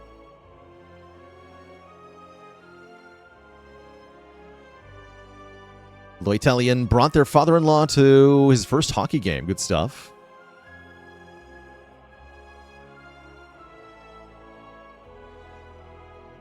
The base doctor says, I'm about to take a trip to 9 different theme parks to try to get your 100th coaster credit. Wow, a real roller coaster aficionado. I am Dory says, the stream makes me smile regularly, and I appreciate it. You're welcome. Happy to be here. Yeah, there's lots of negative stuff on the internet. All you have to do is read any headline. But positive places on the internet are a little bit harder to find. And so I think it's all the more important that we have and celebrate these moments of positiveness and joy. Because there is less and less to be found elsewhere. Entropic Ender, thanks for 19 months of support. Ironclad tier list when? I'm hoping to do it on Saturday this week.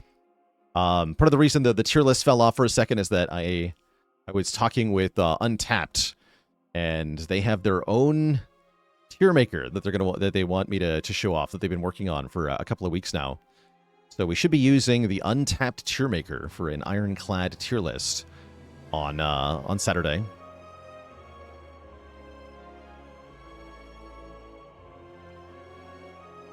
That's my plan. Will I stick to it? Probably.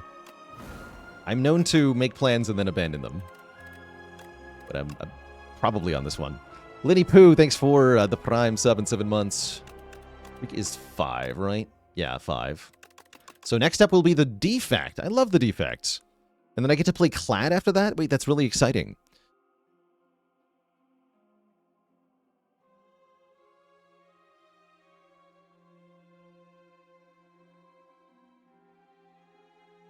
Zoran with the Prime sub. Also, good luck with your improv, Haligonian. That fits you to a T. For sure. Alright, I do need a break before our Defect run here, Twitch chat, so I'll be back in just a few moments. When I return, we play Robot. BRB.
All right, chat, we are back. Thank you for hanging out while I grab a quick snack there. The Defect will now face off against the Spire, where we're offered file holster, golden pearl, or scroll boxes. With early shop, I think the pearl is okay. We might prefer the potions, though. This is an overgrowth act, so overwhelming damage is really appreciated. And from the looks of it, I want to take this path.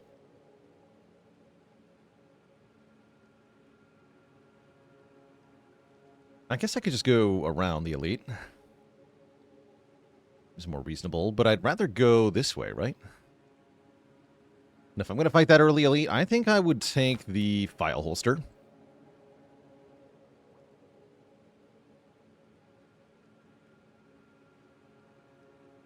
I explain the Act 1 enemies in terms of who to attack first and why. I'll try to give some in-practice examples.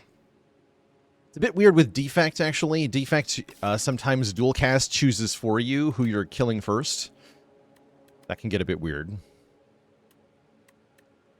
Buy like a relic into here, though.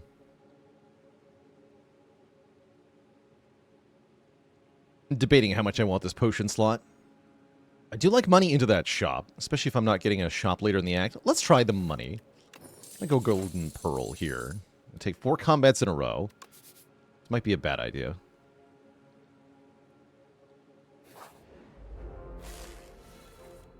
Streak of 5 means 5 wins, 1 rotation. Ow.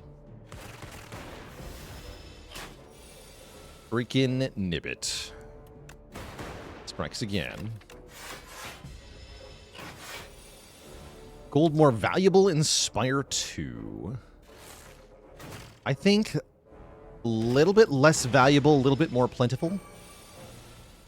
I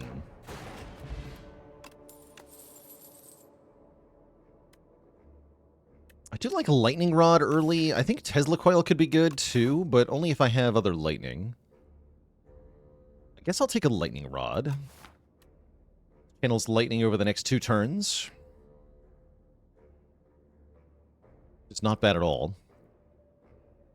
If we see another Tesla coil, we can take that one.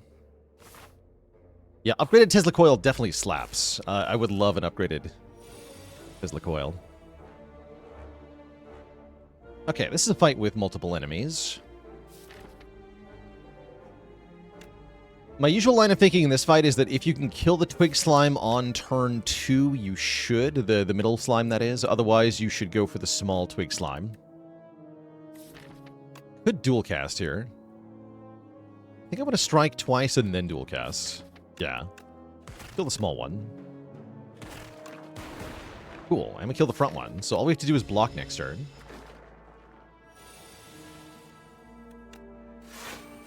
Excellent. Perfect fight. Wait. No, I lied. Alright, you could. I forgot this thing could attack twice in a row.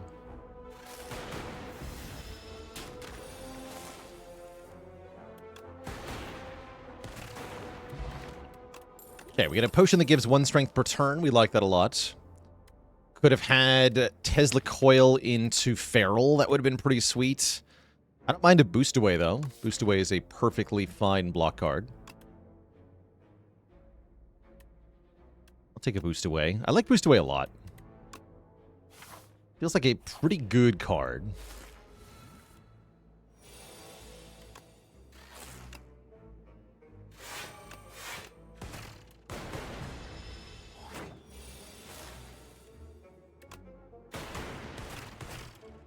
Merle with a rate of 155. What's up, Merle? Merlers.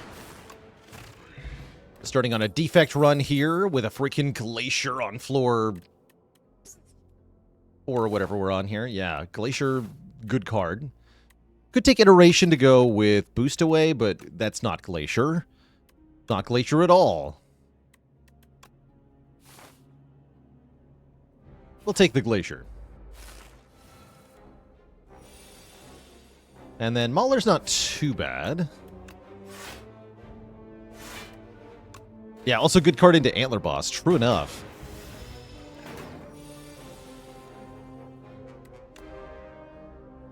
We take a little bit more damage, but I think this is Glacier Lightning Rod. To make sure we're keeping up the damage here. Then getting debuffed is not... Oh, that's a bummer with that draw. That's alright. Just draw back into Glacier. I'm sure it's fine. He only does 24 damage. Smile.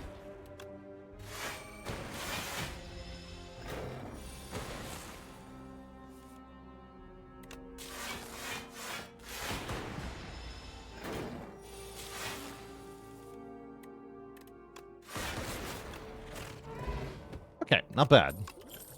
Now we have 2 potions and either a beam cell boost away or another charge, or another boost away or a charge battery. Beam cell seems particularly crap here, but I kind of need it, I feel like.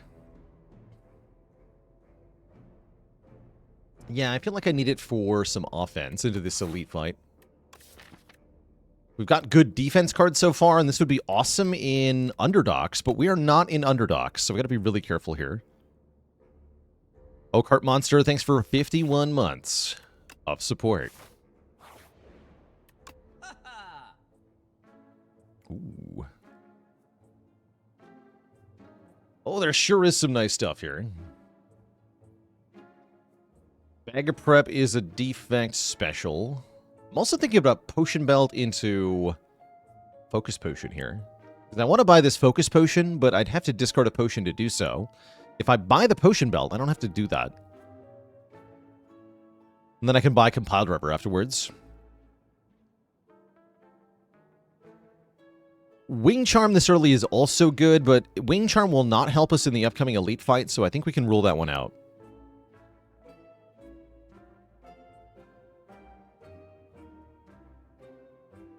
Yeah, I'm going to go with Potion Belt, Focus Potion here.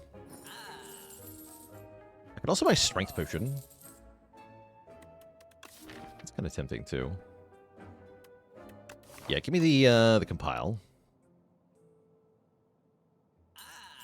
Okay. Please don't be statue. I guess that is what I asked for.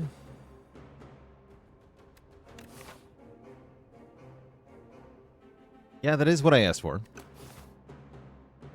It is Bird. Bird is still scary, though. To the point where I'm thinking of popping a couple potions here.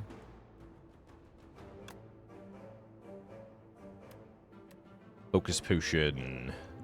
Tincture, looks like. Yeah, let's just use our resource. Not get completely murdered. Getting murdered would be bad here.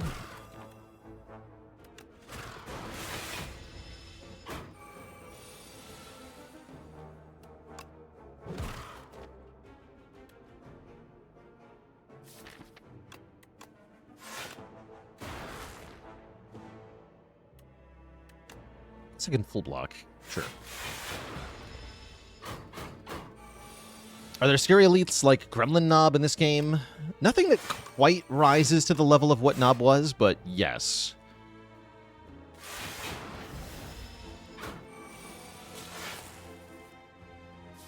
And this bird can be one of them. This bird can be very scary.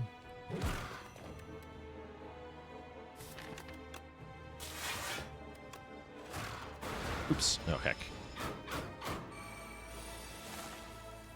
Doesn't matter, though. Okay, that was actually a perfect fight thanks to our potions. Now we have a Gremlin Horn. And we could take another Lightning Rod. There are diminishing returns with multiple of these. I could take a Synthesis, which does absolutely nothing.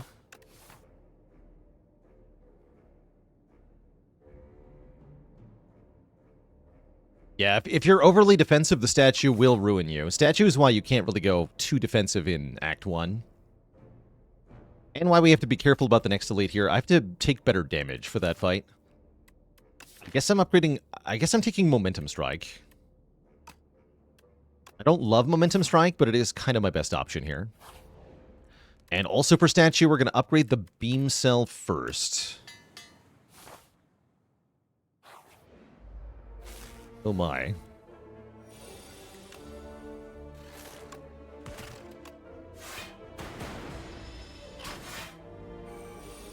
This fight's pretty scary, too.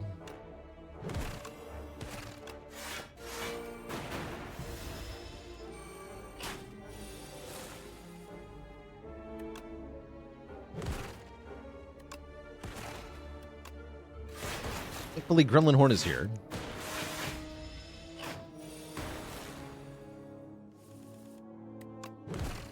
Actually wasn't bad at all. Nice. We got a Focus Potion again. Excellent. Rocket Punch. Or Gunk Up. I'm taking Rocket Punch, though, because we already have the Enabler in Boost Away. It's a deal 13, draw 1 that is free as long as we've created at least one status since the last time we played it. Was that a hard pool fight? Yes, Double Nibbit is definitely a hard pool fight. And a scary one at that. And we get Bellows. Okay, upgrade the first hand each combat. I like it. I like it a lot.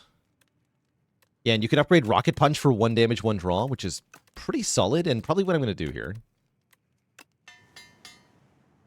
Yeah, rip bag of prep, though. It's true. It's true. All right, our second elite is not the statue either. Good. Very good.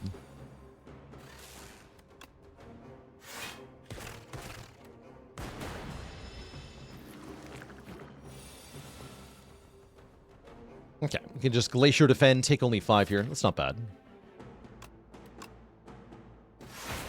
This fight should be pretty easy thanks to Gremlin.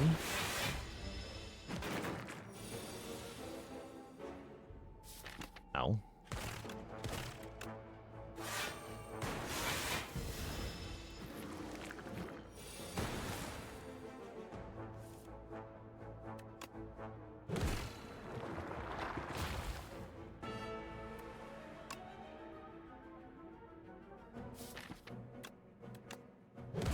Bring this one into strike range. Works too.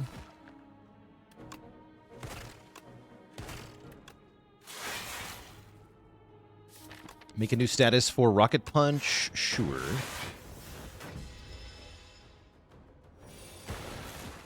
Got him.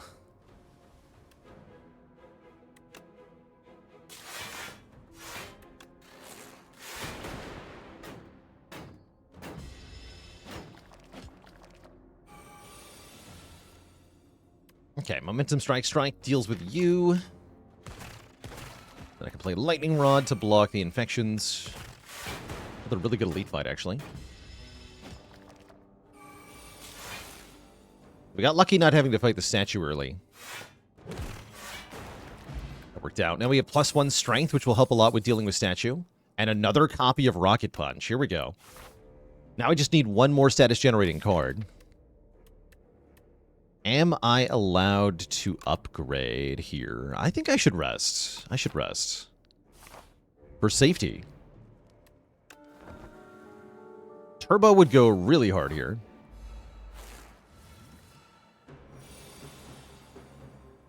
And I think we want to use the gift. Good news is we got boost away before the rocket punches. Should be good. Gift would have been good in the deer fight as well, for the record, but I need more help in this fight. We're not playing Glacier to play another strike. It's super worth it. Yeah, 19 damage. Worth it. Okay, not getting rocket punches on this turn was kind of bad. With a good draw here, we can still just kill it, though.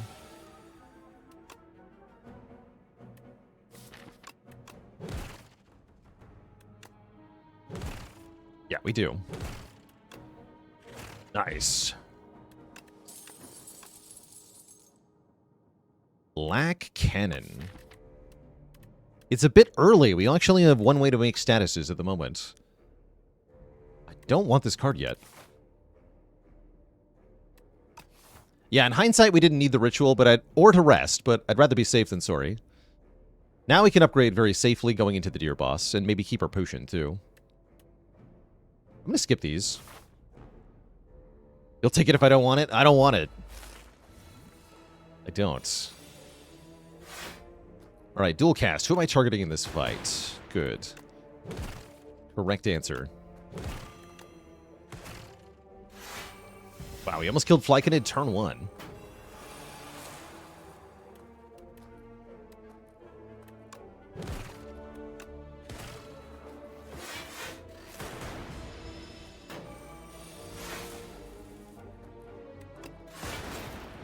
Nice. Second boost away, yes. Okay, iteration, come back. We can upgrade our Glacier here. That's what I want to do. Or the other Rocket Punch, but I think I want to do Glacier first. We got a really good block card. Do we need to Power Pot here is my question.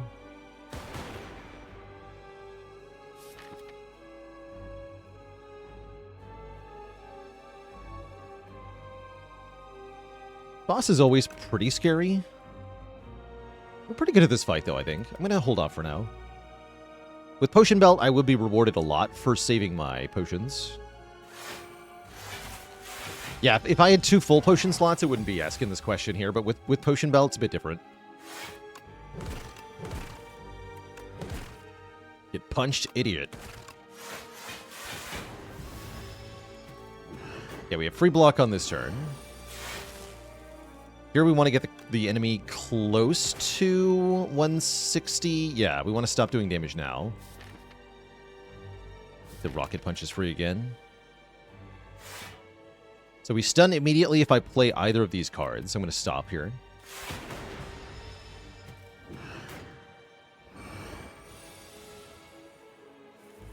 Now we definitely want to stun with this draw.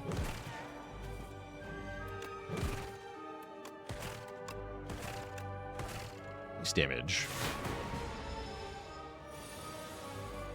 Okay, bad time to draw Glacier, that's alright.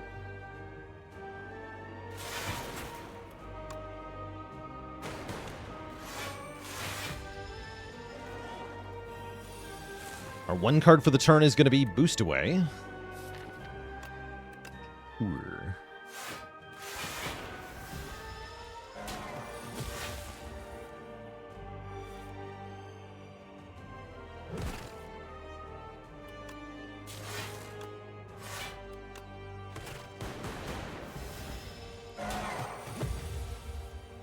Yeah, glad I didn't panic here. Easy fight. Rocket Punch. GG. G freaking G. We get a Block Pot. We get a Defragment. I hear Defragment's pretty good with a Glacier in the deck. Give me that. Bogus.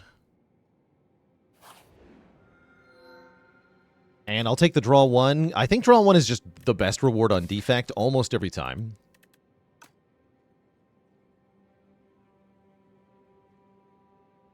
Disable tooltips. It's an interesting request.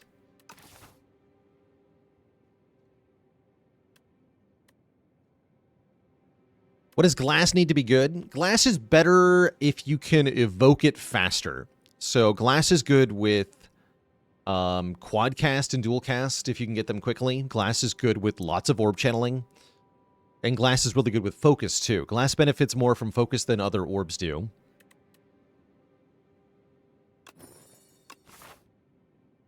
Oh, true. The Pale's Blood means we upgrade 1 more card. That's kind of a nice little side benefit.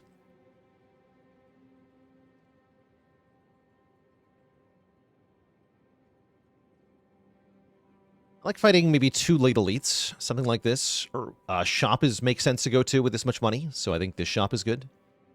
Or this shop is good. Either of these is fine. Could go here, but then the path is awkward. Yeah, Shatter with Glass is excellent, as you might expect, given the name. Looks like a good time to Block Pot. Oh, wait. No, never mind. I'll just take a small amount of damage.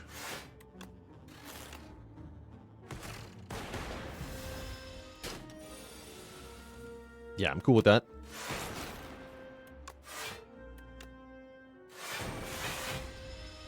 Wolframite with the Prime sub at 18 months of support. Yoink.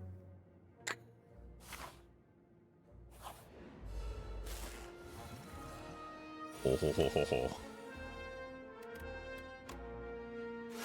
that enough block, though? Not quite. So it's actually more immediate impact if I defend. Too bad. Hey! You dare!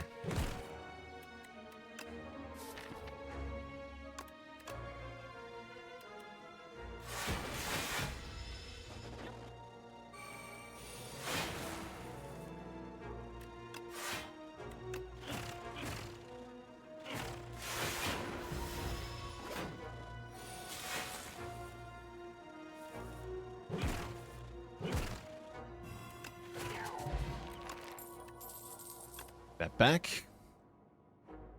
I want a Cold Snap or a Sunder. I don't think I do. Nor do I want a Claw here. Skip these. Let's take an event.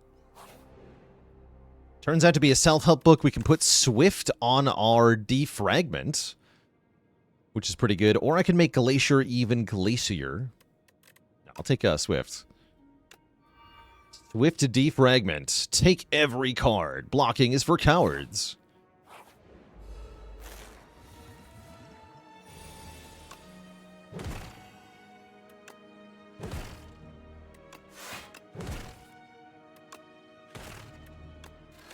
That was a great turn. We did so much damage there.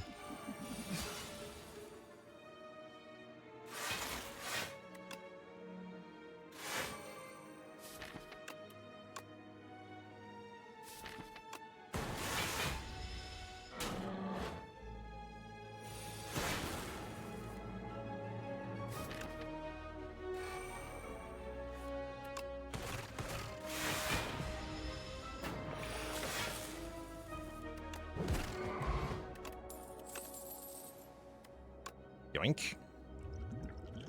Hologram extremely good in this deck. I mean, it's almost always good in any Defect deck, but it's really good here.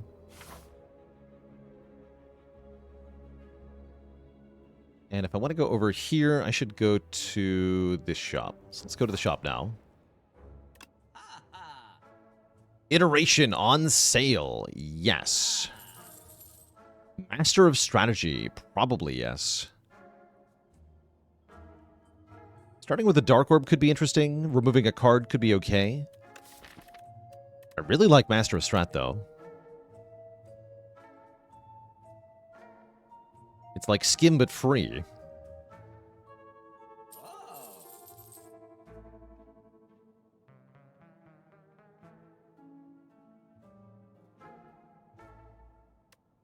I'm good.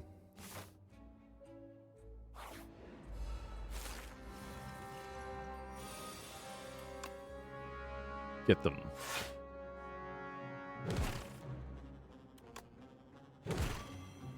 Uwan with the Prime sub in 4 months. Thank you, thank you. 9 plus 9 plus 4. We have a perfect block here.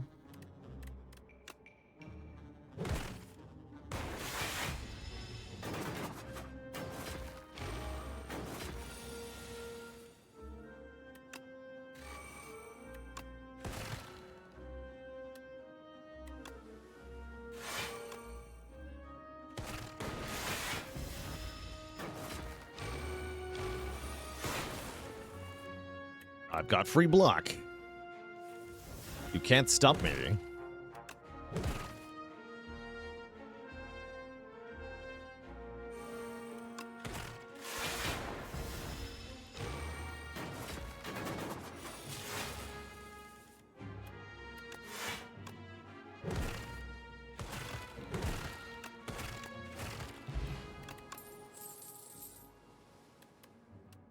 Could take a Ball Lightning Plus here, but I don't think so. Yeah, Burned. Any source of damage can only do 9 to the carapaces. The exoskeletons, whatever they're called. Those jerks. Okay, we're going to upgrade Defragment.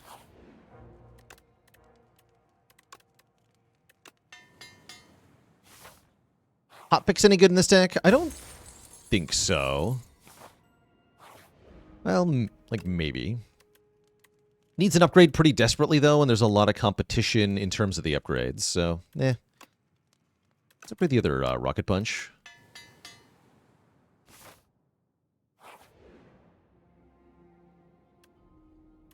Power?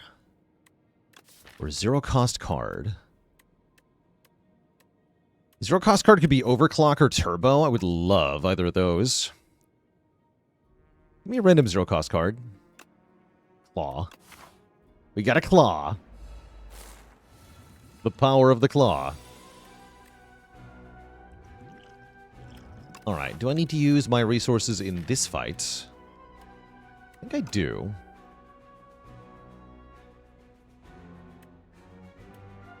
Although I am pretty good against statuses in general. A 1. Okay, we'll wait. Only taking 8 here, so it's not worth the block pot yet.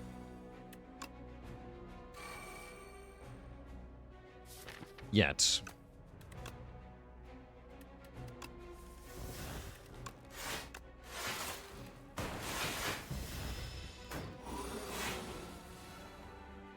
I need iteration. Thank you.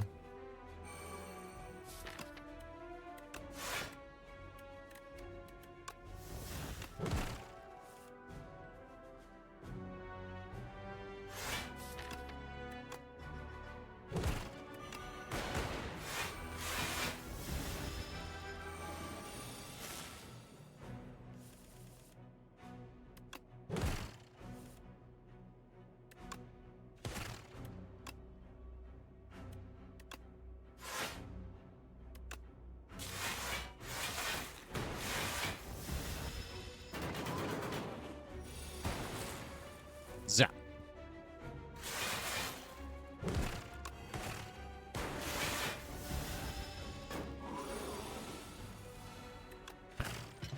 Okay, that went pretty well. Third Glacier is here. Do I want a third Glacier? Not actually. Not really.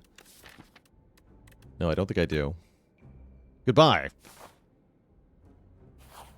Do I keep track of potion chance at all? I don't, currently.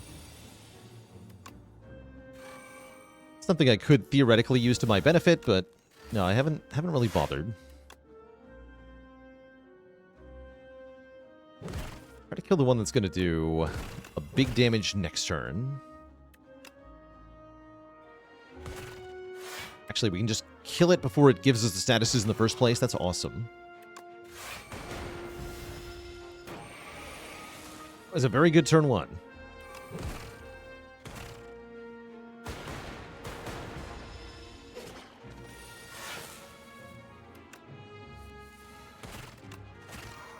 Clean fight. Thunder Plus and Null Plus are both here. Thunder Plus would have been good if we had more lightning. Null Plus is a way to apply 3 turns a weaken, which is worth considering. But still seems out of place here. Now we want 3 weakness. I'll take 3 weakness. That sounds great.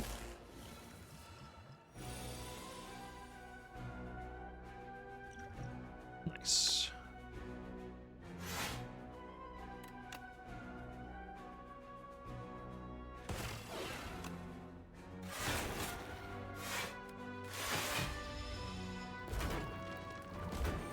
Okay, Liquid Memory is most likely to be useful here.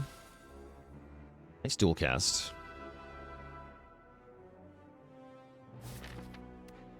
Our rocket punches are free. Let's draw some cards.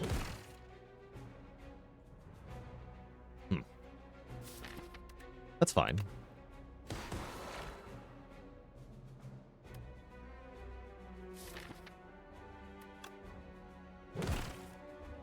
Okay, we need to play Iteration. Let's hologram boost away, too.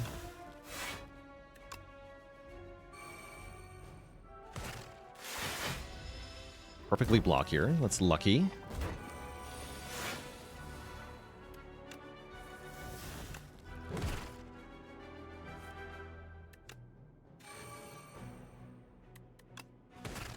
Want to weaken them.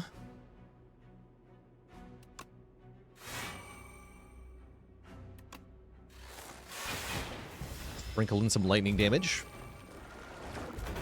Now that we have all the powers down, we should be, and some of them are weakened, we should be able to finish them off here with a good turn. It'll only take one good turn.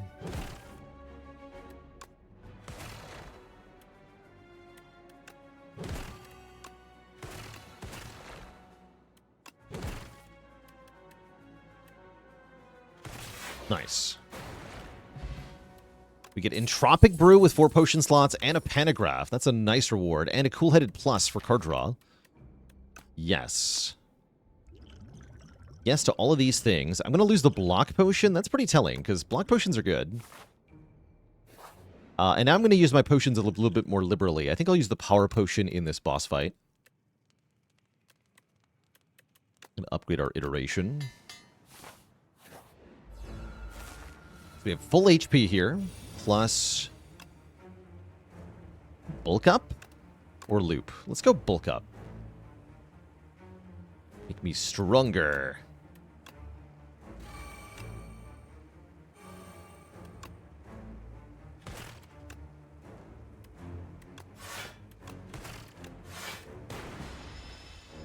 Also, iteration is amazing in this fight because the frantic escapes are statuses, so we're going to draw bonus cards all the time.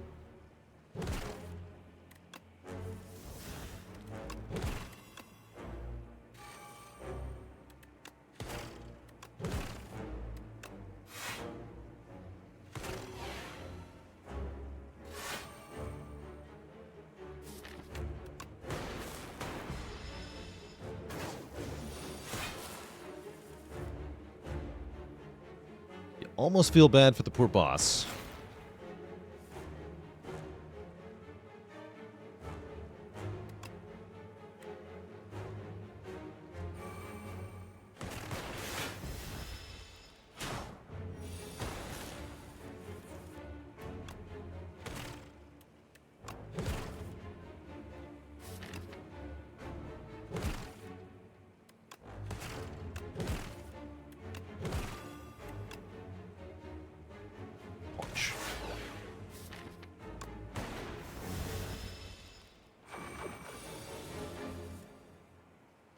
Yeah, I calculated it in my head. I was like, am I okay with taking 1 damage? And the answer was yes, because we're going to heal that 1 damage going into next act. So it's fine.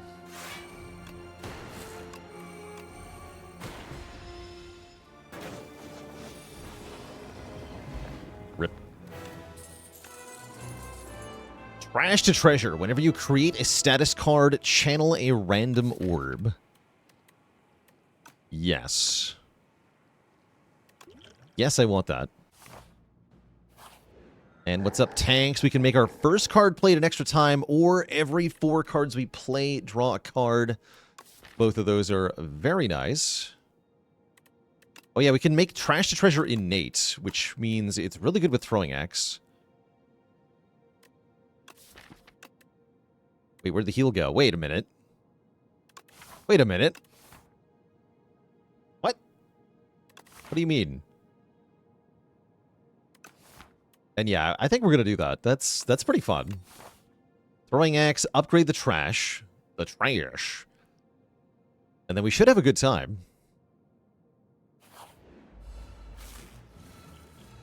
Or this can happen too. Wait. No, I'm probably supposed to double null here.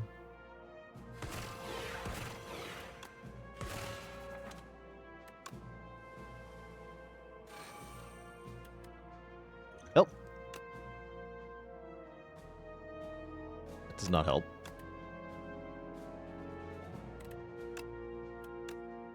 Ow.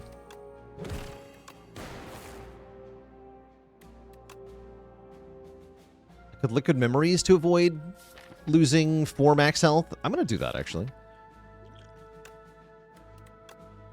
If only we had a block potion.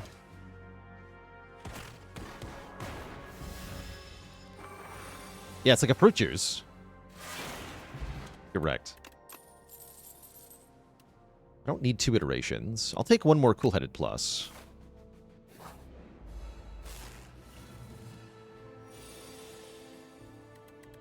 Double Beam Cell here.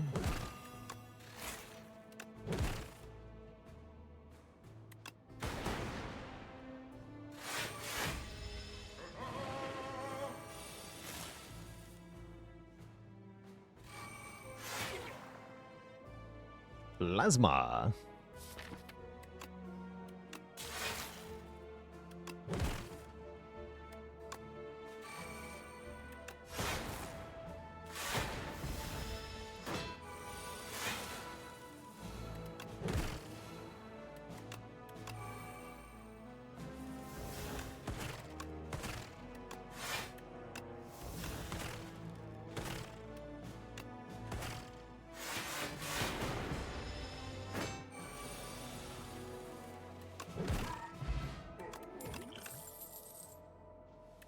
The Hailstorm is pretty weak here. Sweeping Beam, unneeded. We don't take that. Rare skill for my Entropic Brew, though? Oof. I don't think so. I think I actually lose the potion that I least want to lose here, which is the Swift Potion. Although upgraded common skill has a high likelihood to give me Turbo, right? And Hologram. Wait, no, I should take the Focus Potion. Yeah, because we really want Hologram or Turbo. What are the rare skills? I honestly don't even care, but let's look at them real quick. Modded is fine. Multicast is okay. Reboot's okay. Supercritical is pretty good. Algorithm's bad. Signal Boost is not bad. Rainbow's kind of bad. Voltaic's kind of bad. Yeah, I don't want those. If you have no potions, you cannot encounter this event. I think you need to have at least 2 potions to find this event.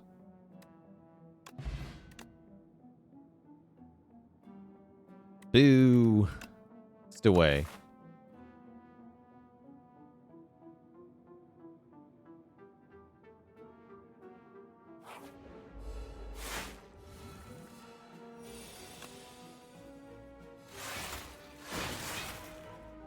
Yeah.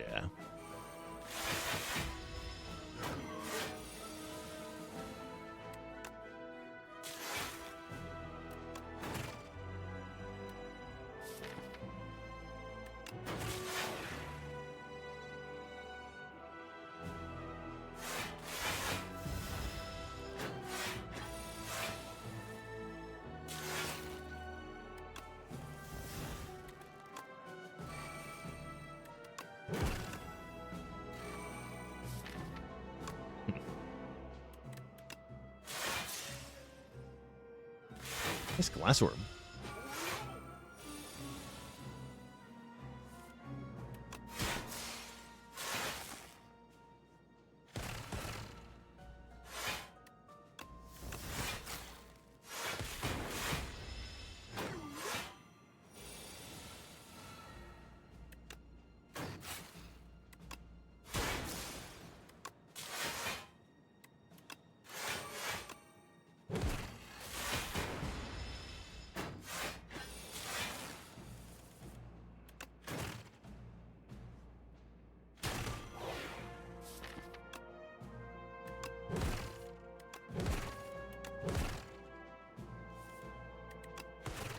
Kapow!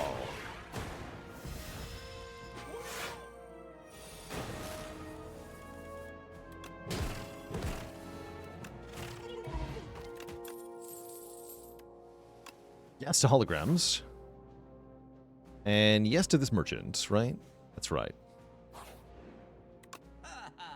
Runic Capacitor is here, giving us more orb slots. That's definitely good, especially if I upgrade my Trash to Treasure.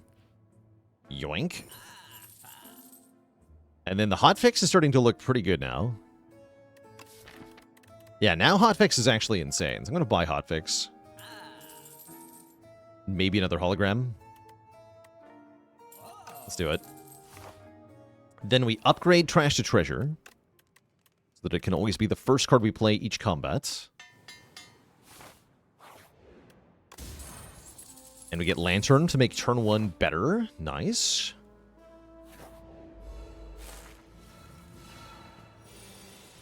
I'm going to double the defrag, not the trash.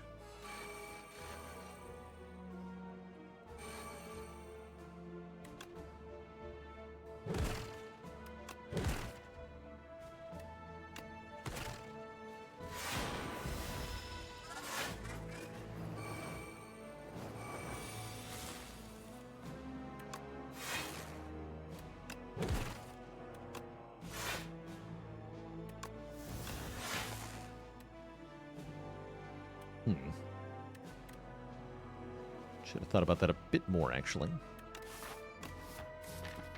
It's fine, though.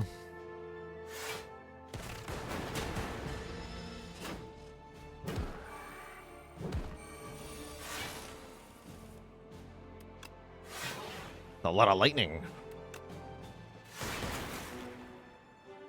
The power.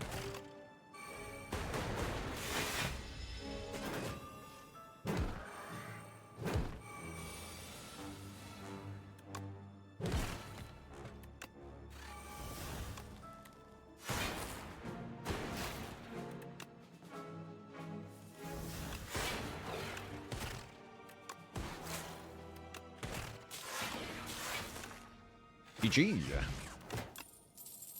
There's the turbo we've been waiting for.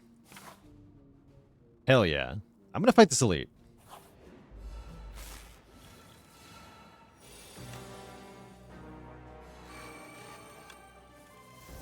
Okay, these make 2 orbs each. Now, compiled over draws 3. I'm gonna go for Mr. Balls first.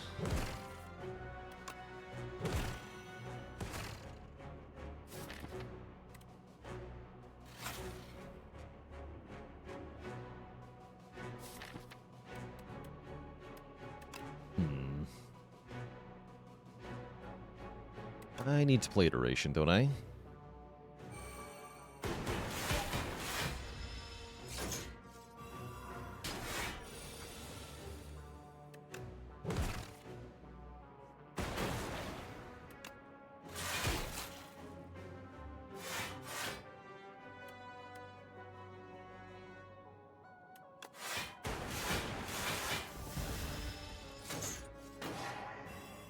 Okay, we lose all the upgrades.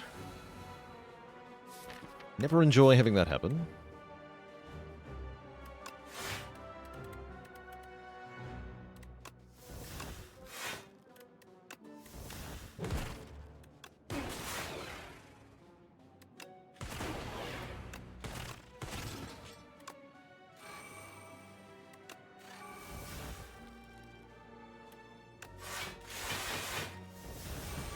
Now we have to kill Magi Knight before the big Hyper Beam attack goes off, which I think is next turn.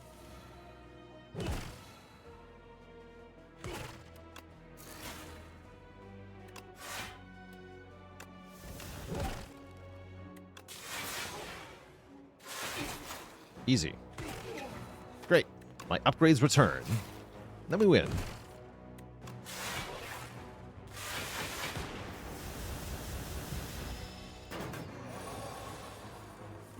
Pretty good elite fight overall. We get bronze scales, another beam cell if we want one. Kinda do, but I also kinda don't. And I definitely do want to upgrade our hotfix. So I can hologram that and use it more than once.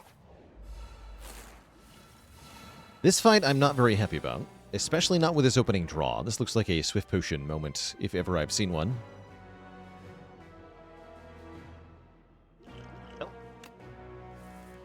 Oh, God. Oh, that's genuinely awful. Ugh.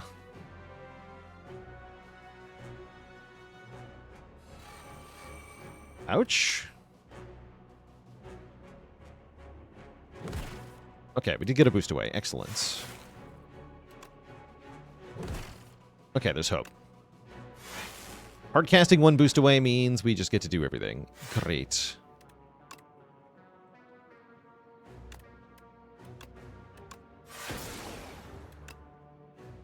Nice.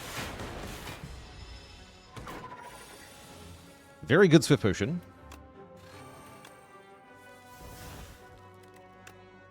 4 cards. Seems good.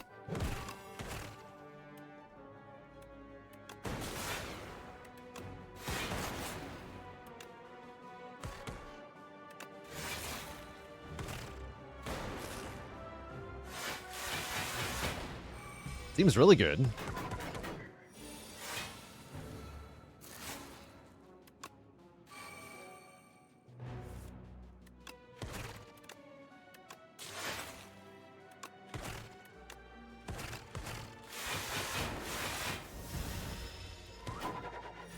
GG, nerd.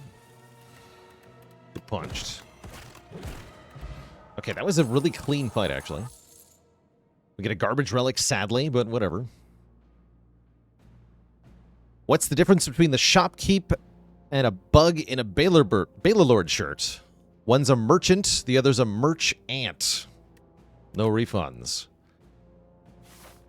Good stuff, Tom. I would like another potion, so I'm tempted to go for another fight here. We don't have much to lose. Yeah, give me another fight. Uh-oh. Oh no. It's punish your powers, man. Let's double defend then. Then I can defrag. Then I can play Glacier. Hologram the Trash to Treasure leader. Or never.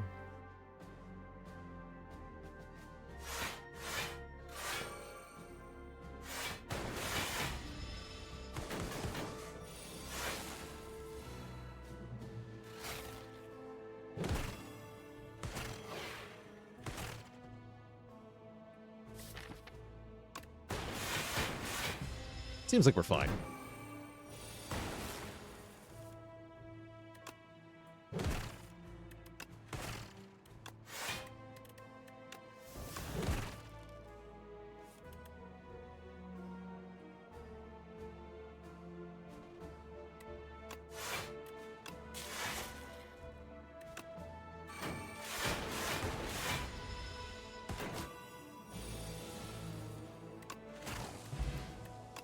Okay, we got a weak potion for our efforts and a double energy or another turbo.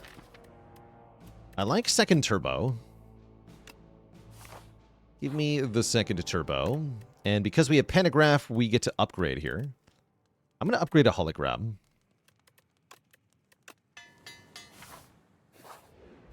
Okay.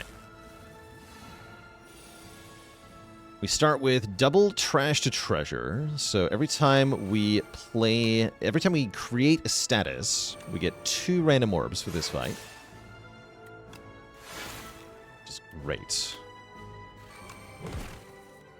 It's less great, but still not bad. Don't worry about it.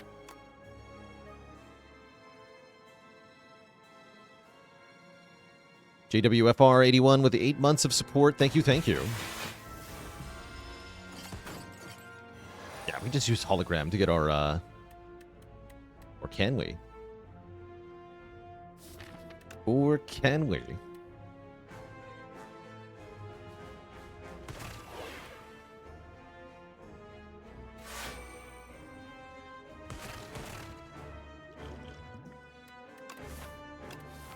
think the Slobber Boy next. Not that hard. I'll do these. Want to know what's in here. Power Pot, Attack Pot, Clarity Extract, and Shackling Potion. Okay, Shackling Potion's good to know. Shackling Potion could be very helpful in Queen. Royal Pack with the Prime sub and 16 months of support. Double Plasma. Holy.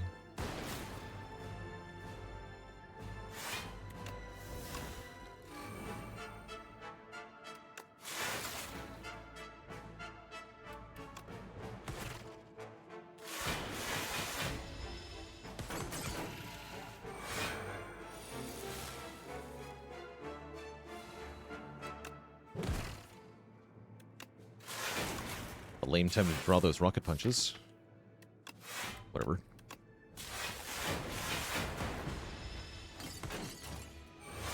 Doesn't matter too much. Yeah, Turbo is ridiculously good in this game. Turbo was good in the first game, like really good in the first game, but now it has synergies with so many things that it's actually kind of completely busted.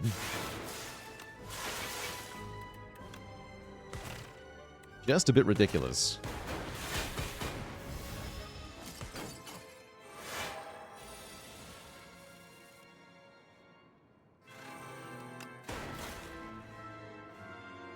I should have thought that through more. Oops. Rude. Alright, I'll Shekel Pot here. Feels like a waste of that potion, but oh well.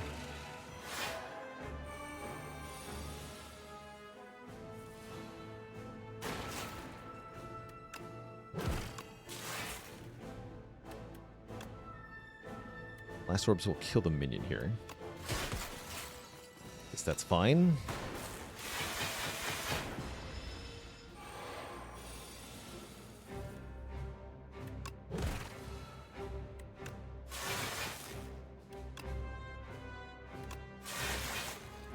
Bruh.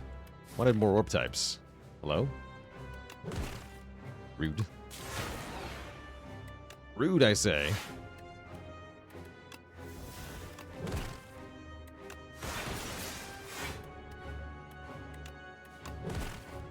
There's no.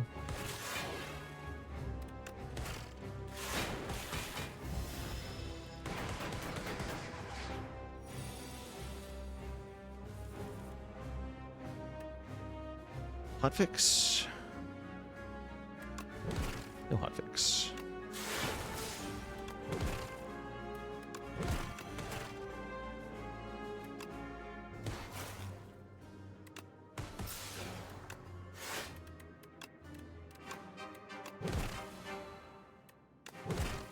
That was the draw 5 compiled river, by the way.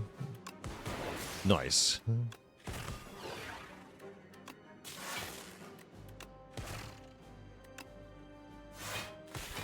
GG, Queen.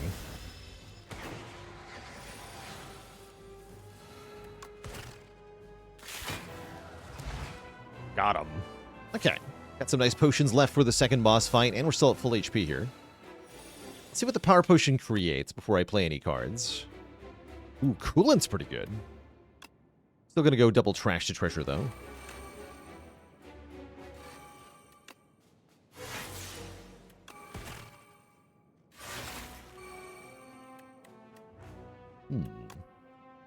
A little spooky.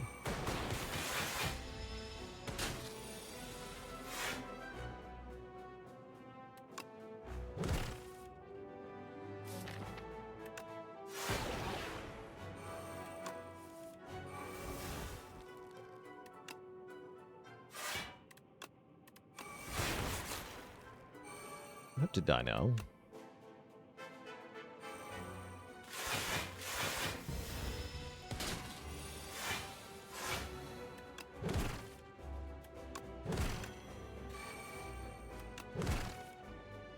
Great.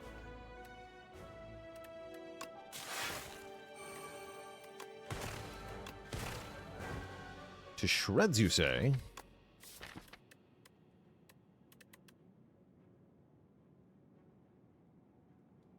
Anything I want to hologram here? I could hologram Lightning Rod. I could just play Lightning Rod. Great. Keep my hologram then.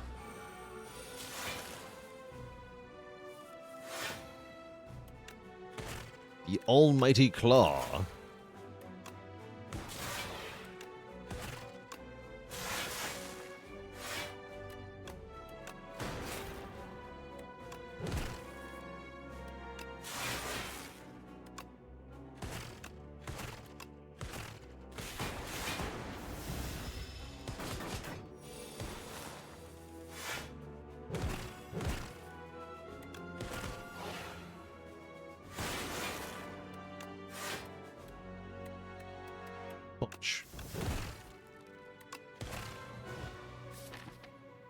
Okay.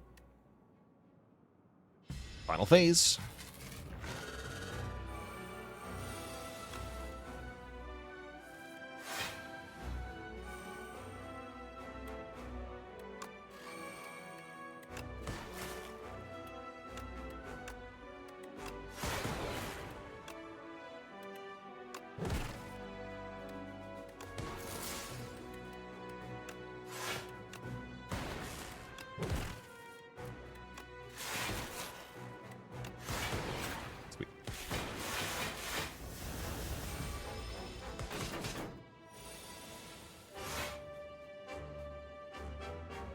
How does the total biomass of ants compare to humans? I'm pretty sure they outweigh us by a lot.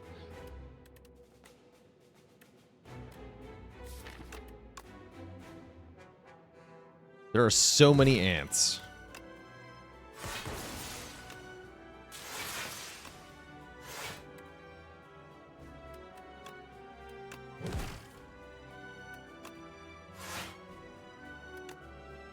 Yeah, somebody should stop those ants. Here, give me Adaptive Strike. Why not?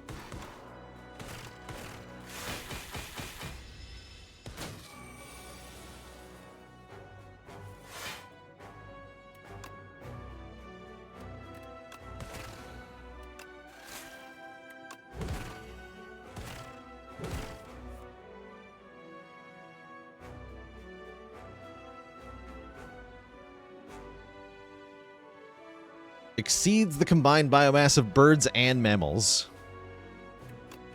Yeah, that sounds about right.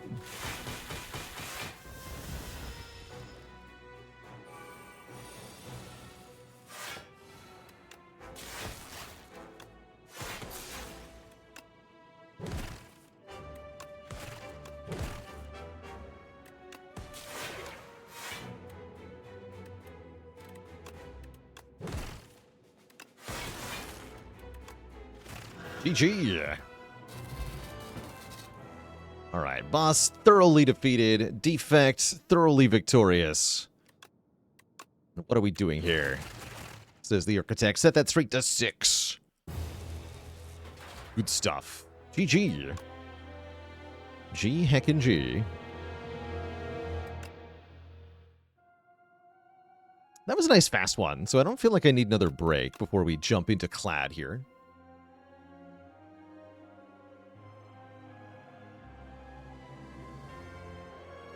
Oh, I like it. It's 2 for 1.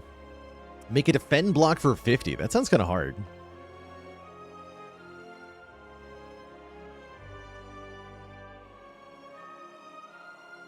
Oh, right.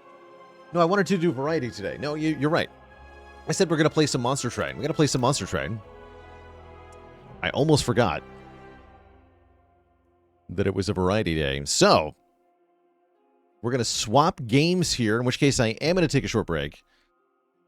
And then after that, we're going to play some Covenant 10 random Monster Train 2 runs. Probably just one, actually.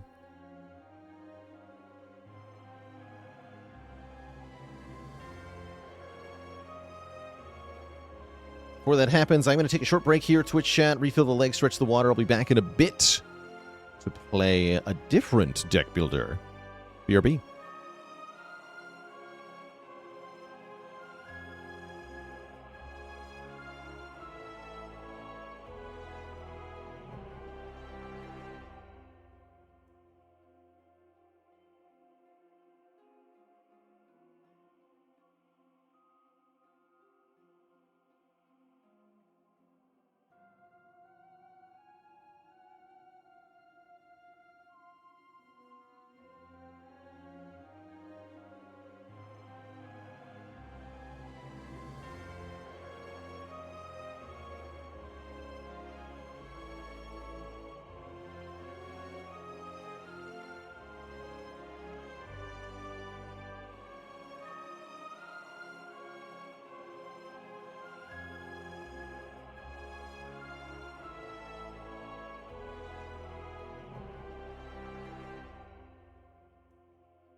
right, chat, we are back. Nice little short break there. So we're going to be switching things up to our variety game for today. We'd like to bring a little bit more variety back in to things now that we're past sort of the initial excitement of Spire 2's early access release. Next comes a long, gradual process of the game getting better, but I don't necessarily want to play it for 8 hours a day for the whole duration of early access. That would be a lot. And so continuing to make things enjoyable with other games is going to be very important. And that's what MT2 is here for today. We're going to be diving back into this wonderful other deck building roguelite that we haven't played in a little bit. Let's see, how is our quest to get the clan combos going here? We're at 101 out of 264.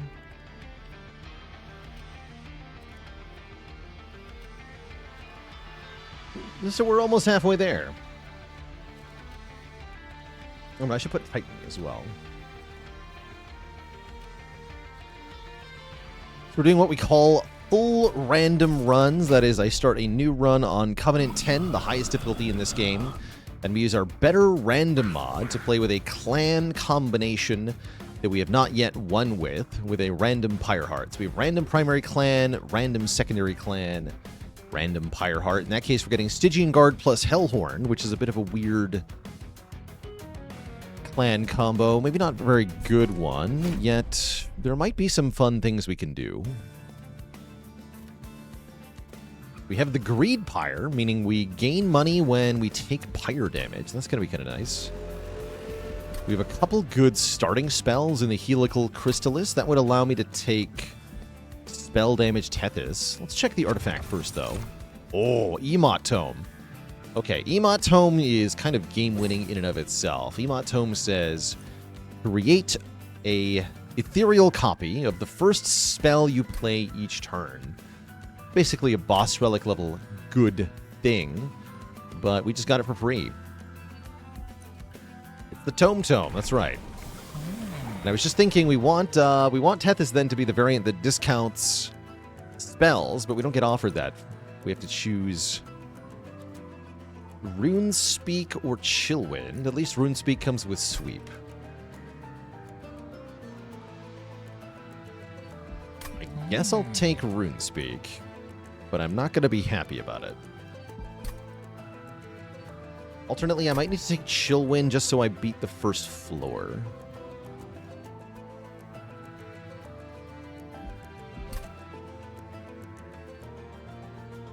Making sure we don't die to the first boss is kind of important, and I don't really care about the spell weakness, do I? Give me Frostbite.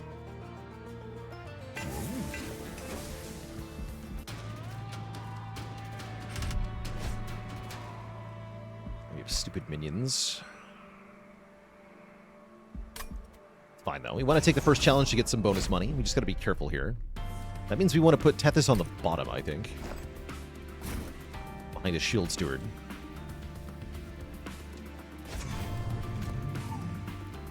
And that way Tethys will be able to get some free Frostbite on the boss, and we just beat the boss. Easy peasy.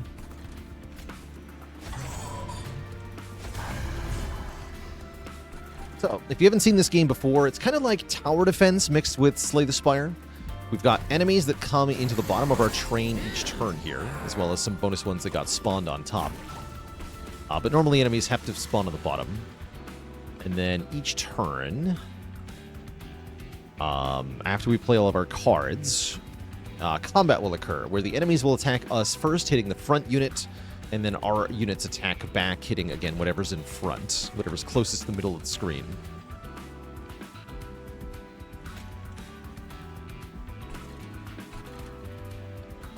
After combat occurs, all enemies move up one floor. If they reach the top floor where the pyre is, then they'll deal direct damage to our pyre, which is usually undesirable, but actually not always.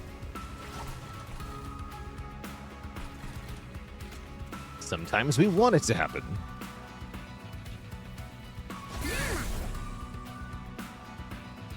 That spike's annoying. Let's do this so that this guy dies, and then we don't get an annoying debuff effect. That means one of these enemies will slip past us and hit the top floor here, but that's fine because it means that we just get more money.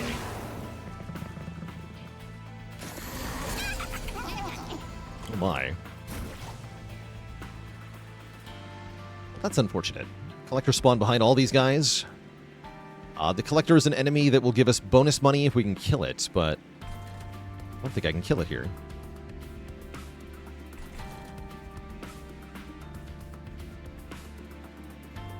Yeah, I can kill 3 of them, and then the front 2 are dying. Yeah, the Collector will still live. Hello, bros. Thanks for 24 months. So another thing we can do with this Fhyra is normally you start on high difficulty with curses that you have to either play or take damage. In this case, we choose not to play them, we take the damage, and we get money for it. It's a win-win. Win-win.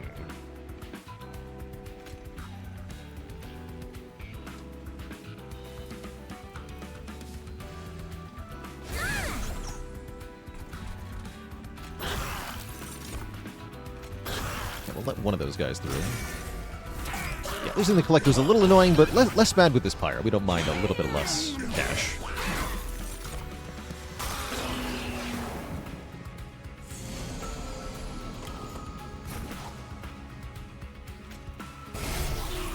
Feel that fool. And then that would perish. Let's do 10 here.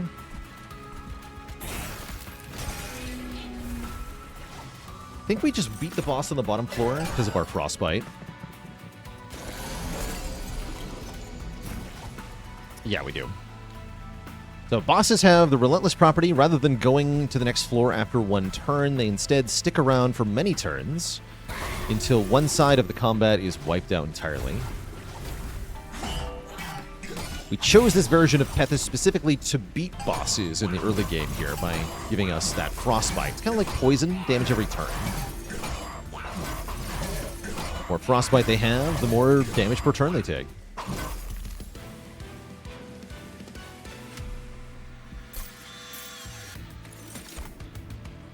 Ooh, I'm happy to see Mollusk Mage.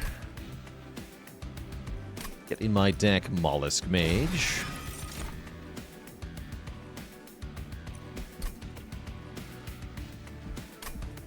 Don't really want Calcified Ember Rage Serum. Rage Serum's good with the Emot Tome, though. Another difficulty modifier in this game. 1 out of 3 cards that were offered comes with a curse attached, a Calcified Ember. That is a dead draw until you play it 1 time for 3 energy.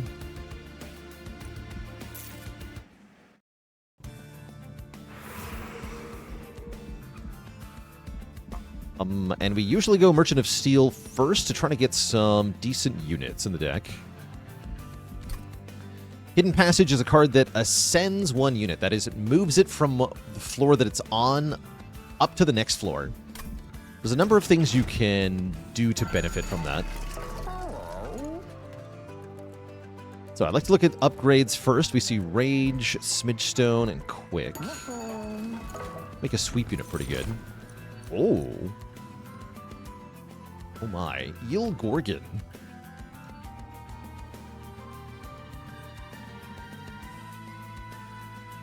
Eel Gorgon gains a multi-attack every time you play a spell on its floor, which can be very, very, very strong.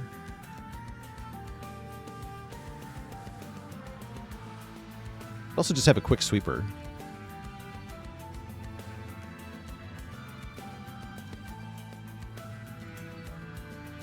What Spire character thematically fits the most with Monster Train? I think it's got to be Clad. He's a demon. The demon interaction. He'd fit right in with Hellhorned. Gorgon is like the strongest Stygian unit ever? Kind of. It has some downsides to it.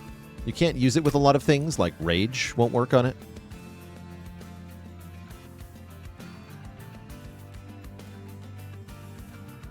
It's really good against Fleshweaver. I'll take it.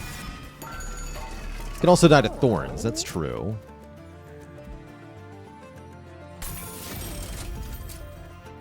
So no, the game won't even allow me to make it quick or give it rage, because these are things that it deactivates anyway. I could make it smaller.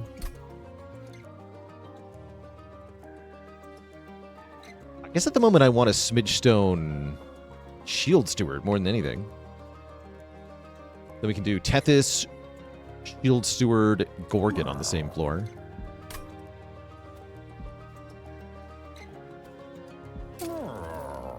Make this guy fast. Quick is a status, that's correct. So is Multi-Strike, by the way.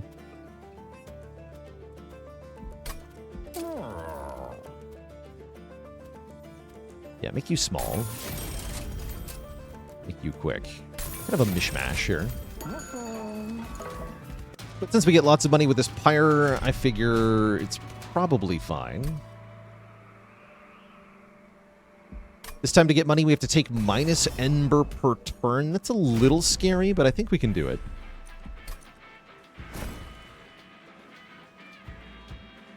Warrens are going to destroy us, are they not?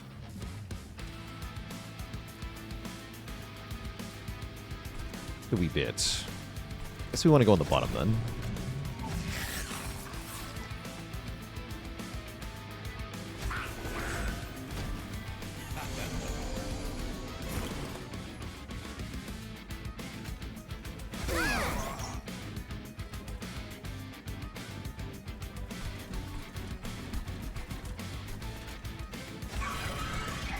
Not the greatest turn one.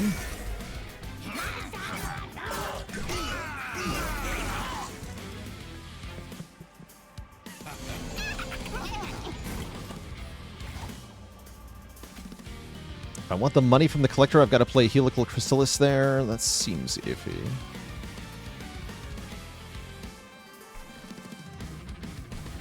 I feel like I'm going to die to this boss.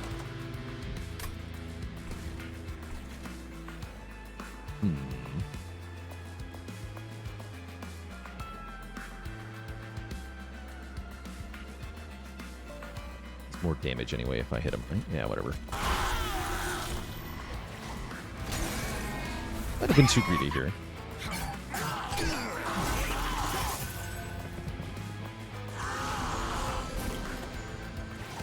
Perfect.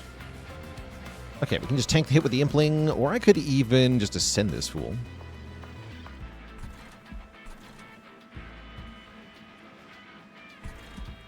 That is tempting.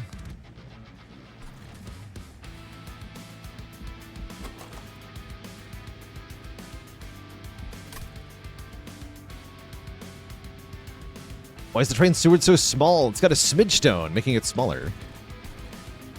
It is small.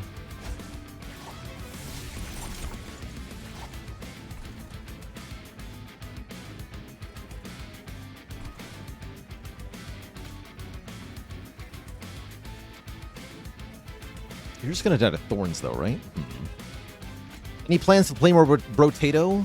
Once the DLC drops, I'd like to do that. Have not announced a release date yet, though. Yeah, there's 3 Thorns. Oh, dear. Yeah, we just kind of lose, right? I was afraid of that.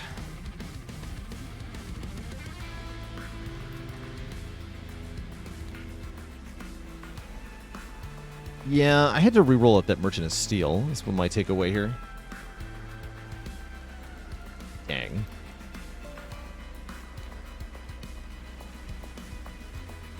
Yeah, because the Eel Gorgon just dies on the second hit anyway. My units have no health, and I couldn't have changed that. I think that means we actually just die.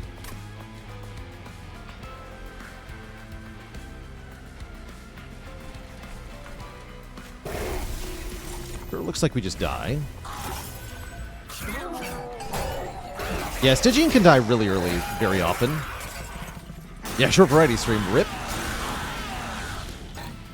Some of the clan combinations can really struggle like this, and this was one of them. Yeah, there's no hope now. GG.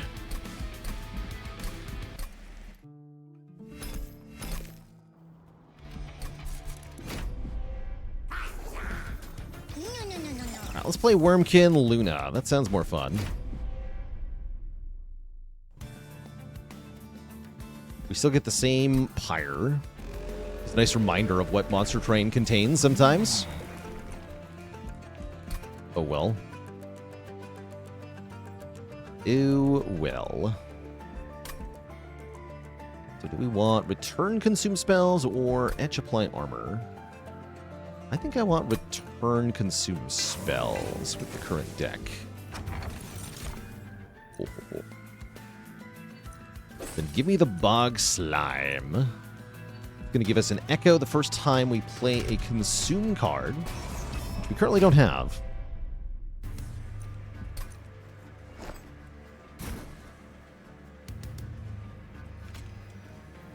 And we instantly just get better units than last run. Seems good. Nice when your champion can actually do something.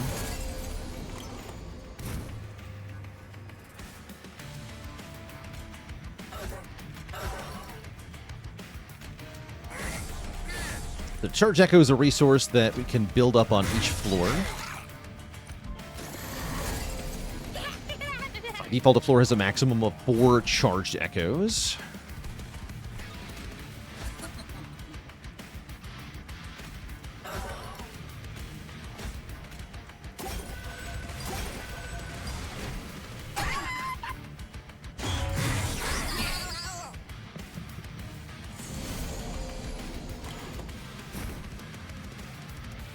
Make our tank tankier. That sounds pretty good.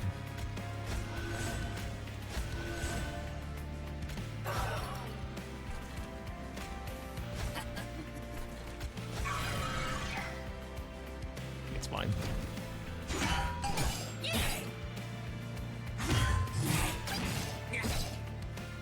Oh yeah, egg. Olive Mirrors plus the egg version of Echowright is, yeah, really good. Really, really good.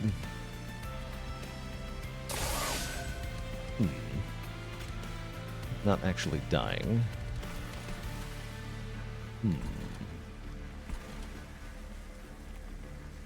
Minorly annoying.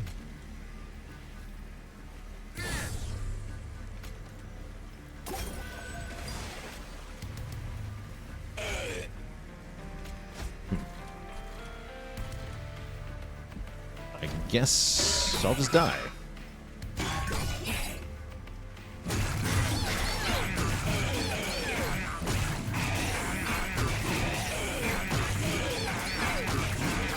Actually, impressed the damage from Echowright wasn't enough there.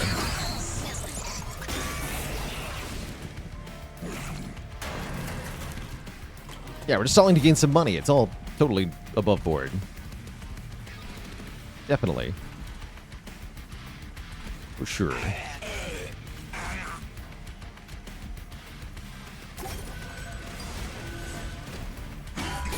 Get him, Stewie.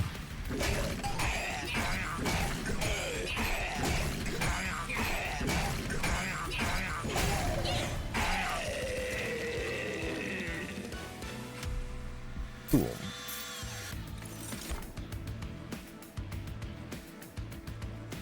Okay, that's a pretty good consume card to get back every turn.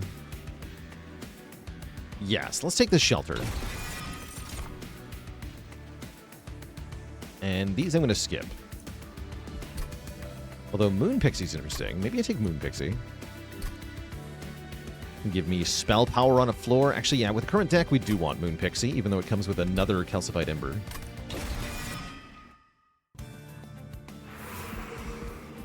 We're going to go Merchant of Steel Luna banner? Is that true? No, I'm going to go Merchant of Magic Wurmkin banner.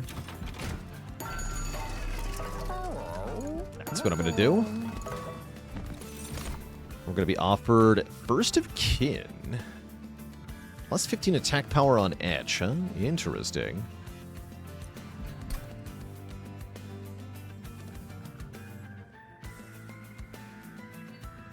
We really want more units on one floor, though, don't we? And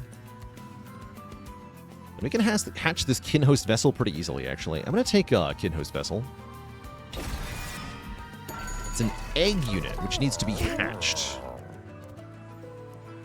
Oh, we can double stack the... Yeah, here we go. I'm going to be invincible. It'd be better if I made it innate, but this is fine.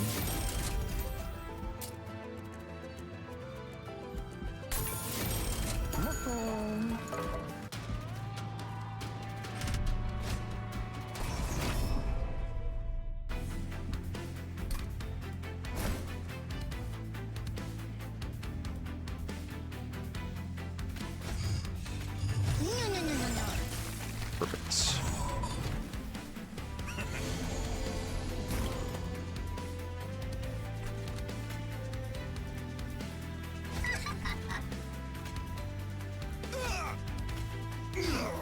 I could have killed 2 of them if I spell slammed. Doesn't matter though. Make sure we don't play these. I want the bonus money.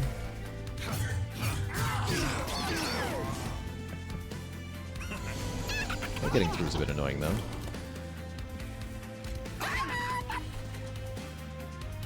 Yeah, this guy is annoying.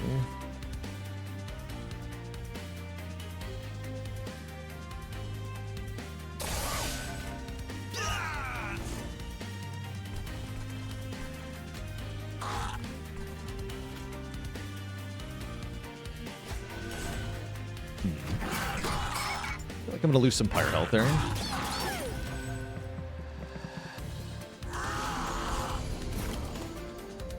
There's our shelter.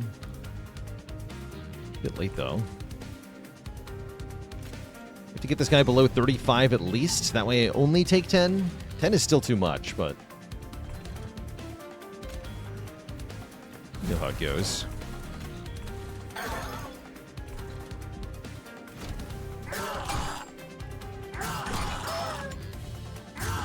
We should have focused on hatching this thing before the boss arrived. Get 4 echoes required to hatch you. Yes.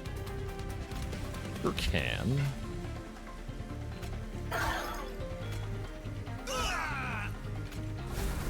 I'll do it. Great. Good. So with enough charged echoes, the egg hatches into a beautiful creation that has pretty good damage output. 30 by 3.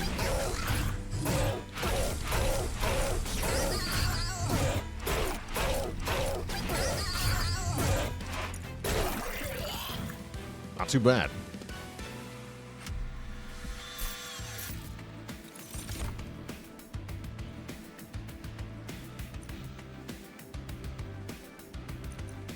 Bogfly is pretty good here. Take a Bogfly. And a skip. Alright, we can make our way to the Merchant of Steel where we can finally upgrade our units. This could be important. The upgrades first. Conduit, Titanite, and Quick. What are you? Ooh, a Keeper of Echoes. Yes, Keeper of Echoes is excellent. They buffed this thing? Yeah, it's +2/+1.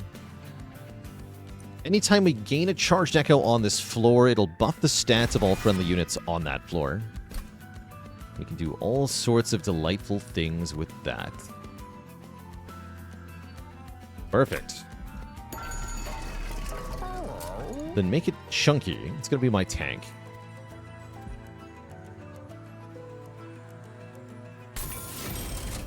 And I think I'm going to put Quick on the egg.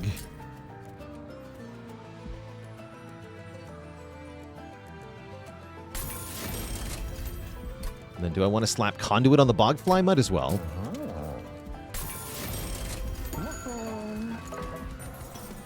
You got the legendary dog made of bone. We can take the Bone Dog as a unit that can increase our pyre health permanently, or we can take a one-time revive. Usually I go for the revive, because I don't want another unit. But getting it this early can be kind of nice.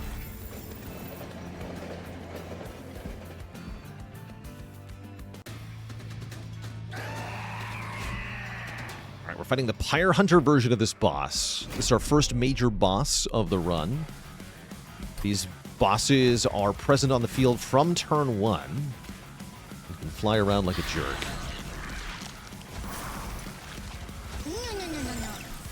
Your job is to distract Archeon.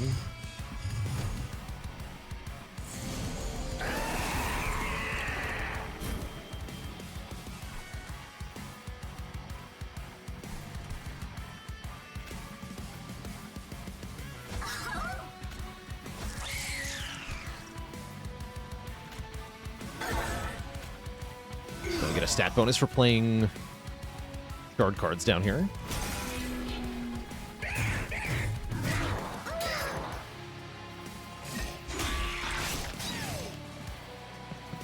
What does enchant mean in this game? Enchanting in this game means providing a bonus to other units on the same floor.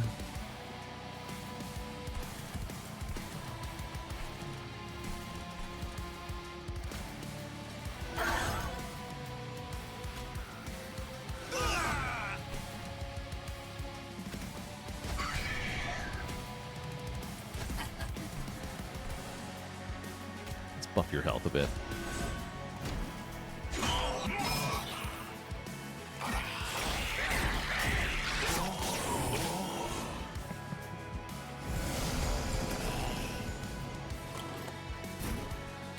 I'm going to find a way to draw that shelter faster.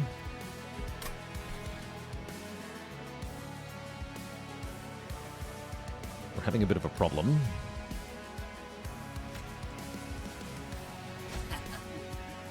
Yeah, I'll just die, huh? I see, I see.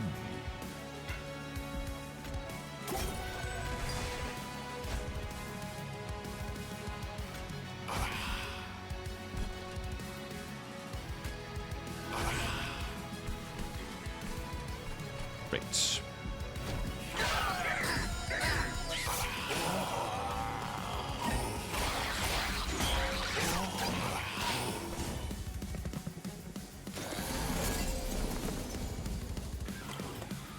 Okay, there's shelter finally. I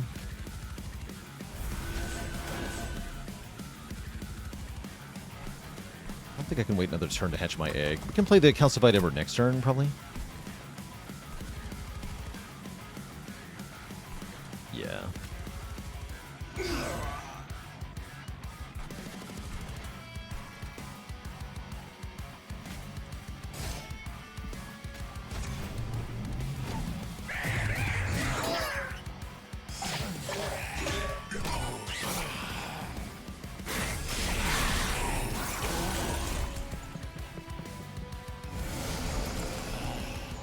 Your train stops here.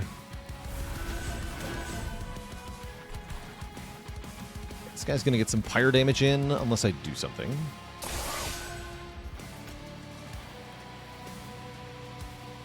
That does count as something. And let's get rid of one of these embers. This also counts as something, does it not?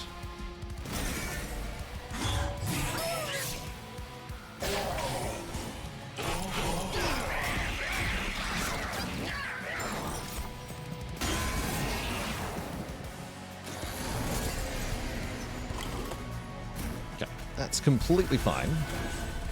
Get rid of one of our curses and we win the fight, so I'm pretty happy with that.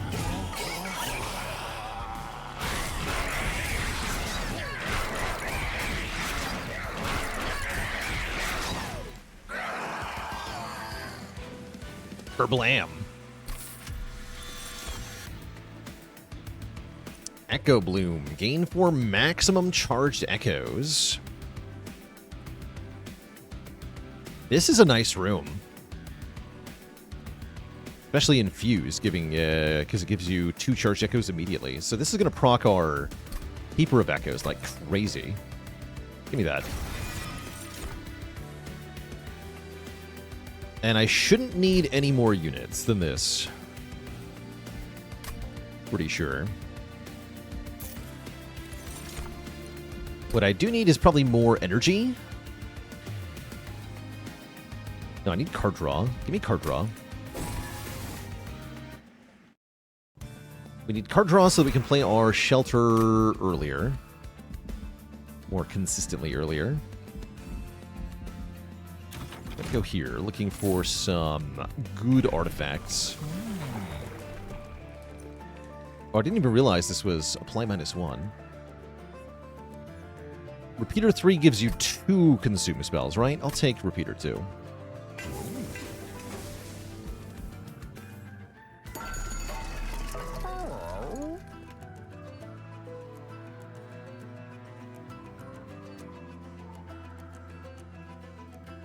On deployment phase, draw a room card from your deck and make it 0 cost. That is absurd with our 3-cost room. Echo Bloom. Hell yeah, free room. Winged Steel gets us to draw through the deck faster. That's also pretty dang good. Yeah, I'll take Winged Steel here. Just get 2 really good relics. Plus an event that says... Ooh. Ow. Pay 50 health. I'm not going to do that. You can have 10 pyre health 1 time. Gain +1 stack of reap each time it's applied. Sweet. That's where I'm going to stop here. Arcus is an excellent little event, but going down to 4 hit points, not tolerable in the current circumstance, so I gotta say no there. If I've got draw up, I can take draw down. It's fine. Okay, this should be extremely busted, right?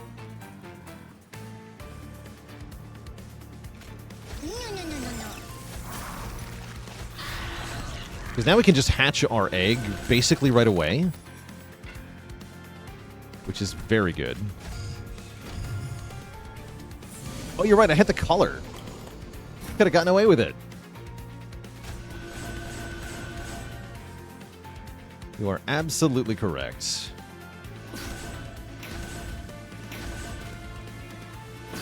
All those church echoes.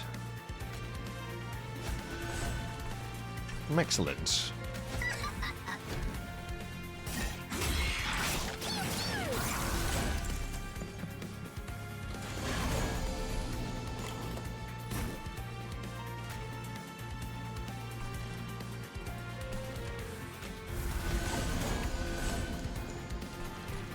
Get rid of this. Take 4.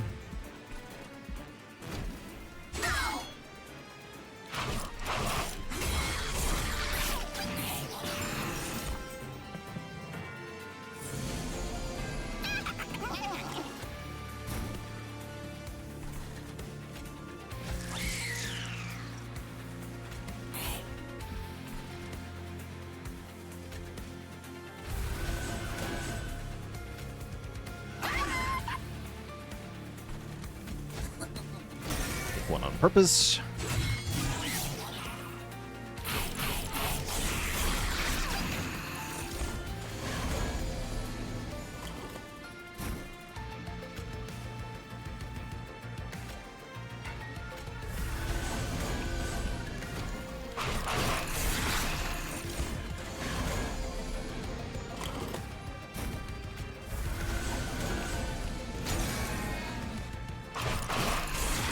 Seems to be working.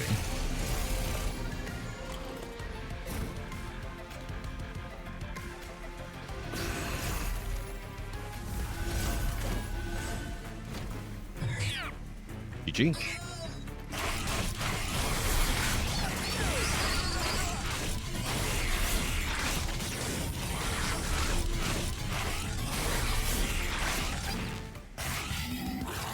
Laser to death.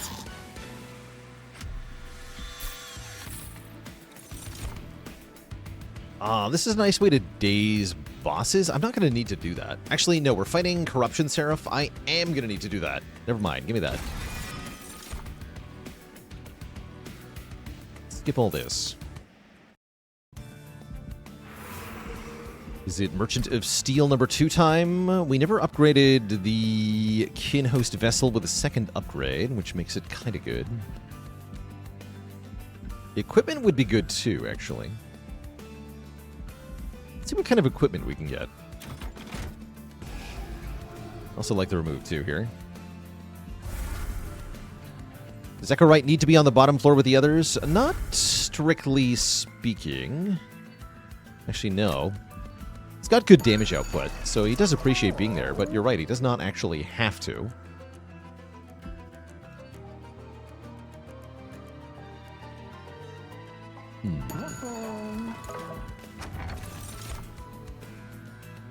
They gain Conduit 1 and +5 attack power on Moonsicle.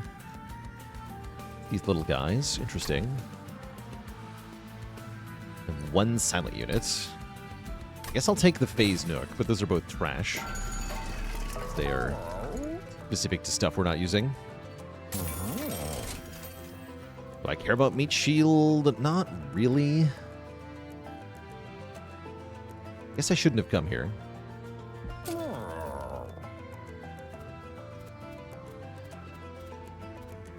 Oh well.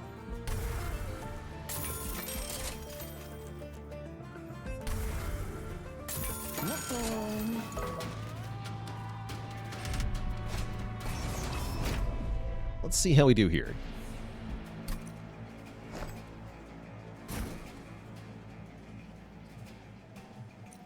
I think on this one we want to set up on middle floor so that we can hatch the egg before the first enemies arrive.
Can't escape me.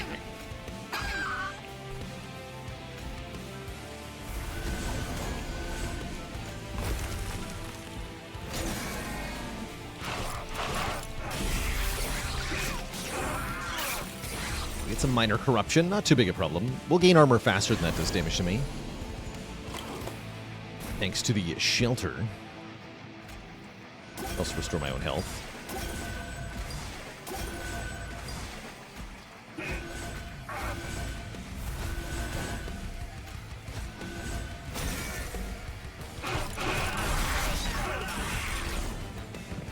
What do I think about Wurmkin? Yes, they are, like, extremely broken, is how I feel. They were easily the strongest clan in the first game. In the second game, I wouldn't say that, mostly because Lazarus League exists and are better, but they're still, like, top 2, probably. Just some really broken synergies all around.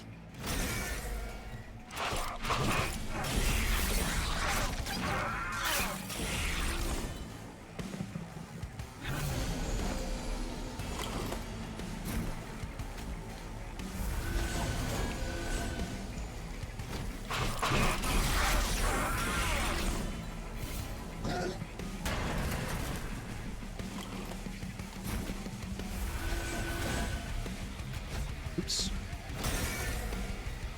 Wanted the money. Right, boss gets deleted by our powerful multi-attacks.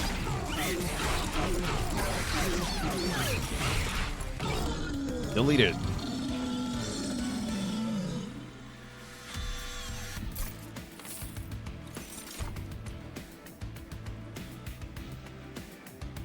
Wurmkin's spike is interesting.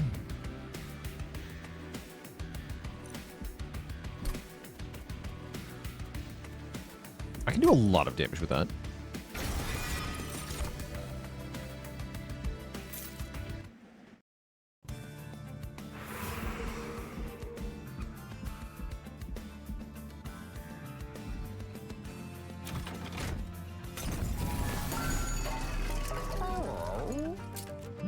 Intrinsic. Interesting. Also, add consume to Soul Crushing Guilt.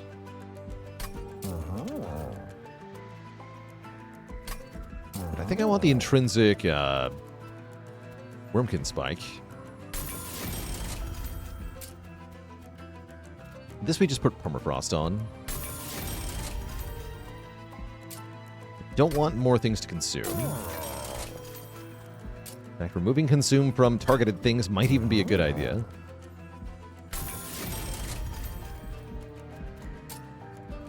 Okay, that's all I want there.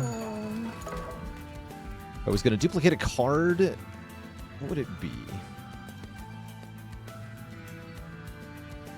Soul Crushing Guilt, probably.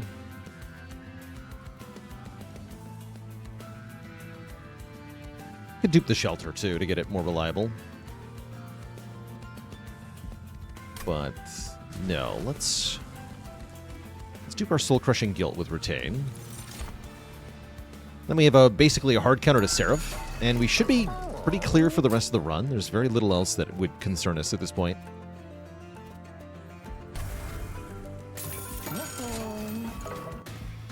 We'll fight our first double boss fight, Strix and Hollow. These two can be a mean power couple. They have cool jams, so that's nice.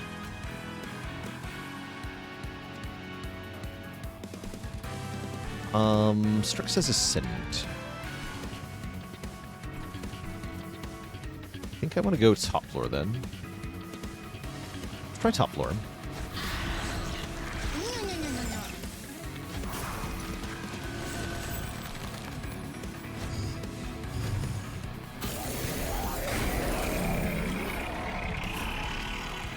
Claw, idiot.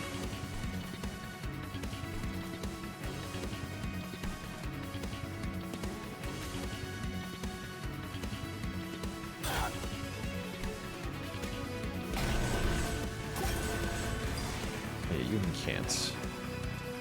Annoying.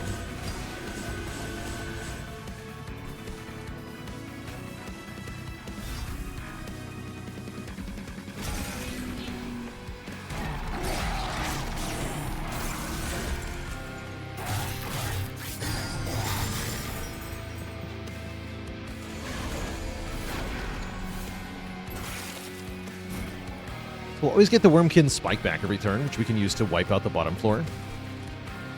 Very nice.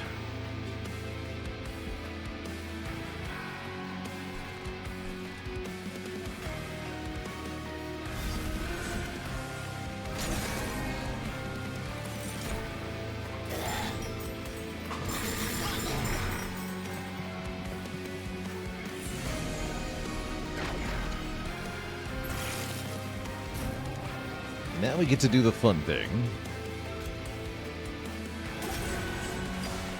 Urine says... Oh yeah, this boss gains health whenever we play a spell. This boss gains attack power on Hallow when it gets a kill. Not too bad.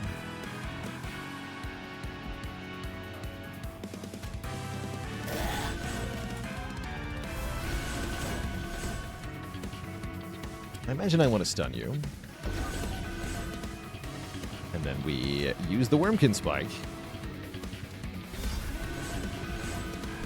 It's going to have a Bogfly fly to the top.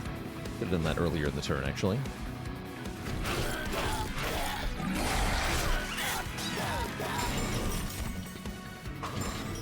And yeah, this is one of the two bosses, so she cycles through the floors rather than going to the top pyre.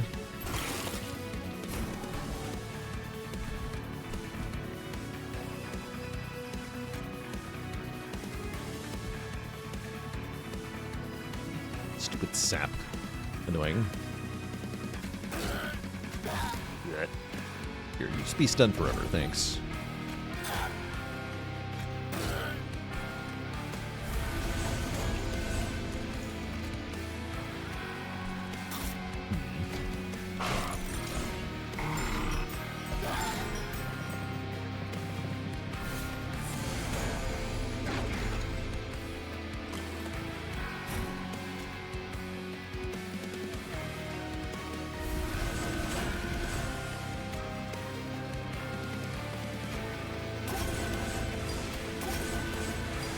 We almost get Hollow here. I think we will get Hollow, actually. Yeah. Nice. Rare that I get this guy first. Usually Strix goes down first.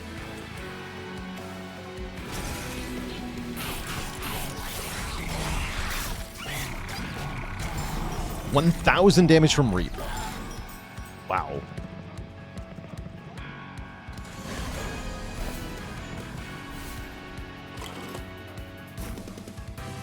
That's right, you go back down to the bottom. Annoying.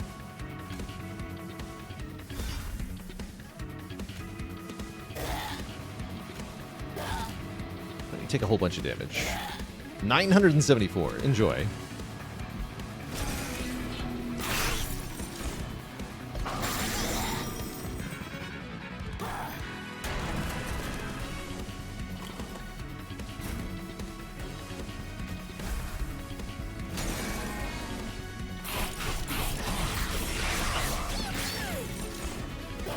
Blah.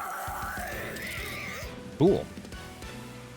Okay, this deck is dominating at the moment.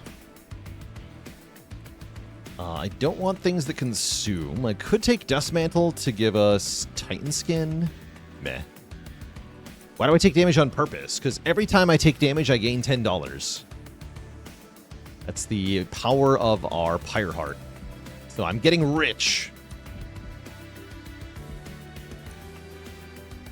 Could take Mantle just to master it. True. And I'm taking energy. And now we just destroy everything, right?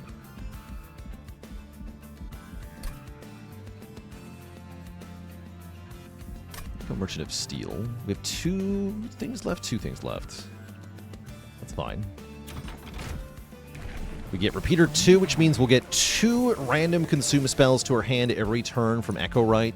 There are only 2 consume spells in this deck, so we are going to get both of them every turn. And our Kinhost Vessel is going to have another multi-attack. Seems good.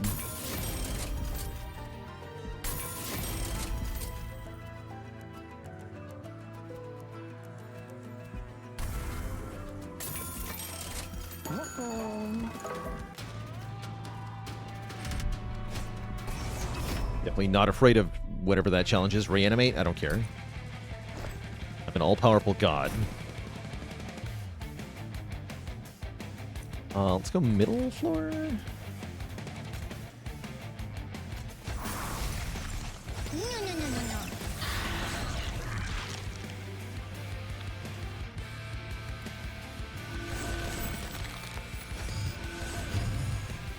Yeah, so Reanimate is an effect that says when they die, they come back to life with 1 hit point. So the 1 hit point part means they're not that bad. Thank goodness for that.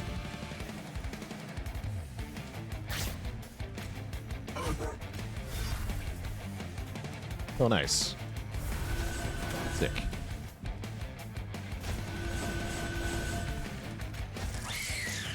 Order? Whatever.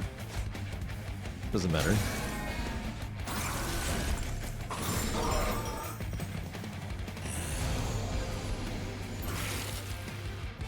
We're just destroying everything every turn. Seems a little bit good.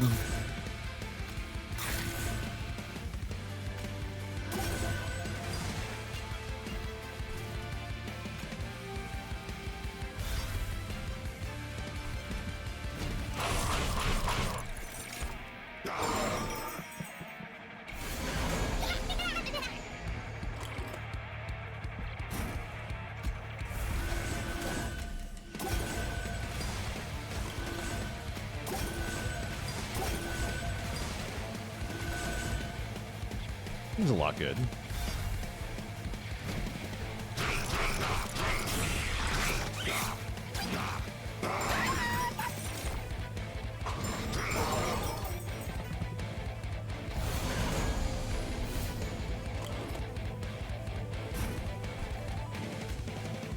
Need money anymore?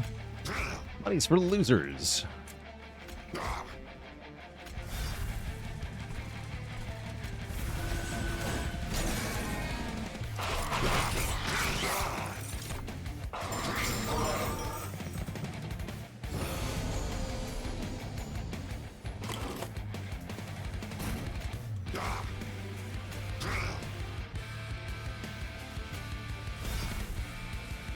Easy.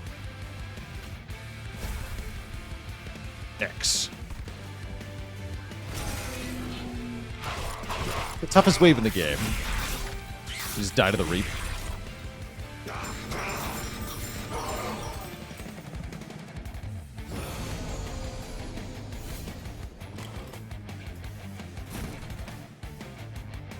That is a bit silly.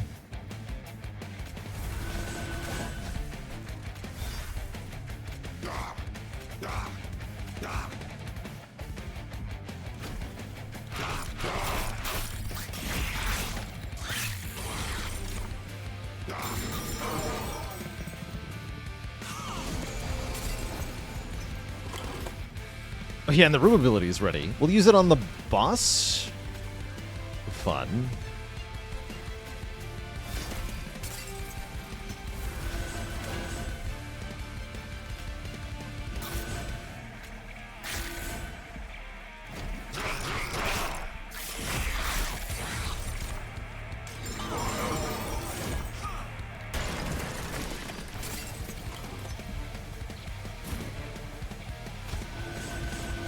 The power.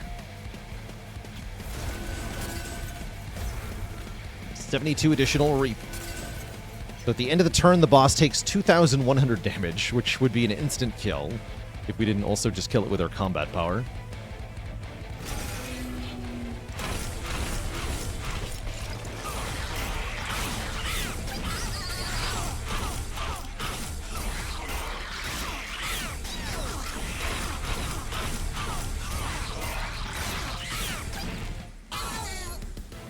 Kapow.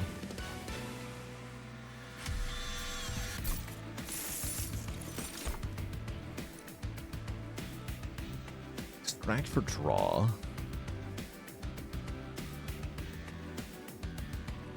Forgotten Trait is really good.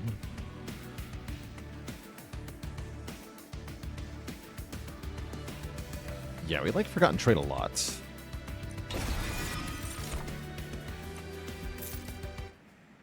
And I have $990 reviews, which has got to be pretty good. We'll add 2 charged echoes to each floor at the start of battle. Yes. I want 3 deployment ember.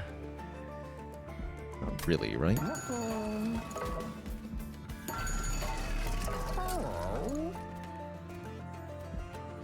Spell chain. Give you holdover.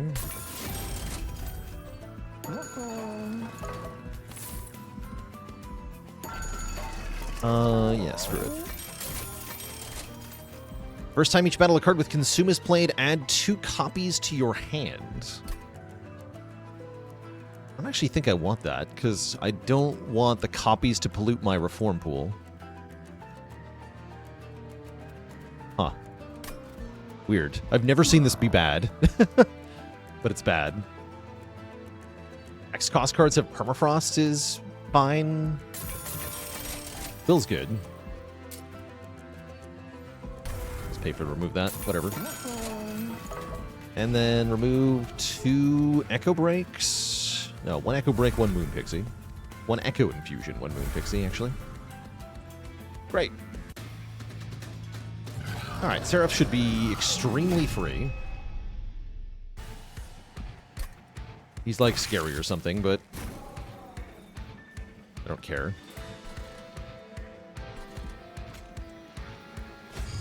Go bottom floor.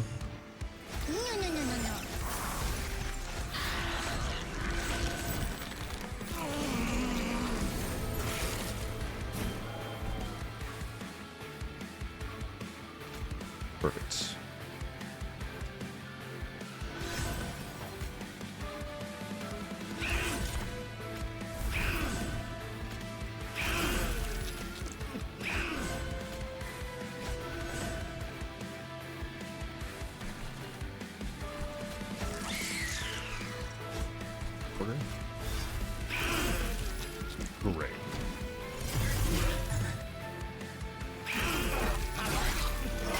We get stats every time we take damage because of the equipment we just put on that thing. Seraph is here threatening massive corruption penalties, but we can just daze him to prevent any of that from actually applying or doing anything, or being annoying at all, really. Convenient.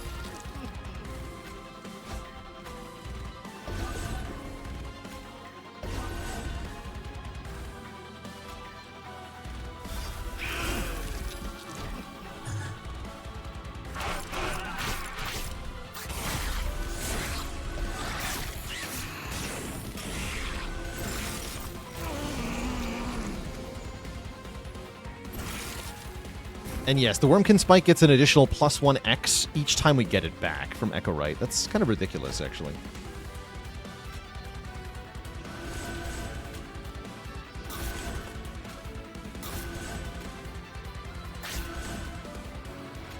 That's a little bit silly.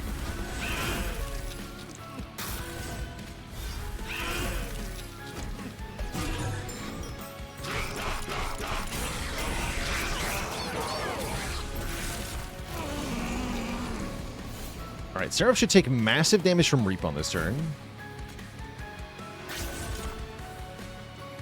Genuinely enormous damage.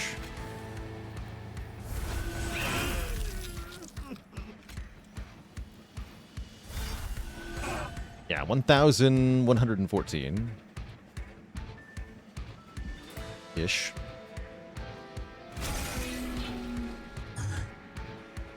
Oh, I forgot about to activate the rune there. I could have done better.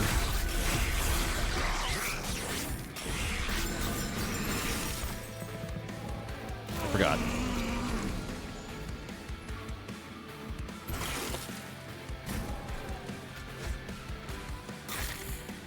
Yeah, Seraph got Titanified. He did.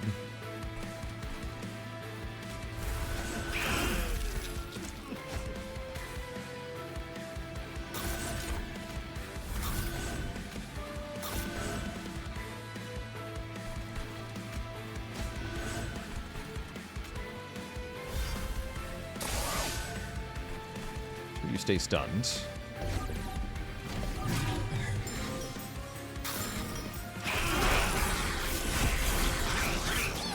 Okay, let's remember to activate our rune for maximum anti-Seraph technology.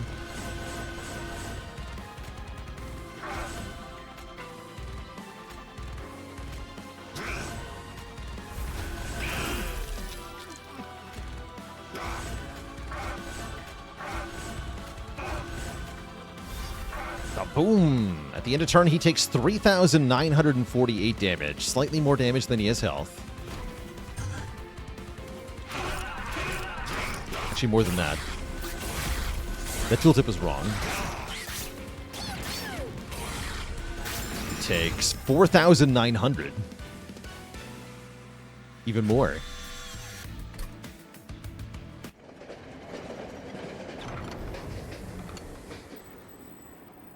Now we face down the Titans themselves.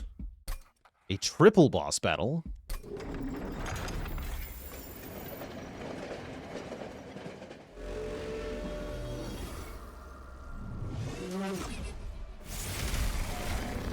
And we should be pretty good at this fight, because we have ways to damage all three Titans very quickly. I'm gonna go with our usual bottom floor setup here. You're going to sit in the middle and stop Savagery from doing 5 damage on turn 2. Maybe. Yeah, this is the highest difficulty the game has. This deck is really strong, so we're just kind of dominating.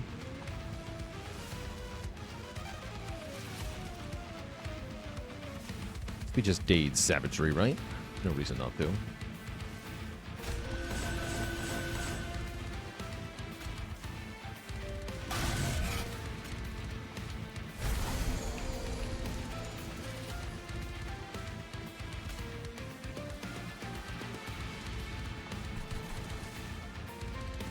Two echoes up here already. Okay, perfect. Yeah, let's just apply as much read as possible.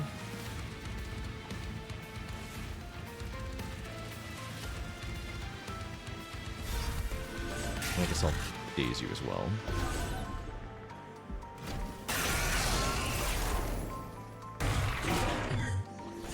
We wanted to get the Reap started on these two, but I do want to use some of the Reap up top to damage Dominion.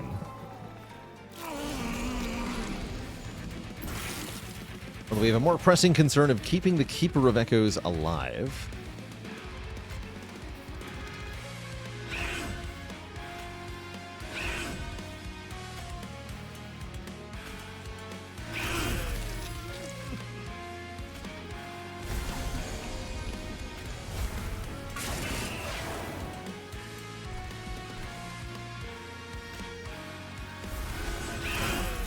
Okay, yeah, we can play this up top.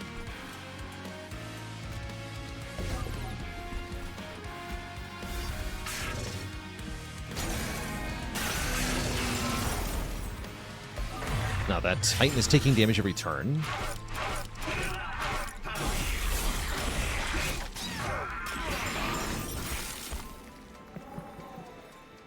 Yeah, Holdover Days gets pretty far in this fight, indeed. I might have to use it on this Chosen Assassin, actually.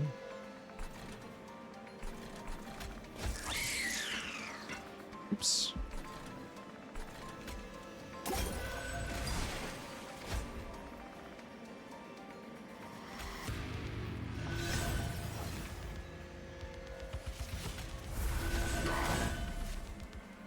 Yeah, let's stun you.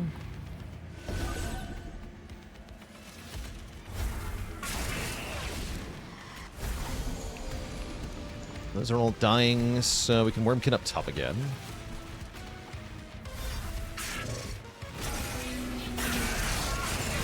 Well, that'll be enough damage to Dominion. Now we can focus on the others again.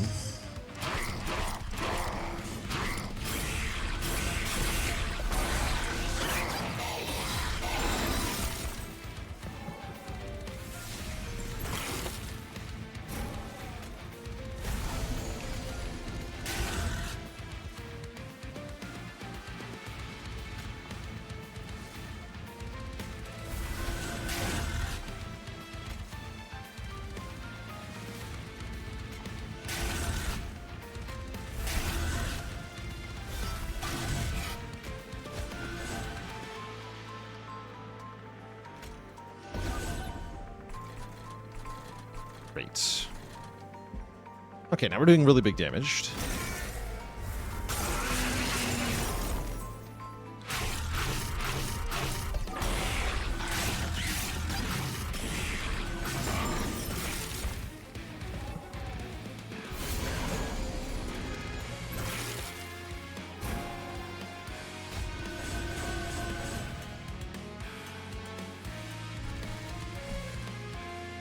Okay, you need some stuff on this floor.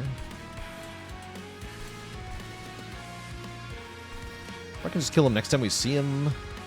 No, we need stuff on this floor.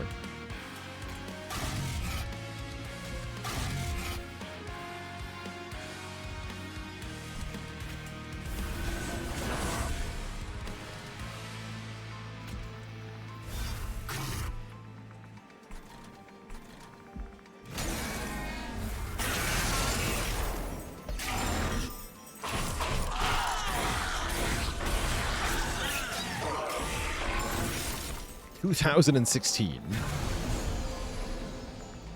Alright, so Entropy is at 1 hit point now. Dominion is at 1 hit point now. All we have to do is kill Savagery, and I think I can do that this turn. Sure can.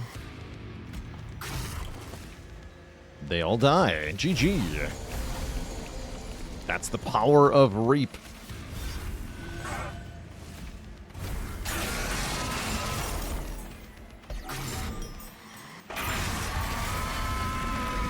We got him.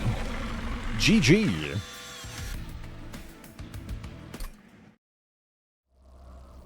G freaking G.